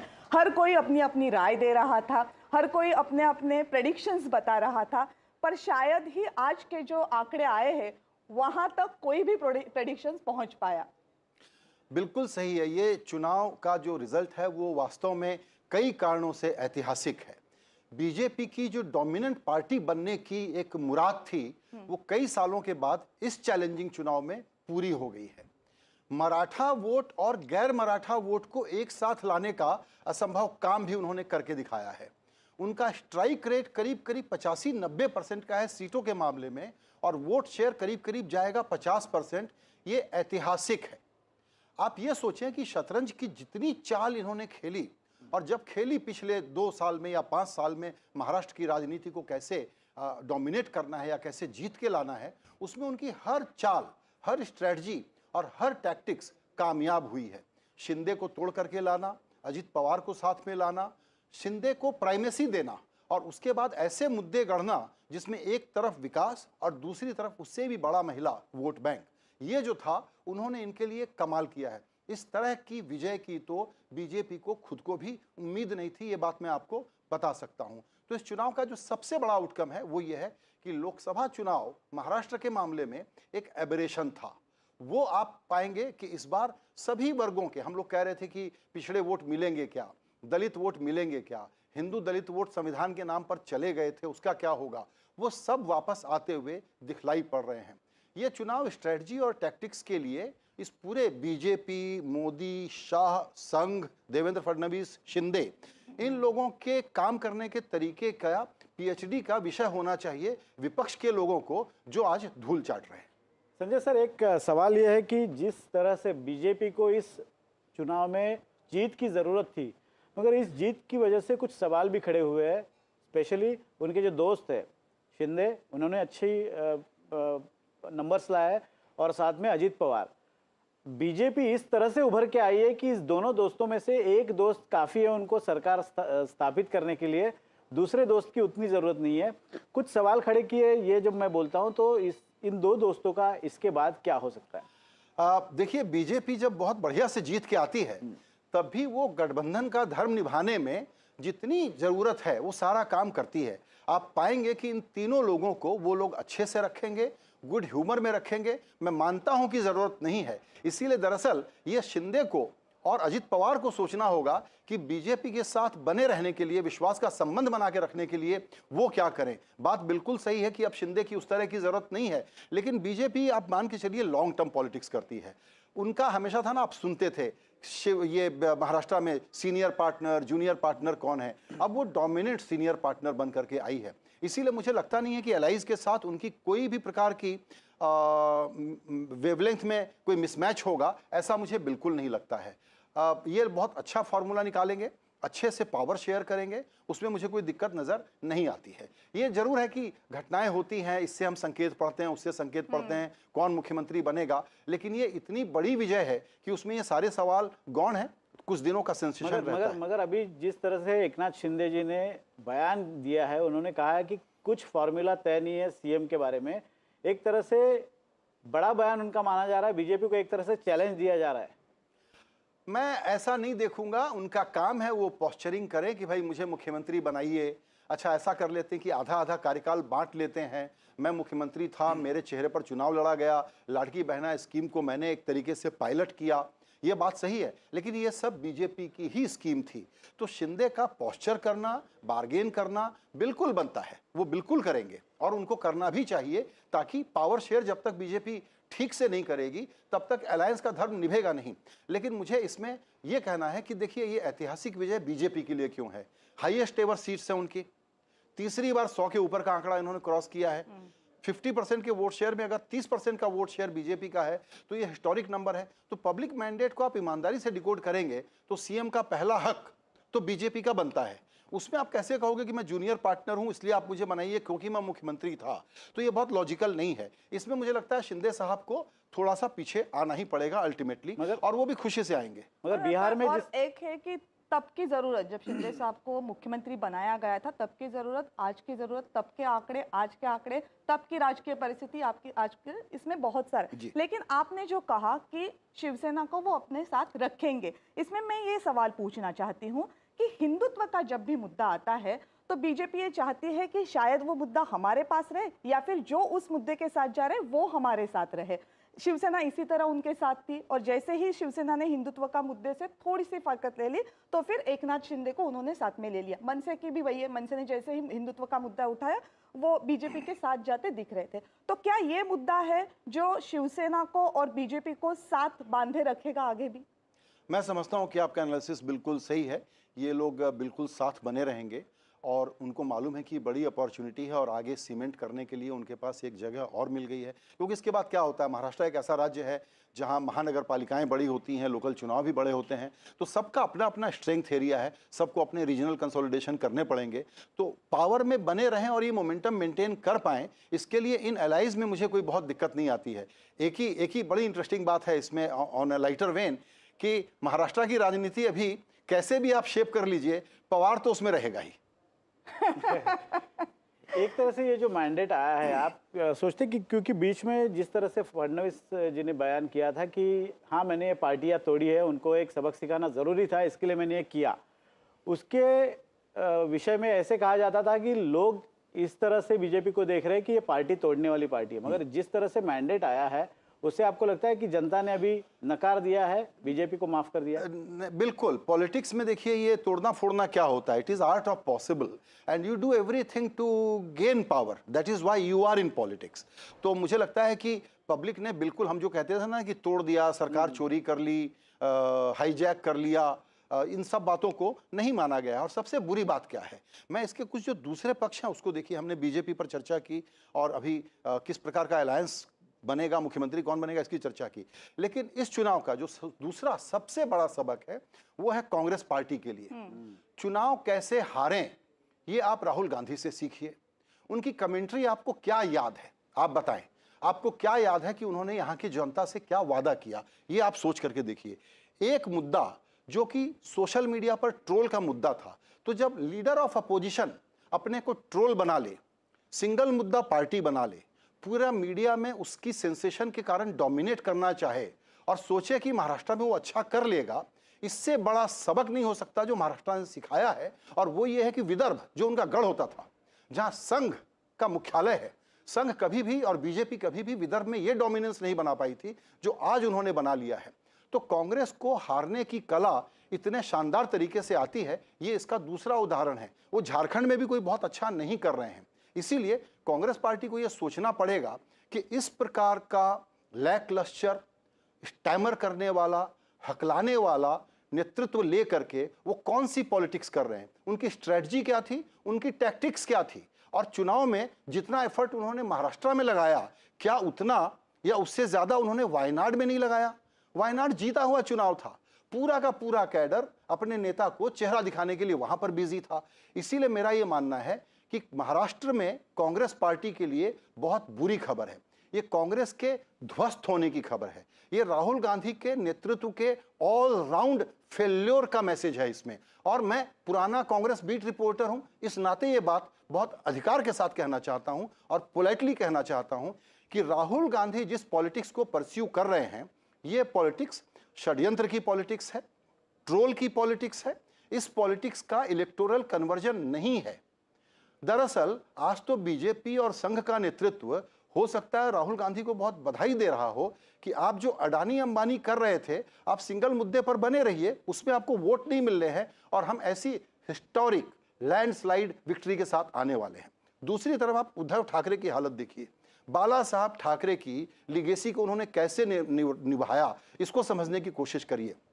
उनकी बातों में भी कर्कशपना था, एंटी डेवलपमेंट बात कर रहे थे, प्रांतवाद को फैलाने की कोशिश कर रहे थे। अब ये कांग्रेस पार्टी क्या जा करके गुजरात में कैसे वोट मांगेगी, ये सोचने की कोशिश करिए। और ये बाला साहब ठाकरे अब के नाम पर कैसे उद्धव ठाकरे आगे की राजनीति करेंगे। 20-20 सीटों की पार्टी हो गई है महाराष्ट्र में, ऐसा जमींदोज इनको किया गया है और बीजेपी की चुनाव लड़ने की महारथ जो है उसकी वजह से किया गया है। और वो कोई सीक्रेट प्ले बुक थोड़ी है, वो सब पढ़ते हैं, सब जानते हैं, आप उसको कॉपी करते हैं, लेकिन कॉपी करते हैं तब तक 5 साल का आपका एक चुनाव निकल जाता है। तो ये चुनाव राहुल गांधी के पर्सनल फेल्योर की सबसे बड़ी मिसाल है, सबसे बड़ा सबूत है। और ये बहुत गंभीरता से ये बात हम आपको समझाने की कोशिश कर रहे हैं कि देखिए, लोकतंत्र चलना चाहिए, बीजेपी का ऐसा डोमिनेंस किसको चाहिए? कोई पब्लिक नहीं चाहती है कि ऐसा डोमिनेंस हो, लेकिन अगर अपोजिशन ऐसी एंटी डेवलपमेंट, ऐसा एंटी नेशनल, ऐसा anti business and no pro people क्या कर रहे हैं, उन्होंने 3000 रुपए दिए, मैं 5000 रुपए दे दूंगा, ये कोई पॉलिटिक्स होती है क्या? इसीलिए मेरा कहना है कि कांग्रेस पार्टी अभी भी, अगर आप लोगों को ये लग रहा है मेरी बातों से कि भ्रम हो रहा हो कि कांग्रेस पार्टी जागेगी इस झटके के बाद भी, तो इसको भूल जाइए, क्योंकि जब तक राहुल गांधी का नेतृत्व है कांग्रेस धराशायी होते रहेगी, इसी तरह से टूटते रहेगी। और आखिरी बात, 2029 अगर ये इस ट्रोल पॉलिटिक्स से लड़ना चाहते हैं तो भूल जाएं। कांग्रेस के प्रचार में जो एक बात दिख रही थी वो ये दिख रही थी कि कोई भी महाराष्ट्र व्यापी जिसको आप पैन महाराष्ट्र कह सके ऐसा मुद्दा लेने की वजह एजेंडा सेटिंग लग रहा था। ऐसा लग रहा था कि जो मुद्दे कांग्रेस लाना चाहती थी वो पहले से तय किए गए थे और उन्हीं को कांग्रेस आगे लाना चाहती थी, पर बदकिस्मती महाराष्ट्र के लोगों ने उसको एक्सेप्ट नहीं किया। मतलब जनता से जुड़े सवाल भूल के कांग्रेस कुछ अलग सवाल उठा रही थी। वही प्रॉब्लम है ना कि जनता सोच क्या रही है। इनको पीपल पल्स का कुछ नहीं मालूम था ना। ये अगड़े पिछड़े की राजनीति नहीं समझ रहे थे, इलाकों की राजनीति नहीं समझ रहे थे। हमारे पत्रकार लौट करके सोया कपास को बड़ा मुद्दा बता रहे थे, कौन सा मुद्दा निकल करके आया, कोई रिजोनेंस था ही नहीं इनकी बातों का। क्या कह रहे थे आप लोगों ने इतनी कमेंट्री की, आप लोग मुझे बताइए। मेरे इस सवाल का जवाब मैं आप लोगों से लेना चाहता हूं। आपको कांग्रेस का कौन सा इशू याद है? कोई एक इशू याद है आपको जो पब्लिक में रिजोनेट करे? किस राज्य में? महाराष्ट्र, जहां पर की कांग्रेस मजबूत थी, जहां शरद पवार का साथ था। ये तो शरद पवार हैं, इसलिए आपको एक सेम्बलेंस ऑफ चुनाव लड़ने वाला फाइटिंग मोड थोड़ा सा नजर आया, वरना कांग्रेस की क्या हैसियत थी इस चुनाव में सामने आ गया है ना। उद्धव ठाकरे किस तरह से तितर बितर होकर बिखर करके पराजित हो गए हैं, सामने आ गया है ना। मेरा यही कहना है कि अगर आपका ऑब्सेशन कॉरपोरेट दुश्मनी और एक ऐसी आवाज, अमेरिका का चुनाव, लिबरल अमेरिकन डेमोक्रेसी का हम एग्जाम्पल देते हैं, आपको दिख नहीं रहा है वहां पर कि क्या बयार बह रही है, आमतौर पर पब्लिक क्या सोच रही है? आप अपनी पॉलिटिक्स को रीएडजस्ट नहीं करेंगे क्या? और चूंकि आप अपनी पॉलिटिक्स को रीएडजस्ट नहीं करेंगे तो ऐसा ही नतीजा आएगा जिसमें आप जमींदोज हो जाएंगे। इनको पब्लिक पल्स का कोई आइडिया ही नहीं है। ये सोशल मीडिया के ट्रोल को पॉलिटिक्स समझते हैं और सोशल मीडिया के ट्रोल में ये जब तक फंसे रहेंगे कांग्रेस पार्टी का भविष्य अत्यंत ही अंधकारमय है। ये मैं आपको बताना चाहता हूं। आप सोचिए, ये बैठ करके ब्लैक बोर्ड ले करके अपने प्रवक्ता के साथ जब इनको चुनाव प्रचार में गली मोहल्ले में घूमना चाहिए तो वहां बैठ करके कॉन्स्पिरेसी थ्योरी का, जैसे नहीं होता व्हाइट बोर्ड पर कोई बड़ा स्ट्रेटजिस्ट अपने को समझ रहा है, बैठ करके कोई डिजाइन बना रहा है, उस प्रकार का बीच चुनाव में कैंपेन के दौरान अपने आर्म चेयर पर बैठ करके ज्ञान दे रहे हैं। तो मेरा यह कहना है कि इस वक्त एंटी डेवलपमेंट पॉलिटिक्स के ये बड़े चेहरा बन गए हैं। दुर्भाग्य की बात है, लोकतंत्र मजबूत में कांग्रेस मजबूत हमको चाहिए, लेकिन ये तो नहीं दे पाएंगे। इसीलिए इनका पब्लिक में कोई रेजोनेंस नहीं दिख रहा है। महाराष्ट्र में, महाराष्ट्र कौन है? सबसे बड़ा सोशल रिफॉर्म वाला राज्य। महाराष्ट्र कौन है? सामाजिक रूप से सबसे जागा हुआ राज्य। महाराष्ट्र कौन सा राज्य है जहां इतनी जातियां, धर्म, सबके बावजूद ये एक ऐसा मैंडेट ला करके आपको देते हैं? आपकी कौन सी थ्योरी सही निकली, आप ये बताइए ना। क्या फ्यूचर देखते हैं तीन पार्टियों का जो बुरी तरह से हार रही है?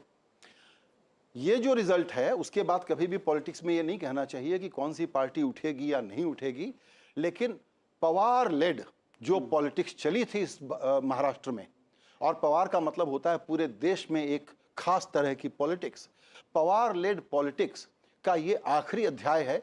ये दुख की बात है। पवार साहब की पॉलिटिक्स को जिंदा रहना चाहिए और सक्सेसफुल होना चाहिए, ये दुख की बात है। और उसको फ्लॉप किसने किया है? ये दो कमजोर खिलाड़ियों ने, जो लोग कॉरपोरेट दुश्मनियों के कारण और छोटे मोटे जिसको कहते हैं ना गुदगुदाने वाले अचीवमेंट के कारण एक ऐसी पॉलिटिक्स को परस्यू कर रहे थे जिसका जनता ने करारा जवाब दे दिया है। ये लोग ब्रीफ पर काम करने वाले लोग हैं, ये लोग ट्रोल करने वाले लोग हैं, इसीलिए इनकी इतनी धुनाई हुई है। एक तो इनका फ्यूचर बहुत खराब है। एक तो आपने मुद्दों की बात की, लेकिन अगर हम पॉलिटिकल पार्टी के तौर पे बात करें तो भी कांग्रेस कुछ अच्छा करती नहीं दिखाई दे रही थी। जिसको हम कैडर मोबिलाइजेशन कहते हैं, जिसको हम वोटर मोबिलाइजेशन कहते हैं, उसमें भी कांग्रेस कहीं नहीं दिख रही थी। कहीं ना कहीं इसका भी खामियाजा कांग्रेस को इस इलेक्शन में भुगतना पड़ा। इसीलिए क्योंकि आपने कांग्रेस पार्टी के कार्यकर्ता को ये एहसास दिला दिया है कि सोशल मीडिया पर ट्रोल करने से चुनाव प्रचार हो जाता है, तो पूरा कैडर घर पे बैठा रहता है, इनके नेता घर पे बैठे रहते हैं, इनके जो प्रभारी बन करके आते हैं चुनाव लड़ने के लिए वो ड्राइंग रूम में बैठे रहते हैं। ये लोग ग्राउंड पे हैं कहाँ? इनको मोबिलाइजेशन आता कहाँ है? इनका वोट है, उनको ये बूथ तक ला नहीं सकते। ये आप पिछले 10 साल की हिस्ट्री नहीं है, उससे ज्यादा की हिस्ट्री है। पब्लिक मूड थोड़ी ही कोई बीजेपी के पास 60% है, 40% ही है ना नेशनल लेवल पे, 60% दूसरे साइड में है ना। फिर ये अपोजिशन वोट मोबिलाइज क्यों नहीं कर पाता? इसलिए नहीं कर पाता क्योंकि कांग्रेस पार्टी को ये गेम खेलना आता ही नहीं है। कांग्रेस पार्टी का जिस प्रकार का नेतृत्व है वो कहता है कि हम तो पावर लेने के लिए चुनाव ही नहीं लड़ रहे हैं, तो घर बैठो यार, घर बैठा दिया पब्लिक ने। राहुल गांधी के नेतृत्व पे जो प्रश्न चिन्ह लगाया जा रहा है लोकसभा के दौरान थोड़ा सा कम होता दिख रहा है, पर लोकसभा के बाद जो जो चुनाव हो रहे हैं उसमें वो प्रश्न चिन्ह और गहरा होता जा रहा है। महाराष्ट्र के चुनाव में उसमें एक और मोहर लगा दी। बहुत अच्छा सवाल है। भारत की जनता अपनी पॉलिटिक्स को शेप करती है, उसमें एक बड़ा नेतृत्व होता है, वो उसको क्राफ्ट करके एक फ्रेमवर्क देता है कि मैं आपको विकास की राजनीति दूंगा, मैं आपको ऐसी राजनीति दूंगा, वैसी राजनीति दूंगा, जो भी है। इनके पास पब्लिक मूड को पढ़ने का कोई तरीका या पैमाना ही नहीं है। इसी कारण इनकी ये परिस्थिति हुई है कि लोकसभा में जो अपॉर्चुनिटी क्रिएट हुई थी इसको इन्होंने गंवा दिया। हरियाणा में जीता हुआ राज्य था, तो अगर आप हरियाणा में नहीं जीत सकते, आप राजस्थान जैसे राज्य में, मध्य प्रदेश में जहां लगातार 3 बार बीजेपी लौट के आई है, वहां आप अपनी नई शुरुआत नहीं कर सकते, तो बड़ी प्रॉब्लम है। अब ये क्या करेंगे मैं बताता हूं। मुझे नहीं मालूम कि इनको चिंतन मनन शिविर इस बार कहां लगाना चाहिए, बारामती में लगाना चाहिए या बैंकॉक में लगाना चाहिए। लेकिन ये सोचने की बात है कि आप अपने कैडर को ब्लेम करेंगे। आप जानते हैं क्या कहेंगे? अब नेतृत्व को इंसुलेट करने के लिए कांग्रेस पार्टी के नहीं नेता ये कहेंगे कि जी लोकल नेतृत्व पर डिसीजन छोड़ा हुआ था। कोई लोकल नेतृत्व पर डिसीजन नहीं छोड़ते, सब जगह फ्लुक में बैठ के कहते हैं इसको लड़वा दो, इसको हटा दो, इसको सबक सिखा दूंगा। घर के अंदर ही अशोक गहलोत और पायलट की राजनीति को लोग ठिकाने लगाने में लगे रहते हैं। उस प्रकार का इनका काम है। इसीलिए ये पॉलिटिक्स जो बॉटम ऑफ पिरामिड सिटीजन के खड़े होकर के डेमोक्रेटिक अपरेटस को अपने हाथ में लेने की राजनीति है, वो राजनीति इनको समझ में नहीं आ रहा है। ये एलीट पॉलिटिक्स है, ये फैमिली डायनेस्टी ओरिएंटेड पॉलिटिक्स है। उसके आगे इनका कोई बहुत ज्यादा एम्बिशन है भी नहीं लाइफ में। ये प्रॉब्लम है। अगर जिस तरह से चुनाव के नतीजे आए, आप किस तरह से देखते हैं? लोगों को क्या चाहिए, मतलब इस मैंडेट का क्या अर्थ निकाले हम? इस मैंडेट का जो सबसे बड़ा अर्थ है वो ये है कि भारत की पब्लिक ने ही, जो आपने सवाल पूछा उसका एक सप्लीमेंट्री आंसर ये है कि भारत ने ही लोकसभा के चुनाव में भारत की पब्लिक ने ही एक कोर्स करेक्शन किया। तो ये उसके विल का कोर्स करेक्शन था कि आप गवर्न करिए एनडीए, मोदी जी की ही सरकार हमको चाहिए, लेकिन हम थोड़ा सा चेक एंड बैलेंस आप पर लगा रहे हैं। ऐसी अपॉर्चुनिटी को अगर अपोजिशन भुना नहीं पा रहा है तो ये भारत के लिए, लोकतंत्र के लिए दरअसल ऑन अ सीरियस नोट चिंता की बात है। लेकिन ये पॉलिटिक्स में अपोजिशन आएगा कहाँ से? ये जो अपोजिशन लाना है, क्या ये काम कांग्रेस पार्टी कर पा रही है? अभी तक का रिकॉर्ड बताता है कि नहीं कर पा रही है। क्या उनके कुछ रीजनल छत्रप कर पा रहे हैं? उदाहरण कर्नाटक, हाँ शायद कर पा रहे हैं। तेलंगाना शायद थोड़ा बहुत वहाँ कुछ हो पा रहा है, लेकिन ये इसलिए हो पा रहा है कि वहाँ की लोकल पॉलिटिक्स को आपने थोड़ा सा स्पेस दिया हुआ है। रीजनल पार्टियां बनी रहेंगी, वो कहीं नहीं जा रही हैं। डेमोक्रेसी का बैलेंस बना रहेगा, कहीं नहीं जा रही है। लेकिन अगर इस डेमोक्रेसी को कोई पहला थ्रेट है, जो अपोजिशन का काम बचाने का होता है, वो पहला threat Rahul Gandhi led Congress party से है। ये बहुत बड़ी बात कह दी है सर आपने कि लोकशाही है वो वैसे ही रहेगी, डेमोक्रेसी है वो वैसे ही रहेगी, बैलेंस भी बना रहेगा। बट वो बैलेंस बनाने की जिम्मेदारी जितनी सत्तारूढ़ पार्टी की होती है उतनी ही वो ऑपोजिशन की भी होती है। तो जितना हमें सत्तारूढ़ पक्ष मजबूत चाहिए उतना ही मजबूत चाहिए अपोजिशन, अगर डेमोक्रेसी हमें जैसे है जिस स्पिरिट में चाहिए वो अगर इस देश में रखनी है तो। सर बहुत बहुत शुक्रिया इस पूरे बातचीत के लिए। या विशेष चर्चेमध्ये आता वेळ झाली आहे इथेच थांबण्याची। All right, so that is Editor-in-Chief Sanjay Pugalia. In fact, his analysis over what happened in Maharashtra. Of course, Maharashtra is a big state, will be spoken about for many hours. But don't forget, there is another state in the reckoning today, and it was Jharkhand, where at this moment 50 leads coming in for the India Alliance led by Hemant Soren and the BJP. I mean, this is also in a way quite an aberration, because in Jharkhand we have seen more or less after every 5 years the government changing, Hemant Soren has been able to in fact bring his alliance back into power. That's a big deal there as well when it comes to the election results Absolutely, this but morning. going back to Maharashtra, because that's where a lot of interest is. Neerja Chaudhary, let me just take you through some numbers. Of the 53 seats which saw a direct fight between Shiv Sena, Eknath Shinde led Shiv Sena, and of course Shiv Sena led by UBT. The UBT faction is leading leading on 14 seats and Shinde faction is leading on 38. And when you talk about NCP Sharad Pawar versus NCP Ajit Pawar factions, 41 direct contest in which 31 is where Ajit Pawar is leading on and 8 is where Sharad Pawar is leading on. So clearly that's a reversal of what we saw in Lok Sabha. This is so much about legacy and pursuit of legacy.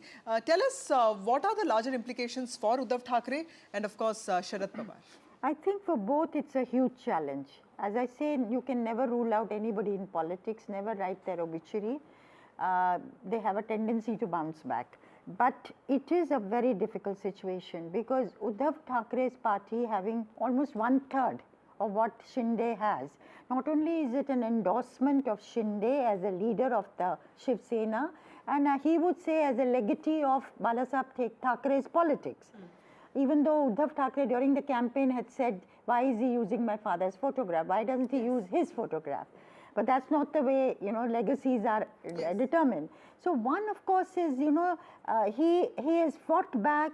He's projected himself as a Maratha leader, new Maratha star, and also become a champion of social welfareism. He's thanked my Ladki Behnas for the trust they've reposed in him. So he has carved out a new profile for himself as a leader of the future. Right. Now, and he's accessible, he's helpful, he's doled out money, he's very generous with giving money, I'm told.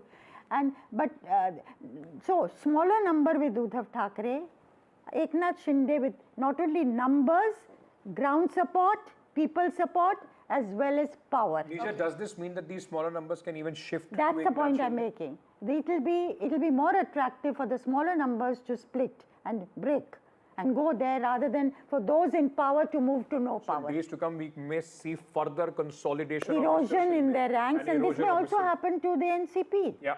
Right. As long as Sharad Pawar is alive, there are people there who are very loyal to him. And I would also say, Sharad Pawar had said to me during the Lok Sabha campaign that regional parties like his would very soon merge with the Congress, associate more closely with the Congress. Now, is that something that may be on the table for him? There's a very famous interview of Nirja Chaudhary. It's a very interesting thing. Maybe that's the only way for him to survive. For the NCP to survive. Practical solution to... And because Ajit Pawar now has established himself, he is at least in the state politics, he has taken the mantle away from Sharad Pawar, whether after the results of the Lok Sabha, at least in Delhi politics, they have an upper hand, but in the state politics, it's Ajit Pawar who established himself. And he could also devour the party. Absolutely. So possibly the only safeguard is to try and align with the Congress party and see a way forward. These are very important questions. Do that when the Congress is, not feeling very great or strong. But Sharad Pawar is 84. But he is probably the real Chanakya of politics in India today who understands the system. Like people steeped in politics. Can he bring together elements of India closer together? Possibly facilitate other parties also merging in the Congress to strengthen the opposition. And he played a pivotal role in this. Also, like people steeped in politics always say... I'm sorry. We are being told we have to take a break at this moment completely. We're slipping into a very short break. We'll keep coming back with very, fantastic insights that we have at this moment. Stay tuned. We are coming back on this 360-degree coverage of the last election result day of 2024.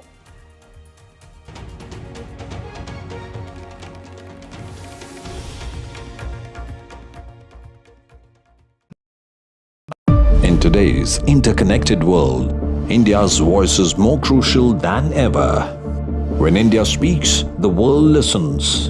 At NDTV World, we are that voice, bringing you intelligent and insightful news from India and beyond. From geopolitics and diplomacy to economic shifts, migrations, tech disruptions, and the stories of our diaspora. We cover the news that shapes our global future. NDTV World, your new home for global news is here.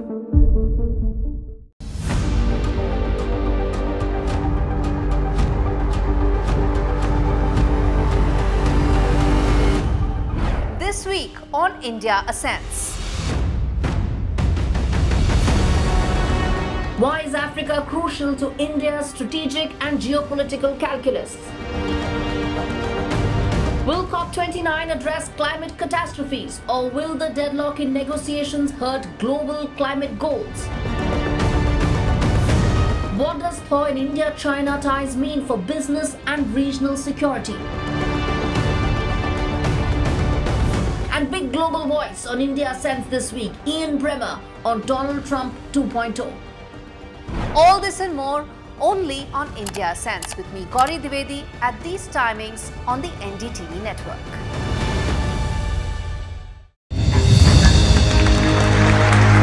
I now request the Honorable Prime Minister to launch NDTV World and address the summit. It was the grand launch of NDTV World by Prime Minister Narendra Modi. NDTV World, as he laid out his vision.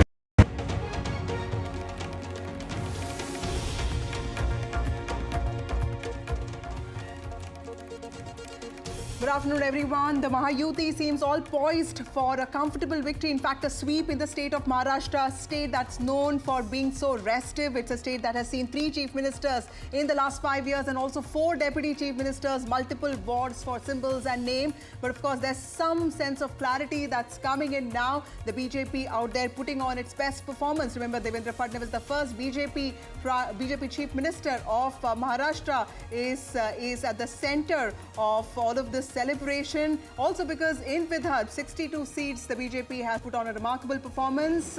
Also in direct contest with the Congress has failed to make a mark. Also with regard to Sharad Pawar-led NCP versus NCP-led by Ajit Pawar. It's the Ajit Pawar faction that has managed to get 80% of the seats. And in Shiv Sena, that's led by UBT versus Shiv Sena led by Eknath Shinde, it's the Shinde faction that has surged ahead.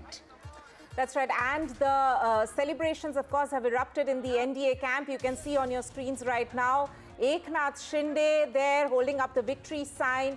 We've also seen Devendra Fadnavis there, being congratulated. Of course, congratulatory messages have also gone from the BJP High Command to all the 3 top leaders in the NDA in Maharashtra. Their celebrations have already begun. Of course, there is this tough question about whether or not Eknath Shinde will be retained as the Chief Minister of Maharashtra or not. These are some of the aspects that we'll discuss along with our panel of experts, as well as go across to our ground reporters there.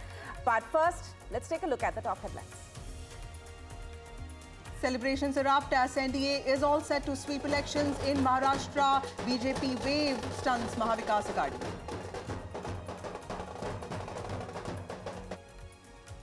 BJP's best ever show in Maharashtra, leading in about 124 seats out of the 149 seats that they contested in the state. Devendra Fadnavis, the ultimate comeback man in Maharashtra, stars in BJP's stunning show.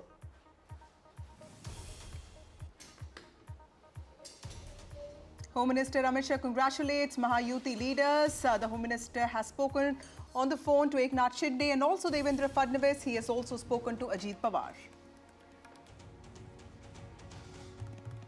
Big win for India bloc in Jharkhand as voters reject NDA's infiltrators campaign. Hemant Soren defies anti-incumbency, set to win another term in the state.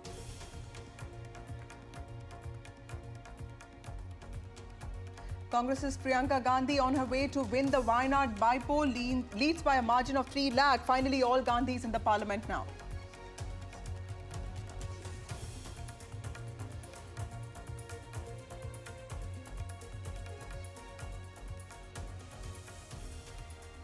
Right, and we are, of course, looking at the battleground state of Maharashtra first, as we have, in fact, seen BJP scoring their biggest ever victory, win in a way in the state. But it's the NDA camp which is, of course, celebrating over there. All the 3 parties over there of Shiv Sena as well as the NCP doing remarkably well in order to get this stunning victory by the NDA.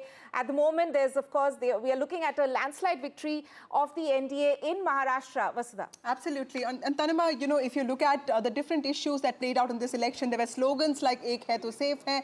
There was also "Batenge to katenge." But at the same time, there was a lot of social engineering attempt that the BJP put in. In fact, Bhupendra Yadav, Ashwini Vaishnav, the in charges of from the BJP side, had this whole mandate to ensure that the OBC castes are with them. They also tried uniting the Marathas and also going to Dalit bastis to ensure that the Congress's narrative that the constitution can be changed is something that is worked upon. So a lot of corrective actions is what the BJP took.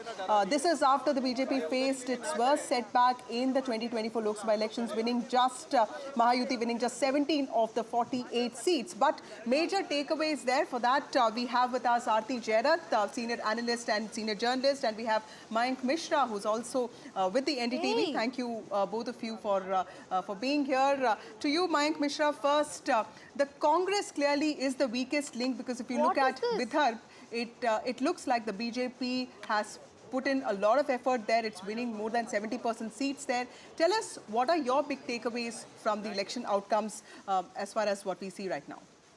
I will give you some data which I picked up from Election Commission. Congress vote share, Congress got fewer votes than all other parties, all 5 parties, major parties. Congress vote share is at 10.6% as of 12:30 from Election Commission. NCP, both the factions of NCP got more votes than Congress. UBT faction got more votes than Congress, and Shinde faction also got. Right. So undivided, Okay, Shiv Sena had. Mayank, I'm really sorry to interrupt you there, but we will, of course, finish that point. But let's go across to my colleague Radhika, who is standing on the ground there. Radhika, what's the latest on the ground where you are reporting from? That's right. It is an incredible victory for Mahayuti, and BJP is, of course, celebrating. I'm outside BJP office. A stage has been erected where all the BJP top leaders are expected in just a bit. Devendra Fadnavis, Chandrasekhar Baumkule, and several other winning candidates will be taking over the podium in just a bit. You can see saffron all over, and of course, people here celebrating, sloganeering. बताइए, नहीं, बताइए आप आज की जो महाराष्ट्र की जो कामयाबी है, ये हर कार्यकर्ता ने मेहनत किया है, और महाराष्ट्र शासन में जो माझी बहन लाड़की योजना लाई, उस तरफ से बड़ी कामयाबी मिली, और महायुति का मुख्यमंत्री भी बनेगा भाजपा और महायुति, बहुत बड़ी कामयाबी मिली, और महाविकास आघाड़ी तो पूरी खत्म हो गई। क्या रीजन एट्रीब्यूट करेंगे, क्या रीजन है ऐसे वाले विक्ट्री के लिए? देखिए क्या है, देवेंद्र जी ने नारा दिया था धर्म युद्ध का, धर्म युद्ध हो चुका है, अभी धर्म स्थापना की बारी है। नरेंद्र जी के, माननीय पंतप्रधान नरेंद्र मोदी जी के नेतृत्व में हमारी महायुति की सरकार आ रही है, और हम 2 दिन के बाद मुख्यमंत्री हमारे भारतीय जनता पार्टी जी के ही बनेंगे, और देवेंद्र जी ही मुख्यमंत्री बनेंगे। Also go across to a women कार्यकर्ता। देखिए, लाडली बहन जो योजना बनाई मुख्यमंत्री शिंदे जी ने और उप मुख्यमंत्री देवेंद्र जी ने, वो काम में आई। लाडली बहनों का भी आशीर्वाद मिला है। फिर बटेंगे तो कटेंगे, एक है तो सेफ है, और हमारी जो मातृशक्ति है भारतीय जनता पार्टी की संघ वाले, उन्होंने जिस प्रकार से ये मुद्दा उठाया था कि हिंदुओं ने अपना वोट करना था, वो भी एक कामयाब हो गया। जैसे मुस्लिमों ने फतवा निकाला था कि मुस्लिम ने महाविकास आघाड़ी को वोट करना चाहिए, तभी हिंदू जागृत हुआ कि अभी हमें महायुति को लाना है, और उस प्रकार से एक विकास और हिंदुत्ववाद, ये पूरा, और महिलाओं का जो लाडली योजना है, ये पूरा फैक्टर है जो आज महायुति के। So those are the reaction and responses from BJP कार्यकर्ताs here. Of course, victory sloganeering is what we are hearing, and we also heard some firecrackers, laddus being distributed. So all that taking place outside BJP office, a lot of movement activity going on, and of course, as this,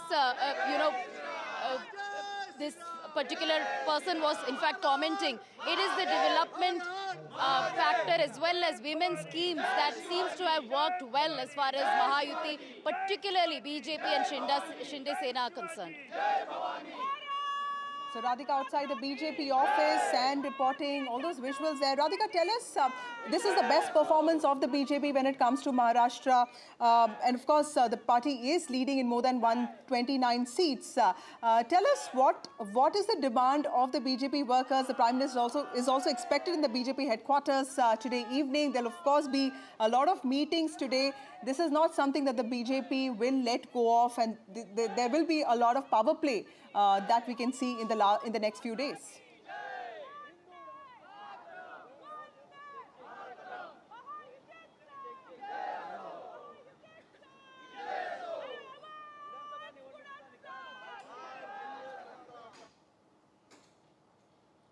But as I was saying before, 2019 and 2024 are starkly different, and we couldn't really predict the results this time. We thought it would be a hung assembly. Some of them did predict Mahayuti win and some did predict MVA win, but did not predict a landslide victory of this kind. That is something that was unexpected even for leaders within Mahayuti. They did say a number of 170, 180. As far as MVA was concerned, they were speaking about numbers ranging from 160 to 170.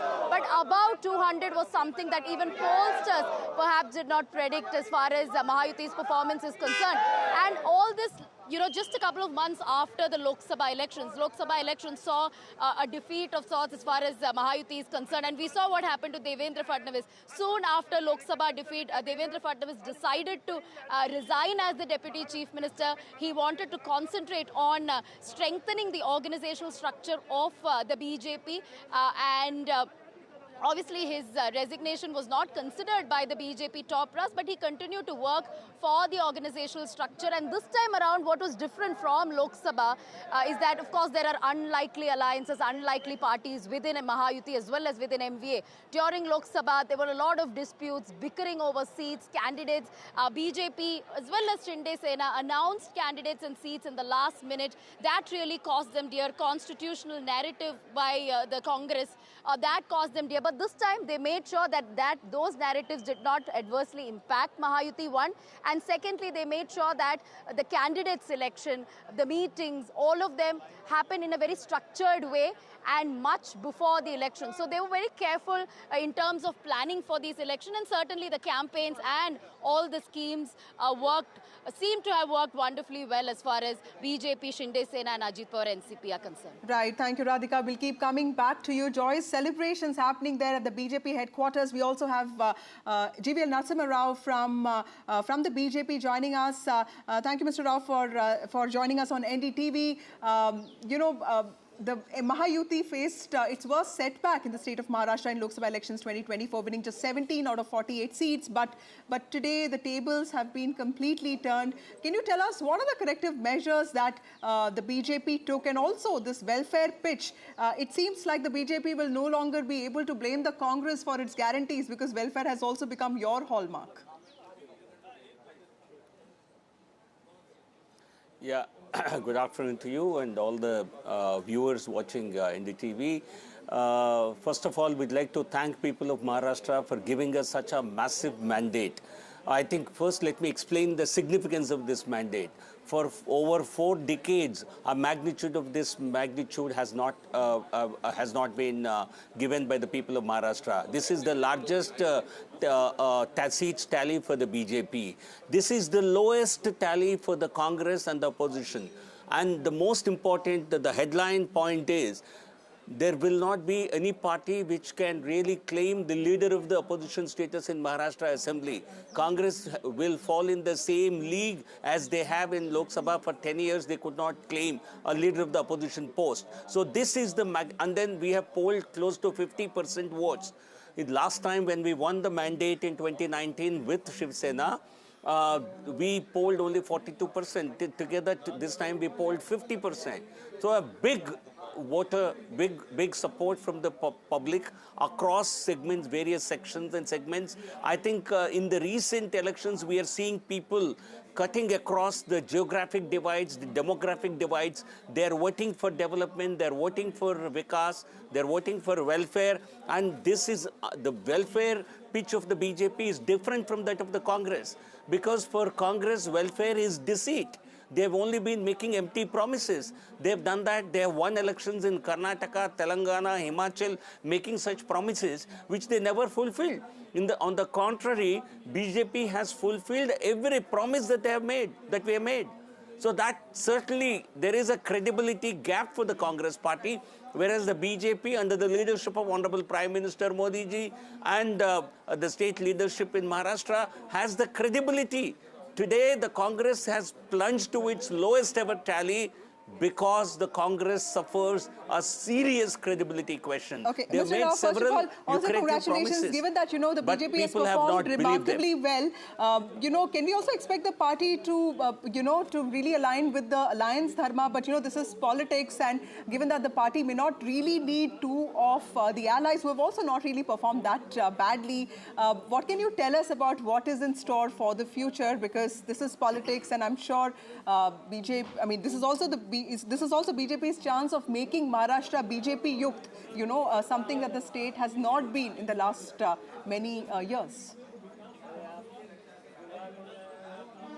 No, but between 2014 and 19, it was a BJP-led government with Mr. Fadnavis as the chief minister. So it's not that BJP had never led government in Maharashtra, but this time certainly the central leadership of the BJP, the parliamentary board of the BJP, in discussion with the state unit, will take a decision, and that will not be a problem at all. You've seen how BJP has been able to elect governments without any murmur. So certainly this is not, today is a day to understand and also to swallow the victory. And a government formation has never been difficult for the BJP. It will not be difficult now. It will certainly be a decision that will be collectively made by our parliamentary party in discussion with the state unit. But another important thing, today the Shiv Sena, the NCP, another major takeaway from today's election is people have decided which, you see, there has been a discussion all through this campaign that people might vote against Mahayuti because certain Shiv Sena split and NCP split. On the contrary, people have given legitimacy to the Shiv Sena led by Mr. Shinde and NCP led by Mr. Ajit Pawar.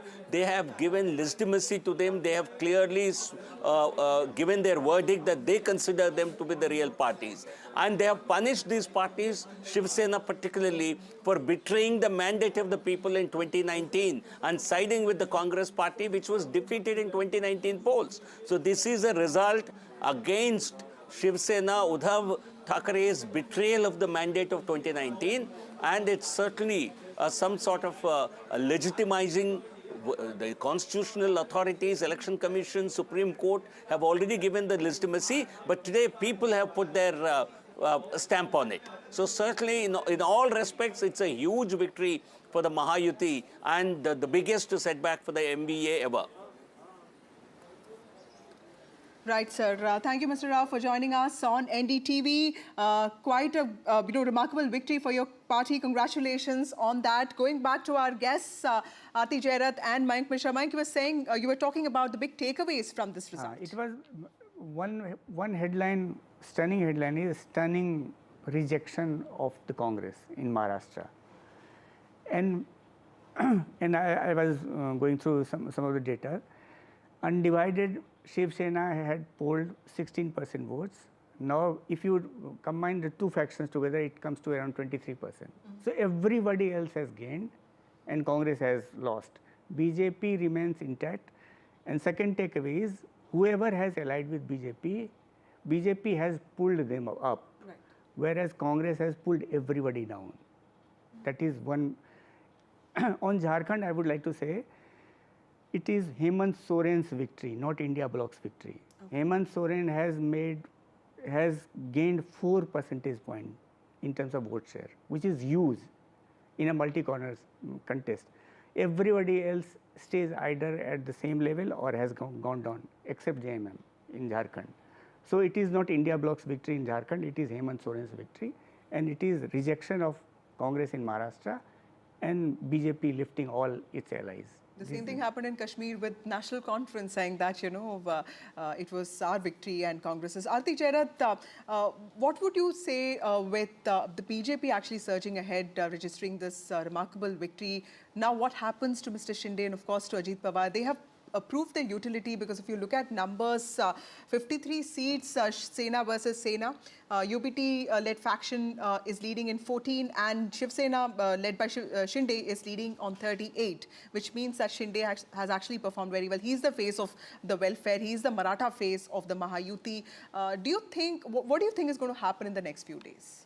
So I think, well, there's really not very much time. The new government has to be in place by the 26th of November. So swearing in ceremony by 25th, I think. So they've got just 2 days in which to take the decision.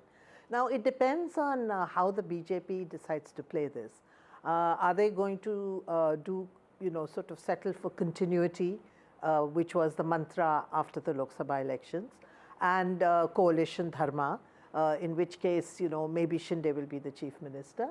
Alternatively, they have several bargaining chips in their hands, actually.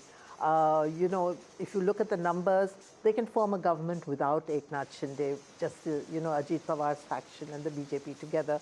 That's a bargaining chip, as far as Shinde is concerned. Secondly, they can also accommodate Shinde at the center. Like Shivraj Singh Chauhan in Madhya Pradesh, he was supposed to be the face of the Ladli Behna scheme, which is supposed to have won the BJP that election in Madhya Pradesh. Then they brought him to the center as the agriculture minister and gave him several other important, jobs.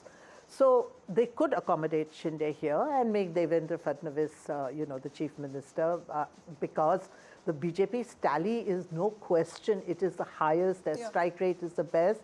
And while the allies played their part, I think he's right. It is the BJP that pulled the allies, up. Yes. So, that has to be acknowledged in some way. So, I think the decision really will rest partially on what Amit Shah and Narendra Modi decide.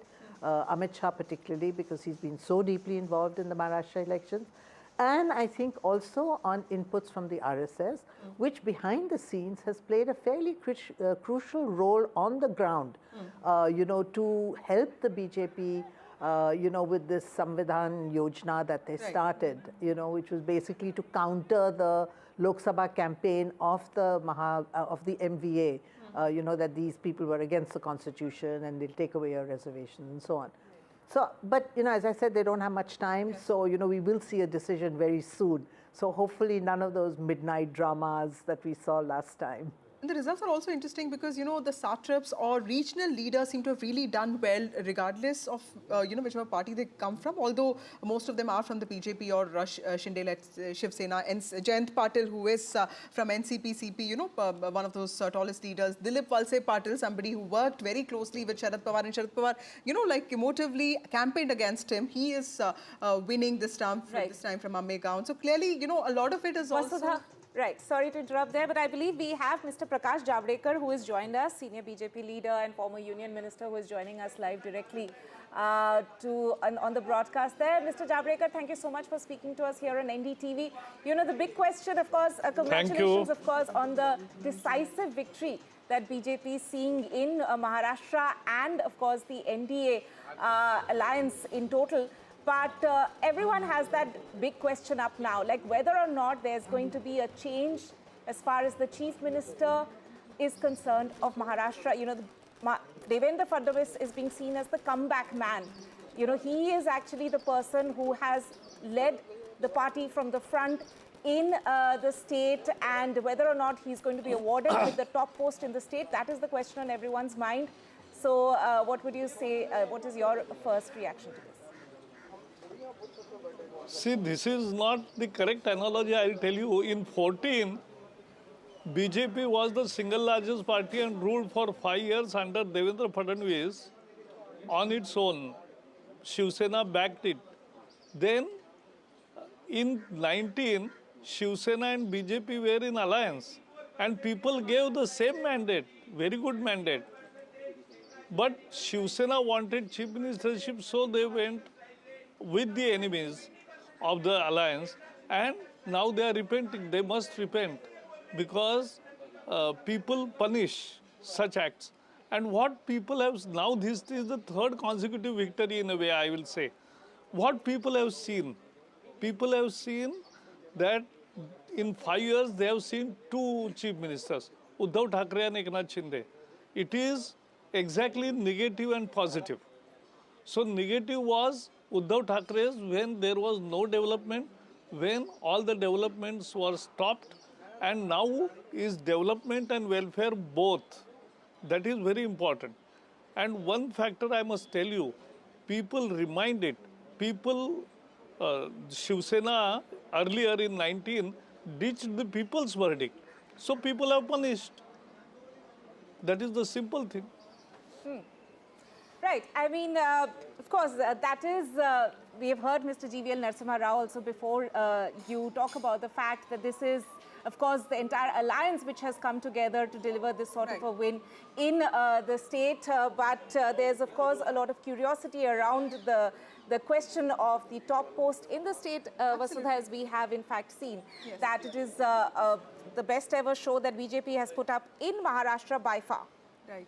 Mr. Javadekar, also one question for you, sir. There was a lot of emphasis on Karyakarta ka josh ya morale, you know, because there was a belief, there was an understanding that in 2024 Lok Sabha elections, a lot of Karyakartas, a lot of workers, in fact, also those with the RSS did not really come out. That also led to the kind of results that we saw. What did you change with respect to working with party? Because this time, all BJP leaders were very clear that though Eknath Shinde was being projected as the leader of the alliance, it was very clear that that's something that will be decided later. Was that also a strategy to ensure that every party brings out its supporters and workers in huge strength? Strategy apart, but fact is that BJP is a 24/7 party. I have come to Delhi just to attend the yesterday's meeting, which is about organizational elections. We don't stop. And therefore, after Lok Sabha, from the very next day, Maharashtra Karyakartas, leaders and everybody started working hard, understanding what has gone wrong somewhere, and we found out many things, and many things were corrected also, and that is how things happen. People who are ready to think and learn always make progress, and people like Sanjay Raut who are never are ready to think again, introspect, or accept the mandate, will always be on the wrong side of the things. Thank you for joining us on this very important day. Also, congratulations on your party's victory. Also, apart from Maharashtra and Jharkhand, there were 42 bypolls that were held across the country. We will take you to one of them. Gurpreet joins us. Gurpreet, important bypolls that took place in Punjab, specifically the prestige seat of Gidarbaha, which saw the battle between Amita Waring, the wife of Raja Waring, the state president of the Congress party, versus Manpreet Badal, the former finance minister of Punjab. He had actually taken a break of sorts from politics, and this is a comeback of sorts. Tell us what is happening there and also the significance of these bypolls. Well, we have seen in 4 bypolls, three bypolls result have already been out, and what we have seen from the Congress stronghold, Dera Baba Nanak, Aam Aadmi Party is able to win, and from Chabbewal, Aam Aadmi Party has managed to win that 2 seats from there. But a stronghold of Aam Aadmi Party from Barnala, where they have lost that seat to Congress Party, and Congress Party was able to win. We are reporting from Gidarbaha at this point of time, and we are showing all the statistics and calculation how these rounds are happening here. So total 13 rounds are required, and 9 rounds have already been done, where we can see Amarta Vring, who is wife of Congress chief, she is able to get 36,561 votes, whereas Dimpy Dhillon, Hardeep Singh Dimpy Dhillon, who is the Aam Aadmi Party candidate, he has got 49,772 votes as of now. If we can talk about Manpreet till the time time, 9th round, he is able to win only 10,245 votes. And if we can talk about the margin, we can see 13,211 margin here in Giderba, and this counting is already underway. It's a 9th round which has just been finished, but as of now, we know this is the prestige battle here in Giderba. One side, we have seen the former Finance Minister Manpreet Badal, he was contesting from the BJP, whereas from Congress, we have seen Congress chief's wife Amrita Vring, she is contesting from here, and Amrinder Singh Raja Vring was able to win this election multiple times, 3 times from the same constituency, but this time we have seen there is a lot of anti-incumbency against him, and Hardeep Dillon, who has just joined from Akali Dal to Aam Aadmi Party, he is able to manage to win, and so far we are seeing these trends. We have seen he's leading from this Giderba. So in Punjab, if we can talk about overall bypolls elections, we have seen Aam Aadmi Party has already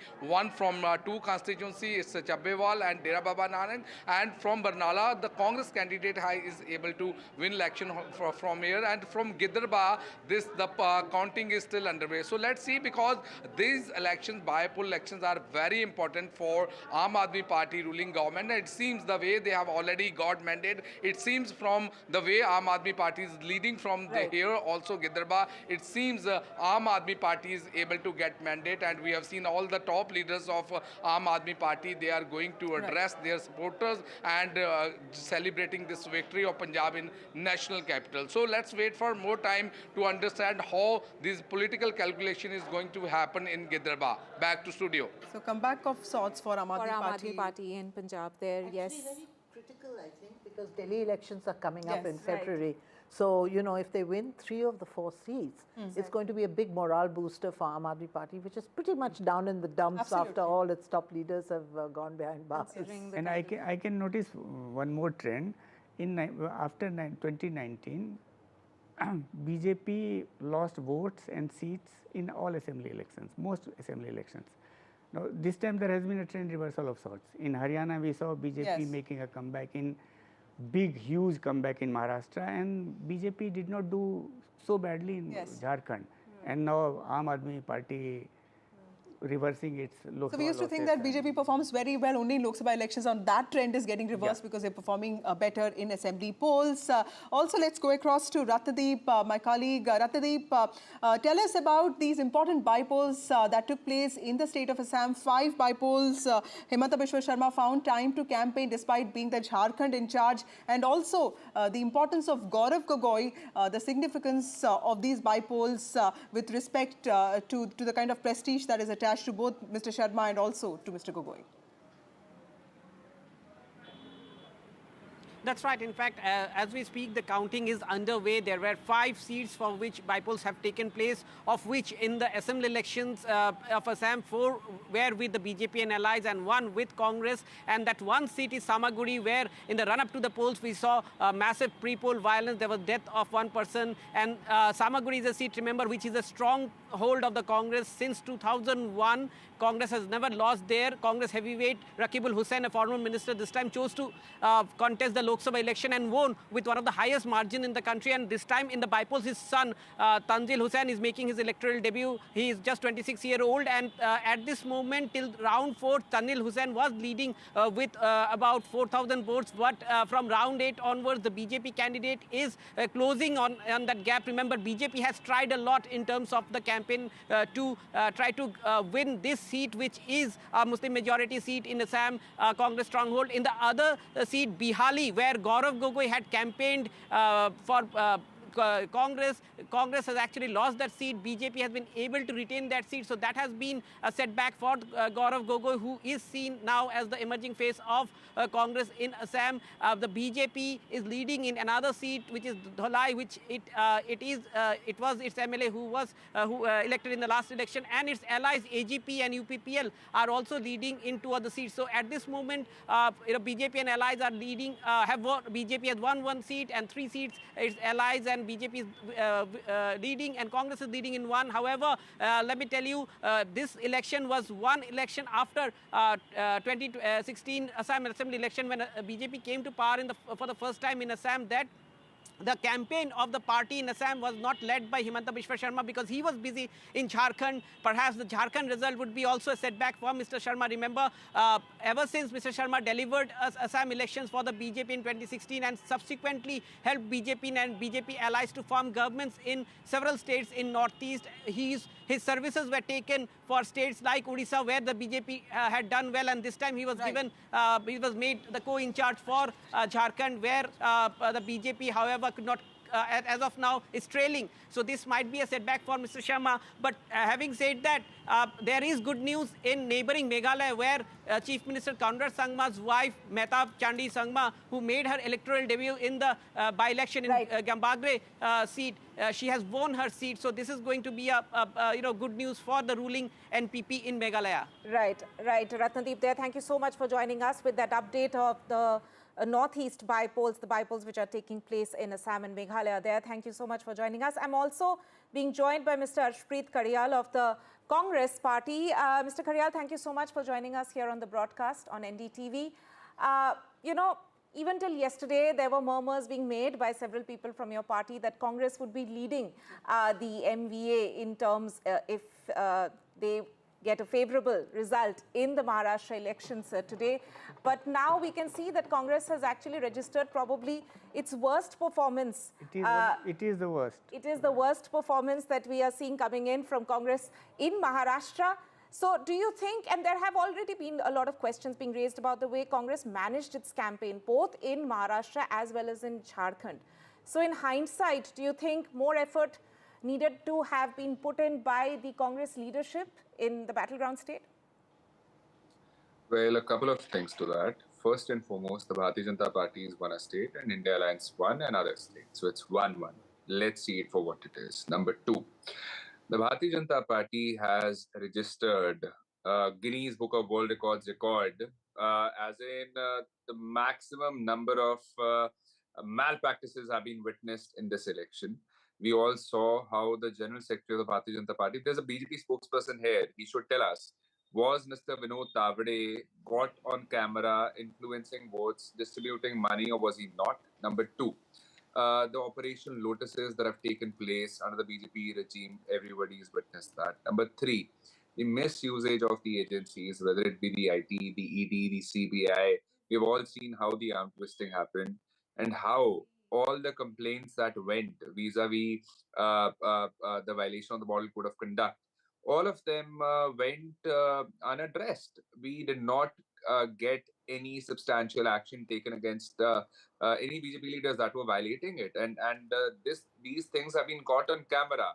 Despite that, there's been no action, number one. Number two, it's very important for the Bharatiya Janata Party, if there's a BJP spokesperson to tell, could you please enlist 5 things that the BJP has done in the last couple of years, the Mahayuti has done in the last couple of years in Maharashtra? 5 things they could not tell. I've been asking spokespersons of the BJP and they could not enlist 5 things. And number two, Arshpreet, now that back-to-back defeats both in Haryana, then Maharashtra, and of course even in Punjab, which is where you come from, it's the Aam Aadmi Party that's surging ahead in 3 seats. Congress, of course, is leading in 1. Don't you think all of this is, in a way, sort of really problematic for the party and for its workers? Not really. See, winning and losing is a part and parcel of the game. What matters is the people's work should be done. And the question here is, will the 15 lakhs be given? Will the 2 crore jobs a year that the BJP promised would be given? Will the doubling of farmers' income by 2022, which was supposed to happen 2 years ago, will happen now? Will the inflation decrease? The diesel, petrol, dal, dahi, doodh, paneer and whatnot, will the prices come down? Will the rupee be better as compared to the value it has against the dollar? All these things are what is what matters to the people of India. Winning and losing of a political party is irrelevant to the people. They want their work done. They want to be able to sustain themselves. They want good governance. And the BJP has not been able to do that. And the question is, now that you have won this, now that you've won Maharashtra, will you be doing the promises you made a couple of years ago? Because you made new promises. Number two, you talked of Haryana. In Haryana, the vote percentage was 39%. And if the Bharatiya Janata Party had won Haryana, at the same time, India Alliance had won Jammu and Kashmir. If this time the Bharatiya Janata Party has won Maharashtra, India Alliance has won Jharkhand. And in the other states, the Bypolls, we have swept Karnataka Bypolls. Everybody's seen that. We have swept it. And the BJP's questions, the allegation that they were leveling against our government, Right. all of them have gone out of the window. And very soon you will see that the other seats, the other bypolls where we have either won or where we are leading, Okay. the Congress party will make a significant development in all the other bypolls which are happening. Right. In totality, if we were to talk of the results in Maharashtra, in Assam, we have won one. In Gujarat, 1, Karnataka, 3, Kerala, 1 with a massive lead. Lakhs, Okay. there's a margin and there's a difference of lakhs of votes. In Punjab, there's 1. In Rajasthan, there's 1. In Jharkhand, there's 15, and so on and so forth. So Right. basically, the fact of the matter remains that will the Bharatiya Janata Party start delivering on their promises, or will they keep on coming up with hollow promises and hollow Okay. hollow statements? That's That's an been important their signature. point. Thank you, Ashpreet, for joining us with your views.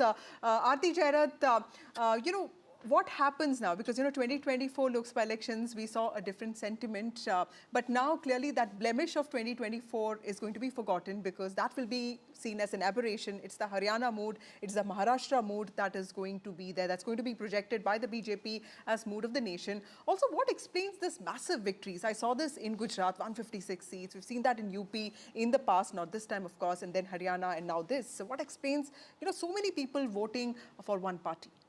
Well, if we look at the strategy of the BJP in the Lok Sabha polls and the strategy they adopted both for Haryana and Maharashtra, the Lok Sabha polls were all about one man.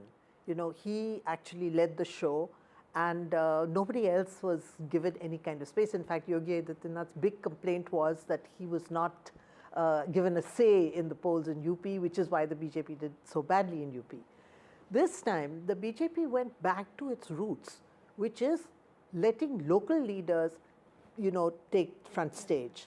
This is what the BJP has always been about. The old Vajpayee-Advani BJP was about nurturing and letting local leaders flourish. All the people you see today, starting with Narendra Modi, whether it was Vasundhara Raje, Shivraj Singh Chauhan, Sushma Swaraj, Arun Jaitley, they just, they nurtured and developed younger leaders, local leaders, and that was the party's biggest strength. I think it kind of lost its way somehow during the Lok Sabha elections, and I think it is now going back to its roots. And, if you saw that in the Maharashtra elections, both Modi and Shah didn't address as many rallies as they used to. Yeah. In Haryana also the same thing, so they forefronted their local leaders, and I think that really helped. Yeah. Which is probably why this time they're doing better in local elections rather than earlier when they used to win the national elections, but they didn't do so well in local elections. So that is the beauty of BJP. Yeah. Despite being the incumbent for 10 years, successful people are expected to be least flexible. But BJP is most flexible party we have known in years. They always change their strategy. Whereas in the case of Congress, and we heard the spokesperson, they blame everybody except themselves. Same agencies worked in Maharashtra, same agencies worked in Jharkhand and elsewhere, in Wayanad also. And we have different outcomes. Why can't they understand that people have rejected them in some places, they have accepted them because of different issues altogether. So brushing everything under one carpet and saying that agencies are to be blamed, this is... But, again, to go back to this issue of local leaders, the only place where the Congress is doing well actually is Karnataka, where, they're winning 2 of the 3 bypolls. And that's because that's one state where they still have strong local leaders. An organization. And an organization. Yeah. Everywhere else, Maharashtra, for instance, they've lost everybody. Either they have passed on because they were too old, or people like Ashok Chavan have left, right. And they don't have local leaders left. So, I think really the BJP, Congress needs to learn some lessons from the BJP about the flexibility, adaptability, reading the mood on the ground, and, when necessary, push your local leaders forward, when necessary, push your national leaders forward. Ma'am, on that aspect of local leaders being at the forefront, another important thing which is of course coming out is the legacy war that everyone was talking about. How Uddhav and Sharad Pawar had the sympathy wave in their favor in the Lok Sabha elections, and the tables seem to have turned this time around. So in terms of these 2 big political stalwarts in Maharashtra, this mandate, what would it mean for for their future career? Well, you know, I mean, honestly, for me, the biggest shock in Maharashtra is not the poor performance of the Congress, because I really wasn't expecting the Congress to perform well, you know, when challenged by the BJP. For me, the really big story is Sharad Pawar's complete eclipse in these elections. In his home turf of Western Maharashtra, you know, his nephew's party, breakaway party, has done better than him. This, I mean, he has dominated Maharashtra politics for 4 decades. You know, for me, this is, and he had said this is his last election. So it's his eclipse, and maybe the eclipse of the NCP, because I really don't know who can take his legacy forward now that, you know, Ajit Pawar seems to be in the driver's seat as far as NCP is concerned. So, yeah, I mean, this is the most shocking story. And, you know, it's also very, it'll have an impact on the India alliance, because, you know, Sharad Pawar was a major strategist for India through the Lok Sabha polls. Now with his eclipse and his failing health and his age and everything, I mean, they don't really have anybody left anymore to, you know, do a kind of national strategy for them. Right. Asif Pamla of the BJP also joins us. Asif, when it comes to, Asif, first of all, thank you so much for joining us. Also, congratulations. I was Thank you. It's a good day for us. Yes, I was looking. Thank you to all the media people as well for, you know, bearing us at many times of challenges as well. Thank you. Okay. Sir, I was looking at some numbers, but before that, tell me, is Devendra Fadnavis becoming the chief minister, or is it going to be Eknath Shinde? Well, अभी थोड़ा सा suspense भी रखना चाहिए ना. सारी बातें आप लोग को अभी बोल देंगे तो क्या फिर आप लोग हमें बुलाना ही बंद कर दोगे. But in all possibilities, it looks like he's on the driving seat. And it's not that he's on the driving seat now. He was always on the driving seat. I mean, if you know, in the last time, in the last time we got the mandate for 5 years. But apparently हमारे पीठ पे खंजर पोपा गया था और उन्होंने जाकर अपना अलायंस तैयार किया. 2.5 साल, all the progress of the state, all the infrastructure projects, all were pushed to the back burner just to show Devendra ji down. And of course, after 2.5 years, when they themselves, being in the ruling, their own people left them and went away. And they preferred to join us not being in power. And when we came in power, we got the trail back. But then again, after that, Lok Sabha came. And after Lok Sabha's victory, they saw no end to themselves. And to an extent that they were so trumpet about the fact, although देखिए क्या झूठ ज़्यादा टिकता नहीं है. आपने संविधान की बात की, वही किताब जिसके अंदर पन्नों में कोई संविधान के बारे में जानकारी नहीं, आप वो दिखाते रहे. मराठा आरक्षण वर्गलाते रहे आप. तो ये चीजें जो है उस समय उन्हें बहुत फायदा हुआ. Except that we, in all humility, we accepted our defeat. लेकिन आज वो फिर से मौका आया. और यही नहीं, 2.5 साल में देवेंद्र जी ने वो कहते हैं ना गम खाकर, a man who's been a successful, वो कहते हैं development Fadnavis in his time for 5 years had to go as a deputy chief minister. No, he was not interested to even come into the chair. But the party gave him, and with all the huge numbers that we had, we went and we compromised. No, that was in the interest of the state. और यही लोकसभा के बाद आपने देखा इनके तासुरात क्या हो गए. यही लाडकी बहन योजना जो हमने लाई, लाडकी बहन योजना, which is being seen as the reason, one of the most important reasons. Give me 10 seconds on that. Yes. That was what was passed. तो इतना हुआ रेवड़ियां बांटी जा रही है. अरे नेशनल एक्सचेकर पे इतना problem हो जाएगा. Where do we get all the money from? Or तुरंत you take a U-turn on that and say no, they're giving you 1,500. Now we will give you 3,000 rupees. Right. So तब national exchequer पे भार नहीं होगा, state exchequer. Right.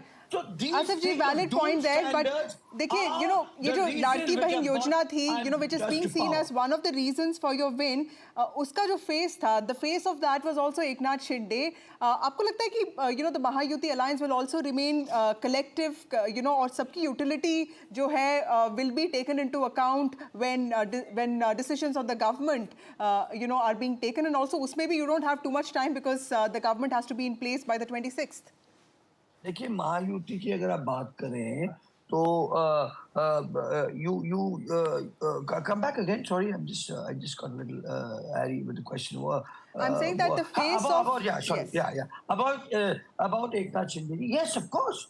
We are all together. Eknath ji ho, hum ho. We are not like the Shiv Sena. आपस में उनके ही अगर आप देखो तो परिणीति शिंदे के वहाँ शिवसेना के लोग उनके ही बैनर फाड़ रहे हैं. तो ये भूमिका हमारे तीनों लाइन में दो भी had a lot of differences also.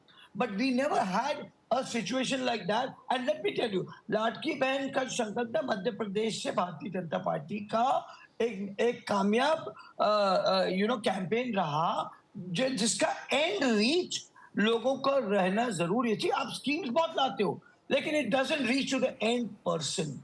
If you see, all the Mahilas had a smile on the face when they went to the election. I remember in Bandra I stay when we went for the campaigning of Ashish Shelar ji. महिलाएं कहती थी आप क्यों आ रहे हो हमारे दरवाजे पे? आपने अपना काम कर दिया, अब हमें अपना काम करने दीजिए. हम आपको दिखलाएंगे और आज उन्होंने चमत्कार दिखाया.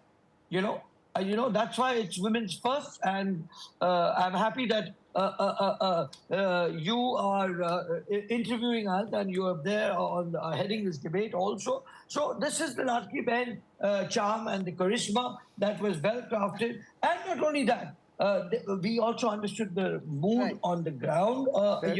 We didn't live in the denial, which of course Vikas Aghadi lived in, like a Sanjay Raut coming in the morning and blabbering, from all the worst thing. We said, हमें तो पार्टी से भी आदेश दिया गया था कि भाई as a spokes person आपने संयमता बरतनी चाहिए. आपने ये नहीं कहना कि कौन सीएम बनेगा. That's on. हमें महाराष्ट्र चाहिए, महाराष्ट्र की प्रगति और उन्नति चाहिए. सीएम अभी जो भी हो वो आला कमान और पार्लियामेंट्री वोट तय करे. सर ये बताइए, चीफ मिनिस्टर के नाम पे सस्पेंस रखा जाए आपको जब होगा सुविधा, लेकिन ये अरेंजमेंट है कि एक चीफ मिनिस्टर और 2 डेप्यूटी चीफ मिनिस्टर, ये अरेंजमेंट रहेगा इस बार मैंडेट एकदम से इस मैंडेट के बाद?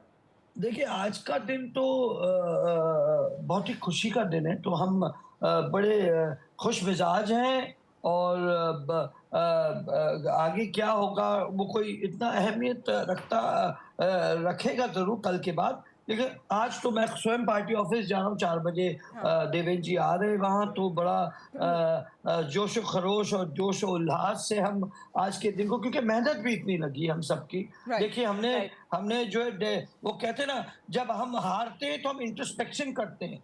लोकसभा में हमारी जो हार थी उसका हमें बड़ा खेद और दुख रहा और हमने यातायात उस पर हर दिन काम किया. और देखिए आप युवा हो, महिला हो, अपना किसान हो, लाभार्थी हो, सबको हमने साथ लेकर चलने का एक प्रण लिया कि नहीं ऐसा कोई.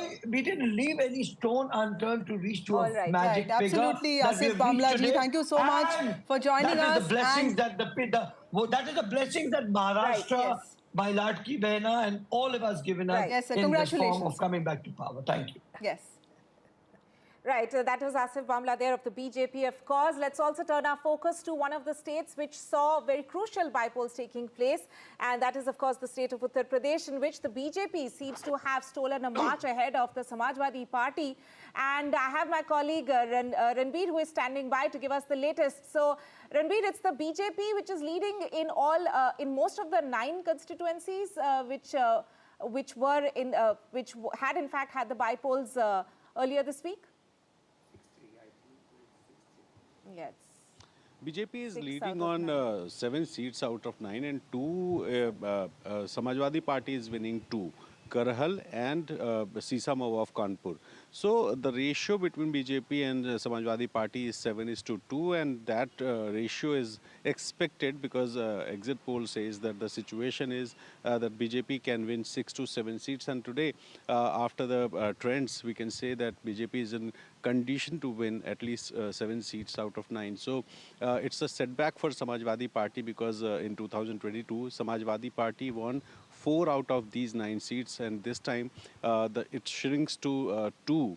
So the number, one is Karhal, from where Akhilesh Yadav was MLA in 2022, but now it's time for Tej Pratap Yadav, who is winning from Karhal seat, and another one is Sisamau of Kanpur, where Naseem Solanki, she has almost won that seat by around 8,500 votes. And rest of the 7 seats, including Ghaziabad, Khair, Kundarki. And the most interesting one is Kundarki because at least 65% voters are Muslim community, and BJP is winning that seat by at least margin of more than 90,000. So that is very interesting seat. And if we talk about Majhwa, if we talk about Katehri, if we talk about Phulpur, all these seats, BJP is in a condition to win these seats. So the ratio between BJP and Samajwadi Party is 7:2, and that's a setback for obviously for Samajwadi Party. So the bypolls of UP being seen as a semi-finals before the 2027 assembly polls, also seen as a test of the sentiment that existed in UP, where the BJP faced a setback in 2024 Lok Sabha elections, to know if that sentiment actually existed, because that's when Sapa, Samajwadi Party, got 39 seats, reducing the BJP to 31 seats, so clearly 27 seats. So clearly this was an important set of elections. Also in Maharashtra, like we know, while the BJP and the Mahayuti focused a lot on micromanagement, there was also a trend. There were also many leaders, top leaders, addressing public rallies in various parts of the states, very strategically designed program in which what we understand is that the Prime Minister Narendra Modi addressed around 11 rallies, and in which the strike rate has been 82, which is where the Mahayuti has won about 9 out of 11 seats that he addressed. And so the strike rate is around 82%. For Rahul Gandhi, he addressed around 7 rallies in which the Maha Vikas Aghadi has won 1 seat, which means the strike rate is around 14%. Right. And let's also take a look at other leaders there. JP Nadda there's 3 out of 3, which means in all the areas that he campaigned, BJP has in fact won all the 3 seats where JP Nadda campaigned, the BJP president there. Also, let's take a look at Amit Shah's strike rate, 93%, which means out of the 15 seats, the regions that Amit Shah campaigned, BJP has managed to win 14 out of those 15 seats. And Amit Shah was the BJP leader who addressed the maximum rallies, because he had taken this as a personal project for himself, both Haryana and Maharashtra. Yeah, let's shift focus away from the BJP leaders. If we look at the MVA and its performance in Maharashtra, Priyanka Gandhi, out of the 5 seats, the regions where Priyanka Gandhi had in fact campaigned, Congress has managed to win 2 out of those 5 seats, the strike rate of 40%.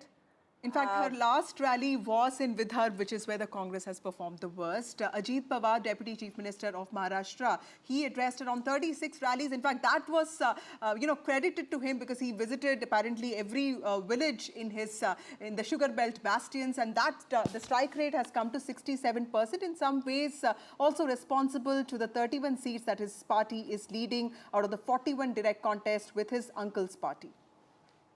That's right. So interesting data there. Also, let's take a look at Uddhav. Right, we'll have to cut across live now to Uttar Pradesh, where Dimple Yadav is speaking. अभी हम सफाई में है, करहल में जिस तरह से शुरू से ही बढ़त बनाए हुए हैं, क्या लगता है कि क्योंकि 27 का एक तरीके से सेमीफाइनल इस तरह से माना जा रहा है कि आगे देखा जाए? नहीं, अच्छा है क्योंकि जहां यहाँ पे प्रशासन ने और जहां भारतीय जनता पार्टी के लोगों को खुली छूट दी गई कि मतदान के दिन वो घूमें, और बाहर से भी दूसरी विधानसभा से भी लोग आके गाड़ियों में यहाँ घूम रहे थे, और जहाँ 3 या 4 गाड़ी चलने की अनुमति होती है वहाँ पे 10-10 गाड़ियाँ लेके लोग चल रहे थे, और जिस प्रकार से पूरा माहौल रहा उसके बावजूद भी समाजवादी पार्टी का जो परफॉर्मेंस रहा है वो सही रहा है। लगता है अभी और सीटें आ सकती हैं, कई राउंड बाकी हैं। हाँ, मैं समझती हूँ कि हम लोग अनुमान लगा रहे हैं कि 4 सीटों पे हम लोग अभी भी जीत सकते हैं। Thank you so much.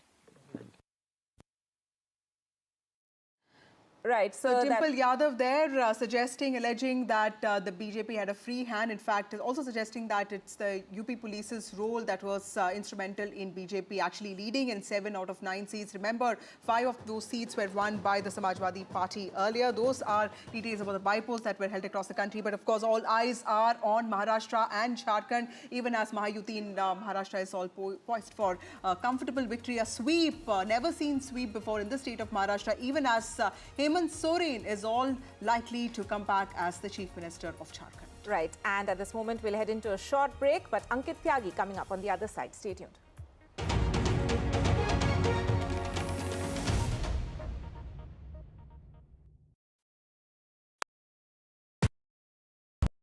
Stay informed and entertained with the new and updated NDTV News app.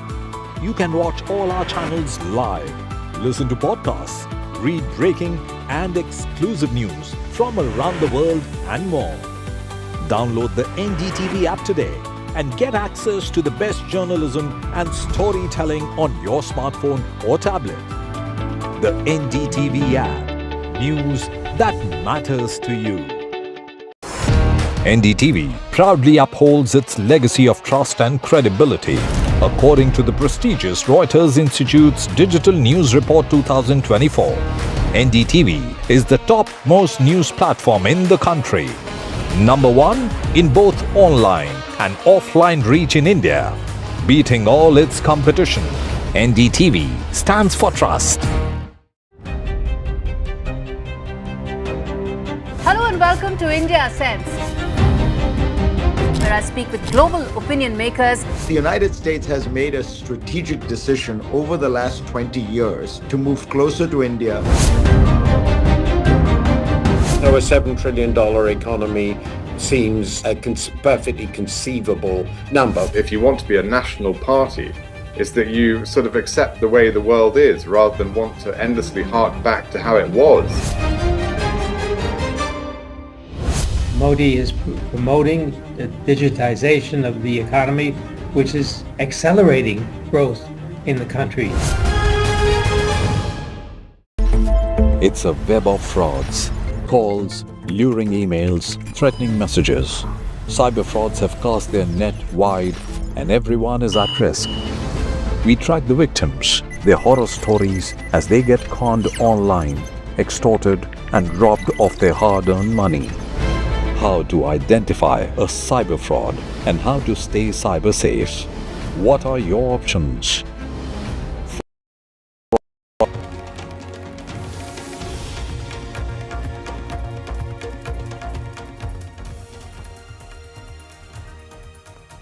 Hello and welcome to NDTV, our continuous coverage of the last election result day of 2024. And how has this day turned out to be?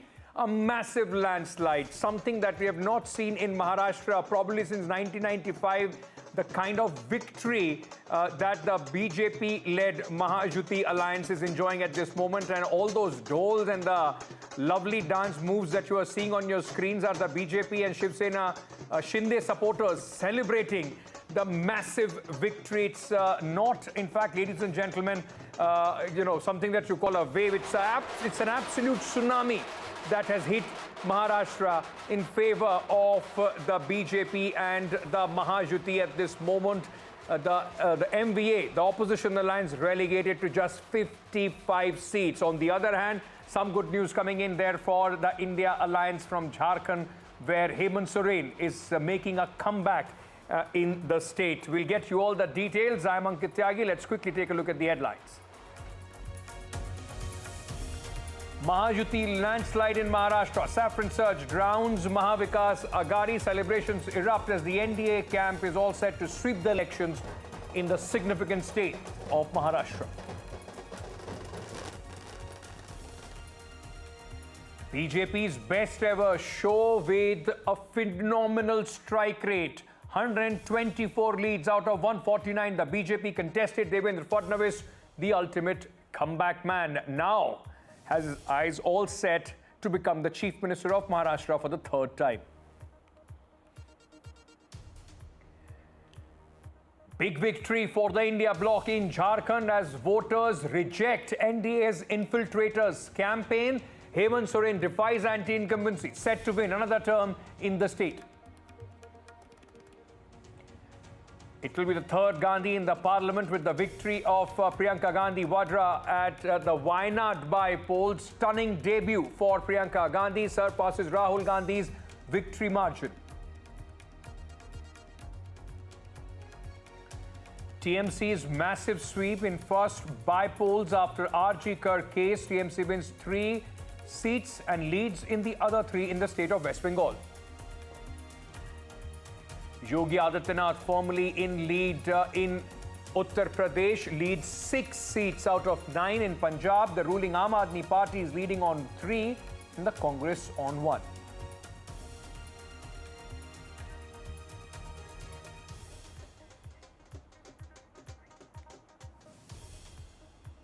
Ladies and gentlemen, the most significant state of Maharashtra has fallen to the BJP. The incumbents are coming back, and with this, a lot of questions that were being asked about who's the real Shiv Sena, who's the real NCP, probably these elections have answered those questions. But what a turnaround has this been in the state of Maharashtra in just 5 months, from 2024 Lok Sabha election, where the BJP was stunned by the margin of the victory of the opposition alliance and possibly went back to the drawing board. And then, of course, the Ladki Behan Yojana coming in and making sure that the Bharatiya Janata Party is home in style, romping home in style, with Devendra Fadnavis now, in fact, eyeing a 3rd term as the Chief Minister.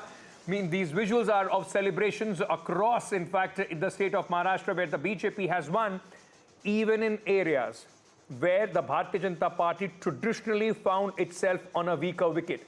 Marathwada, Vidarbha, the Bharatiya Janata Party, which was absolutely clean bowled in the 2024 elections of Lok Sabha, has made a stunning comeback. And one of the big winners is the man of the moment at this moment, the man that you see on your screens, Eknath Shinde, the, in fact, Chief Minister. He has won and possibly has answered a lot of questions about his legitimacy and his claim as far as the Shiv Sena is concerned. Let me very quickly go across to my colleague Radhika, who is joining us at this moment. There is, we'll also talk about the Bypolls and also the state of Jharkhand. The solace there coming in for the India Alliance in the state of Jharkhand, where Hemant Soren is making a comeback. Prabhakar is joining us from there. Radhika, coming to you. Celebrations have just begun. It is going to be a long day of celebrations for the Bharatiya Janata Party.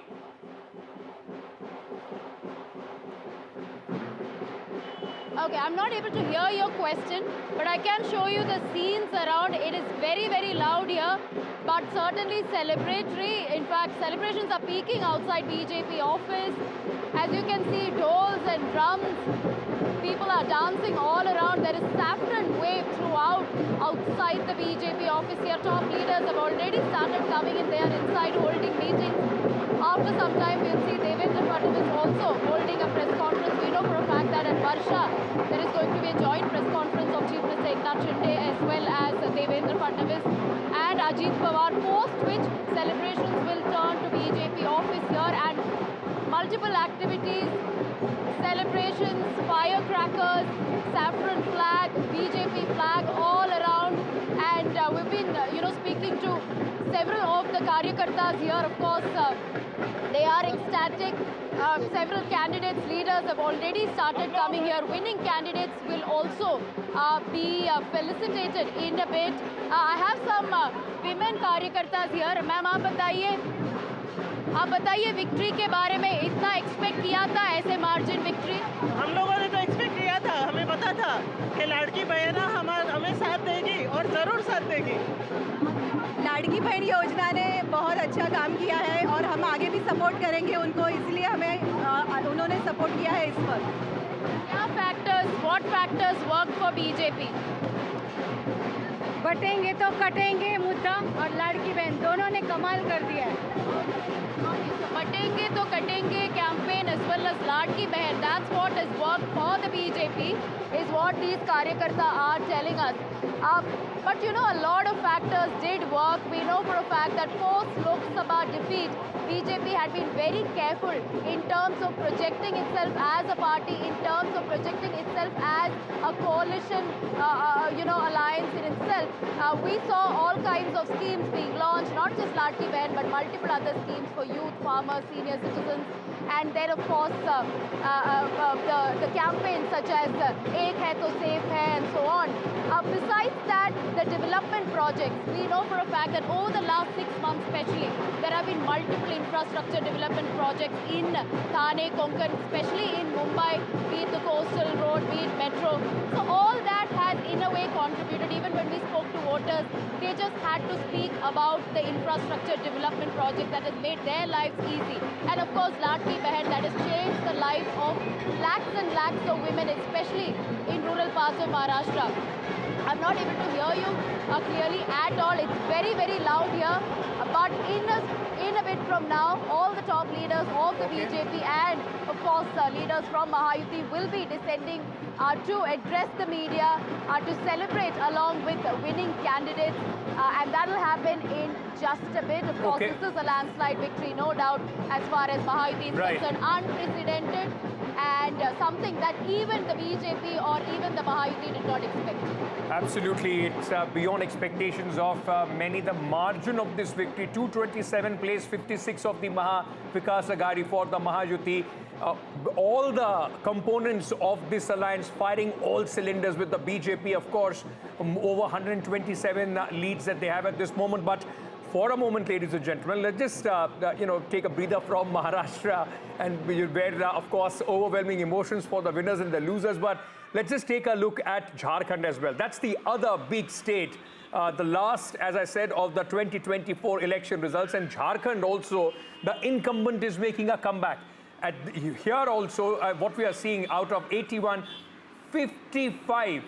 By no means, I mean, of course, both the states in geography, in the strength of their assembly are different, but make no mistake, out of 81, if you are getting 55, this alliance is also winning big. Prabhakar, massive victory there for Hemant Soren-led alliance, and Hemant Soren firmly puts himself in the driving seat. He is, make no mistake about the fact, the biggest tribal leader in this country at this moment. All the sympathy, along with the Maya Samman Yojana, seem to have working for Hemant Soren. Yeah, indeed he is. Indeed, he is one of the tallest tribal leaders, and especially after this victory, he becomes one. He becomes even taller. And remember, he has created a political history of his sort, because this is the first time an incumbent government is coming back to power. This is the Chief Minister house. He is the man of the moment. The man himself is parked there. He's parked with the family, and we are just waiting for him to walk out maybe a few hours from now. He's actually waiting for the scores to settle down, and then probably he will be coming face to face with the media. Now, the reasons what actually worked for him on the ground, because we were speculating for last 1 month regarding the Bangladeshi illegal immigration issue, which the BJP was raising time and again. Batoge to Katoge was the narrative by BJP on ground. But whether these things were working for BJP on the ground, we were speculating about it. Now it is clear that it did not work for BJP. BJP was not able to A, dent into the tribal vote bank, B, it was the woman factor which worked in favor of JMM, because they had floated a scheme called Maya Samman Yojana, where the women folks were given 1,000 rupees monthly stipend, and JMM has promised that stipend would be increased to 2,500 rupees if they are voted back to power, and now they are voted back to power. And most importantly, what the JMM cadres feel on the ground, and even BJP leaders used to concede, that sending Hemant Soren into prison on a corruption charge was a bad decision actually, because that backfired. He was a tribal leader, he was a chief minister, he was an elected chief minister, and BJP people believe, the message to the tribals were that this was BJP which was victimizing him, and he was sent behind bars. So the BJP was not able to tolerate even one tribal chief minister in the country. And even in the very important Sarta Kolan area, where even for Champai Soren, who defected from the JMM, went to the NDA, even in that point of time, he has not been able to create any impact for the Bharatiya Janata Party. I mean, it just seems that the tribals have firmly gone with Hemant Soren. They have accepted him as the leader. Even the defectors have not been able to work for the NDA here. Not really, because Champai Soren, remember, is a localized factor, because we know about him, we talk about him because he became the chief minister here. Otherwise, Champai Soren basically is a leader in the Kolhan region. Now, talking about tribals, see, it's the Shibu Soren who's the tallest tribal leader out here. And remember, Jharkhand is one state where if tribals don't vote for you, you can't ever actually dream of coming to the power. So Shibu Soren is the man actually, and the baton has been handed over to Hemant Soren. Hemant Soren has successfully taken over the baton. So now the Soren family, I would say, is the tallest leader as far as the tribals are concerned, and they still associate themselves with the Soren family, and that has this time again been proven on the ground. Yeah. Thank you, Prabhakar, for joining us with all those details. What a day has this been. It seems for the opposition alliance, 55 is the magic number. Whether they are winning or losing in Maharashtra, they are at 55, and they are losing in Jharkhand, it's 55, where they are winning at this moment. So they are stuck with 55 on this election day. Prabhakar, thanks for joining us. Let me very quickly get a word in from Sam Daniel as well. Sam has been keeping a close eye on Wayanad. Wayanad, Sam, in many ways was a given result. I mean, it was expected that Priyanka Gandhi is going to win, but the margin was something that people were talking about. Massive victory for Priyanka Gandhi, and probably Wayanad is the only place where the Congress put in all their energies more than even Maharashtra or Jharkhand, and the result is there for us to see.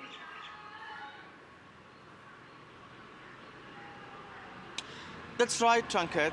Her victory was a kind of a foregone conclusion, but the margin speaks volumes in terms of the kind of springboard this mandate has given Priyanka, who's making her electoral debut in politics this time.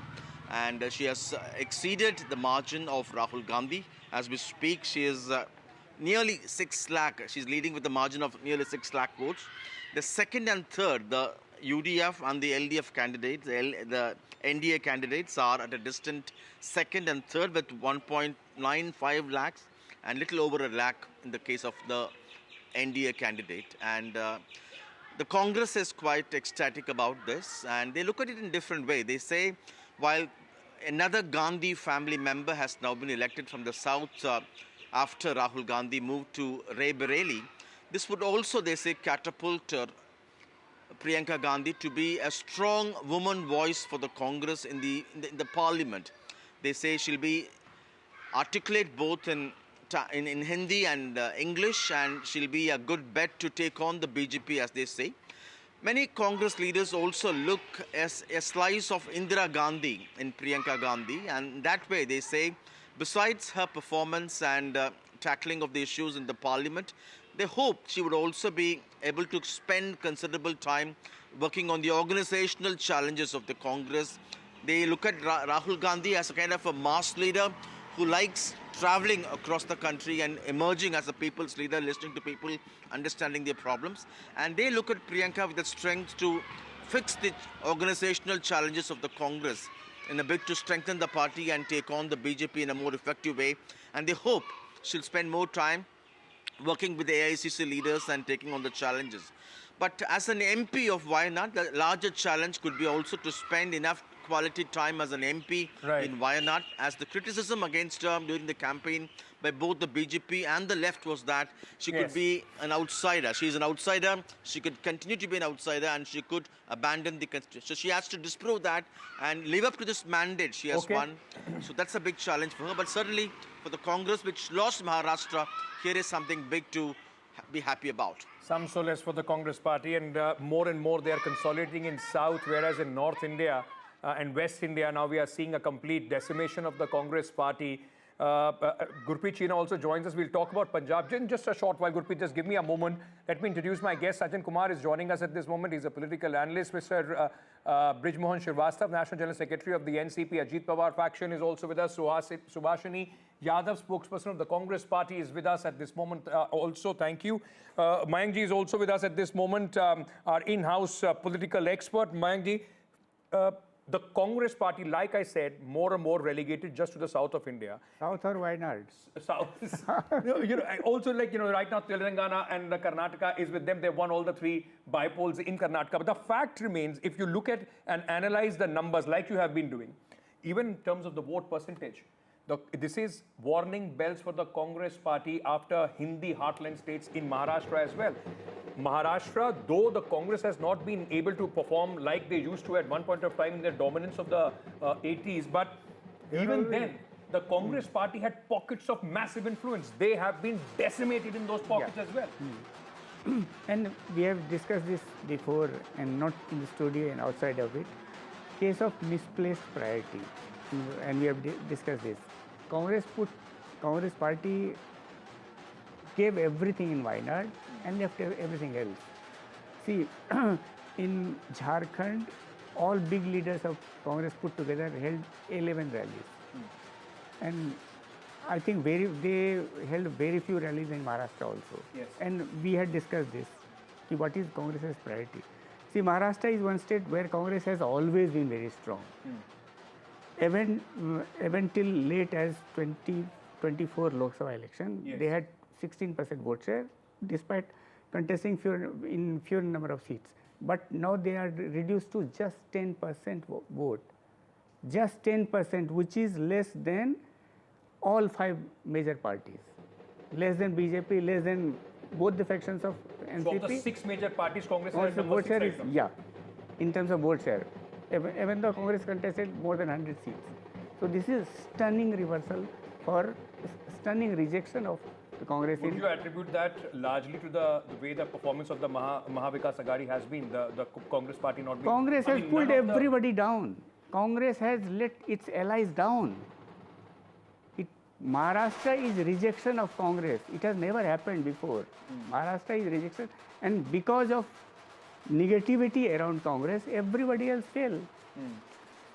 Let me just to ponder on this point further. Subhashini ji, Rahul Gandhi, like Mayank ji was making a point. Rahul Gandhi held 8 rallies in the state of Maharashtra. Was an important state. After Haryana, people were thinking that there will be a renewed Congress which will try and pull its weight as far as Maharashtra is concerned. 8 rallies, 2 of them were closed-door Samvidhan Sabhas.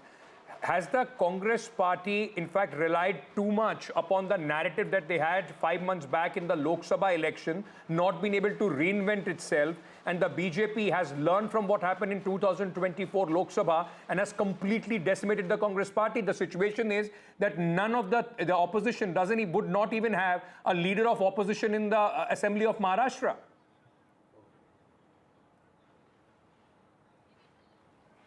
Certainly, we are a bit disappointed with the results which has come out in Maharashtra. This is not we were expecting.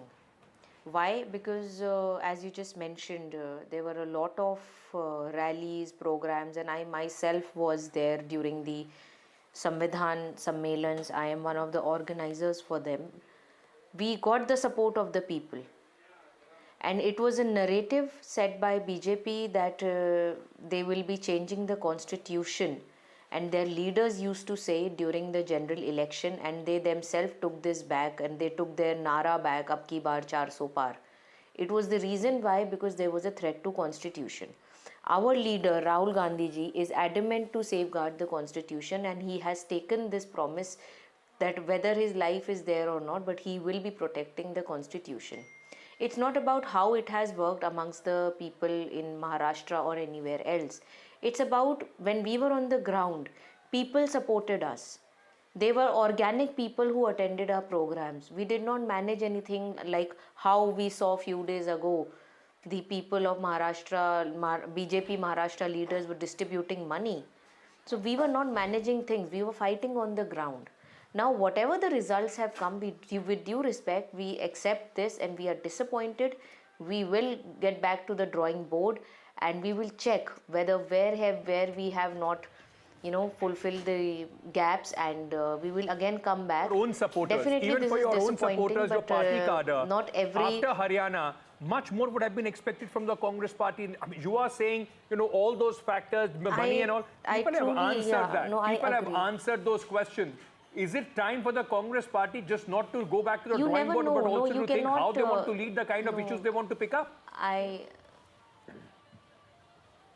I would like to intercept in this, that it is not like that it has not worked. You never know what changed the tide. Your media channels were showing that we are winning Haryana. Till last minute. The media channels were showing till yesterday we were neck to neck. We also rely on the surveys, the same survey which you conduct amongst the people. The party also rely on those surveys.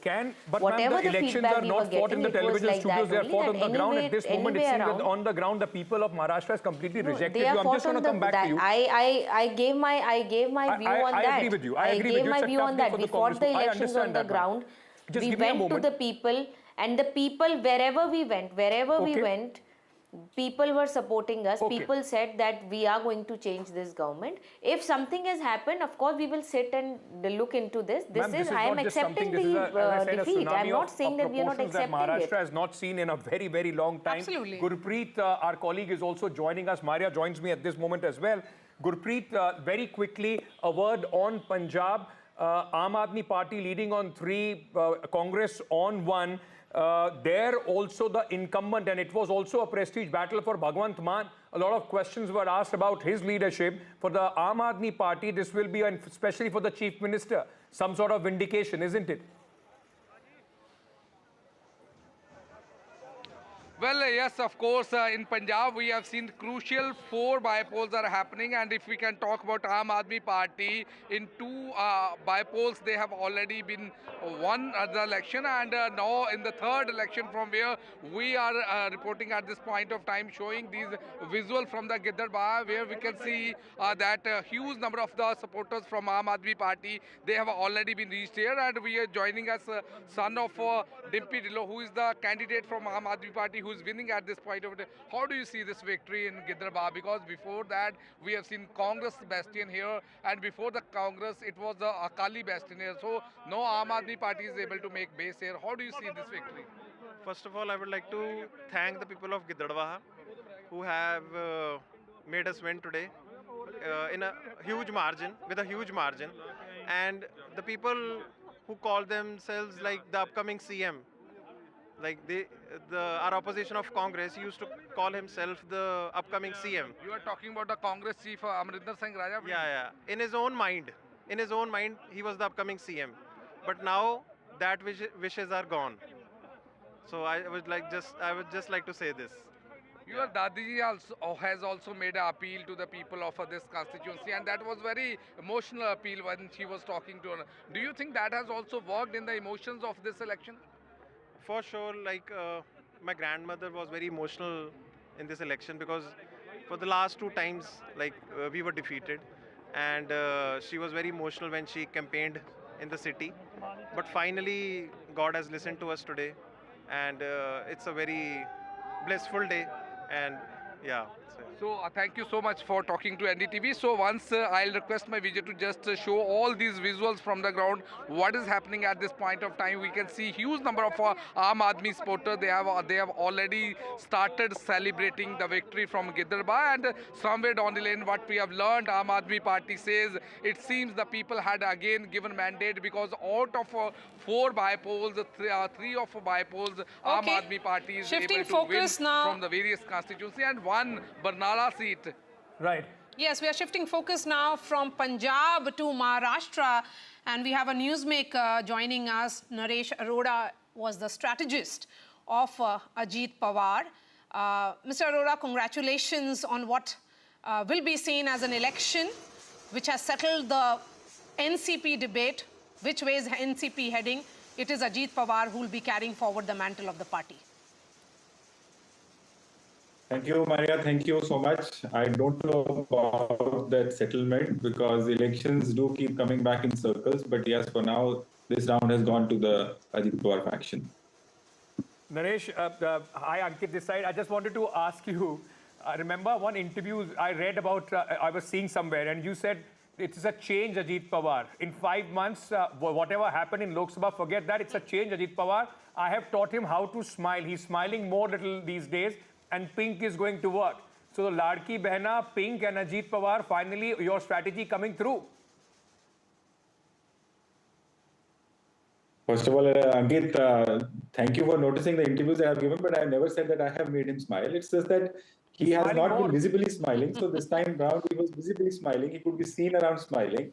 And regarding the color pink, of course, we were wanting that NCP needs to have a distinct identity apart from this the blurring clutter of the colors that they are already there with the 6 parties in Maharashtra. So they needed to stand out, and with the Ladki Bahin Yojana coming in, the kind of scheme that it was connecting with the women household and women workforce. So it was required something that which could give them a presence for which they could just feel that there is a happiness in their camp rather than the gloom of the Lok Sabha results. But Naresh, the question here is that in terms of strike rate, of course, the NCP within the Mahayuti is done really well. And it would be seen as cohesive, fight where all the 3 alliance partners came all guns blazing. I mean, all the cylinders firing here. What do you think changed in the last 5 months?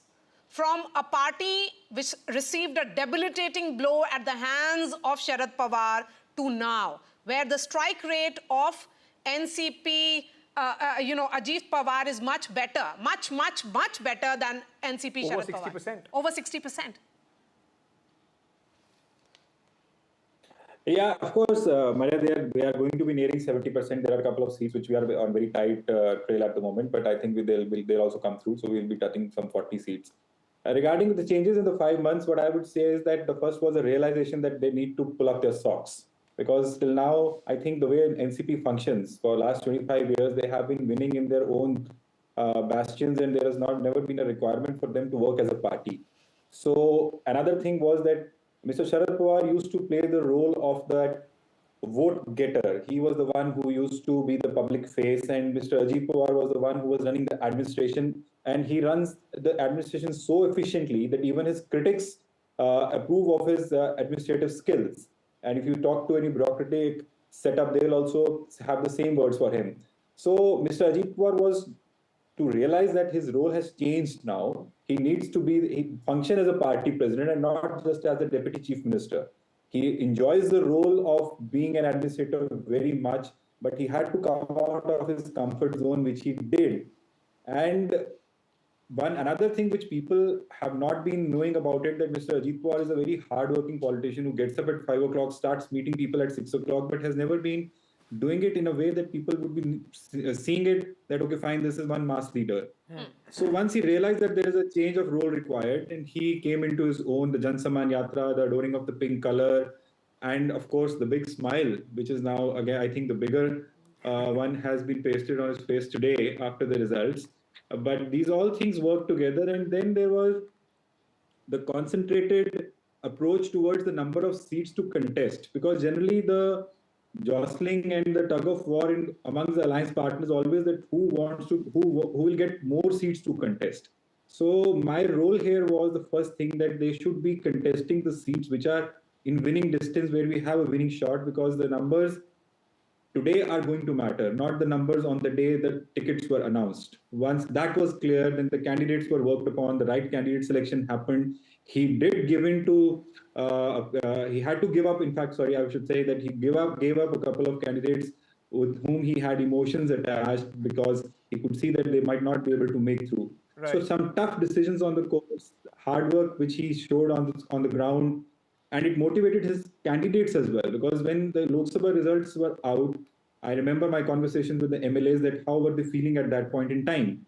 And 4 months down the line, once the elections were announced for Vidhan Sabha, the mood was completely different. And confidence is a big thing in politics, that how you think that how are you going to make it or you're not going to make it. There were certain candidates who were not even willing to contest at one point in time. And now today they are winning by 28 or 30,000 votes. So this is the kind of confidence that came back. The party worked unitedly. The presence was felt. The campaign was, by all accounts, I would say, on a positive note. More or less, of course, one major change factors from Lok Sabha coming together to make that kind of victory. But Naresh, very interestingly, like you were saying, how in 5 months, you've been able to bounce back, recreate the whole image and the way things were functioning. But can I ask you, because interestingly, you worked at some point of time with the Congress party as well. Where did the Congress party and the opposition fail? Were they not able to answer the narratives that you and the Mahayuti was able to create? And was it them holding on to an old narrative? I mean, Constitution khatre mein hai, may have worked in the Lok Sabha, but how does it work in a state election? That narrative of caste census, it may have worked in the Lok Sabha, it did not work this time around. Or do you think their strategy was wrong from the word go? Or there was too much of confidence, I mean overconfidence as we keep talking about, or complacency? I should not be commenting on their strategy now that I'm not working with them, but because this question has been asked and I am on the opposite side, what I see is that they were complacent to start with. After the Lok Sabha, they thought it was a done deal. And based on that, I could see that in the last 5 months, the playground was left open for the youth players to have a field day. And Congress or their alliance partners came to the playground very late in the game. By then, I think the match was already over. The Ladki Bahin Yojana had penetrated and disseminated in the way that they could not have an answer to it. With the Ladki Bahin Yojana also, they were very confused. Initially, they opposed. Then they said that this will not be coming again. This will be just one installment thing. Then they said that they are doing just for elections. So they were not clear that how to first of all react and then to set their own narrative. And by the time they decided to have their own narrative, there was just 20 or 18 or 20 days to polling, which is very little time for any narrative to come along.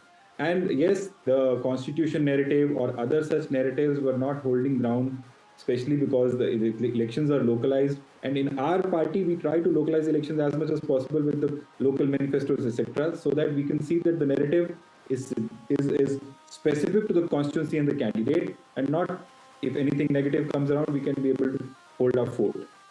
So are you giving, many are saying that one singular factor which dominated this election and is responsible for this kind of landslide for the Mahayuti is Ladki Bahin.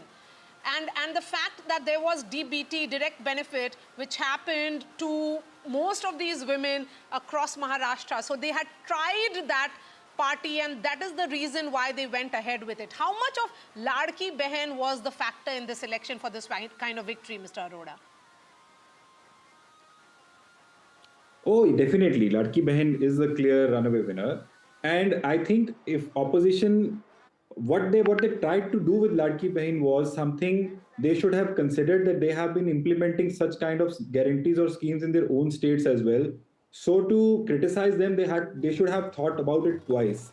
Because if the schemes are getting implemented and there are electoral benefits or political dividends that the party is reaping, they should have thought twice before criticizing it. First they said that it is going to be withdrawn, then they said this is buying of votes, then they said there are multiple installments not going to come in. And credit to Mr. Ajit Pawar and the UT partners that they were able to disburse 5 installments of it, which lent credibility that this scheme is there to stay, number one.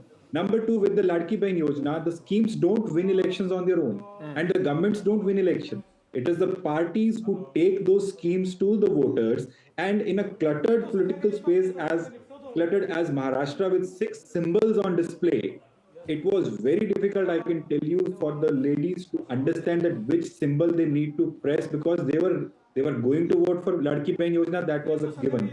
But which symbol to go and press, for that the credit should be given to all political parties of the UT alliance, that they were able to convey to the voters.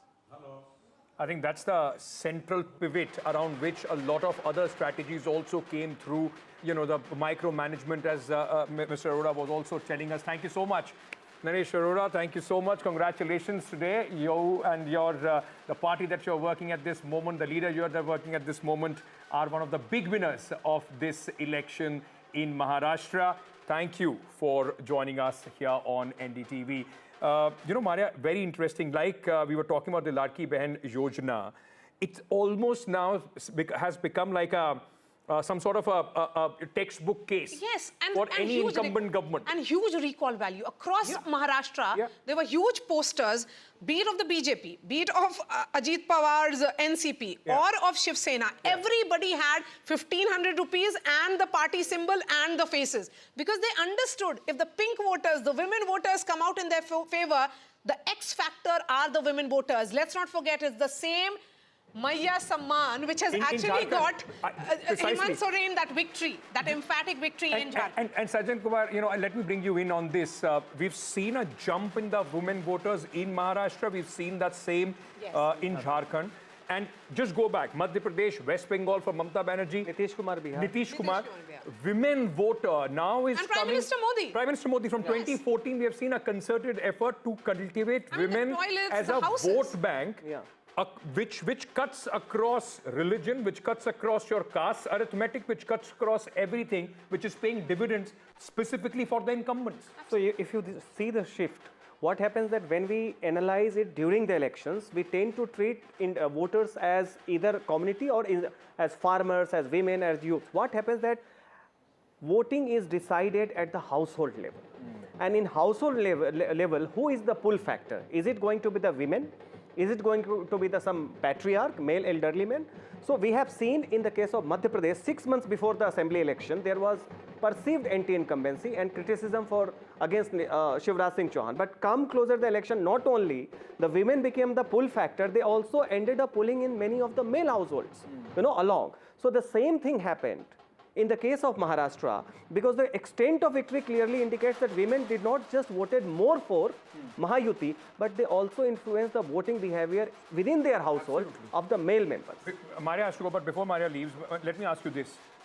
In a way, this election result, and Subhashini, just coming to you, in a way, this election result once again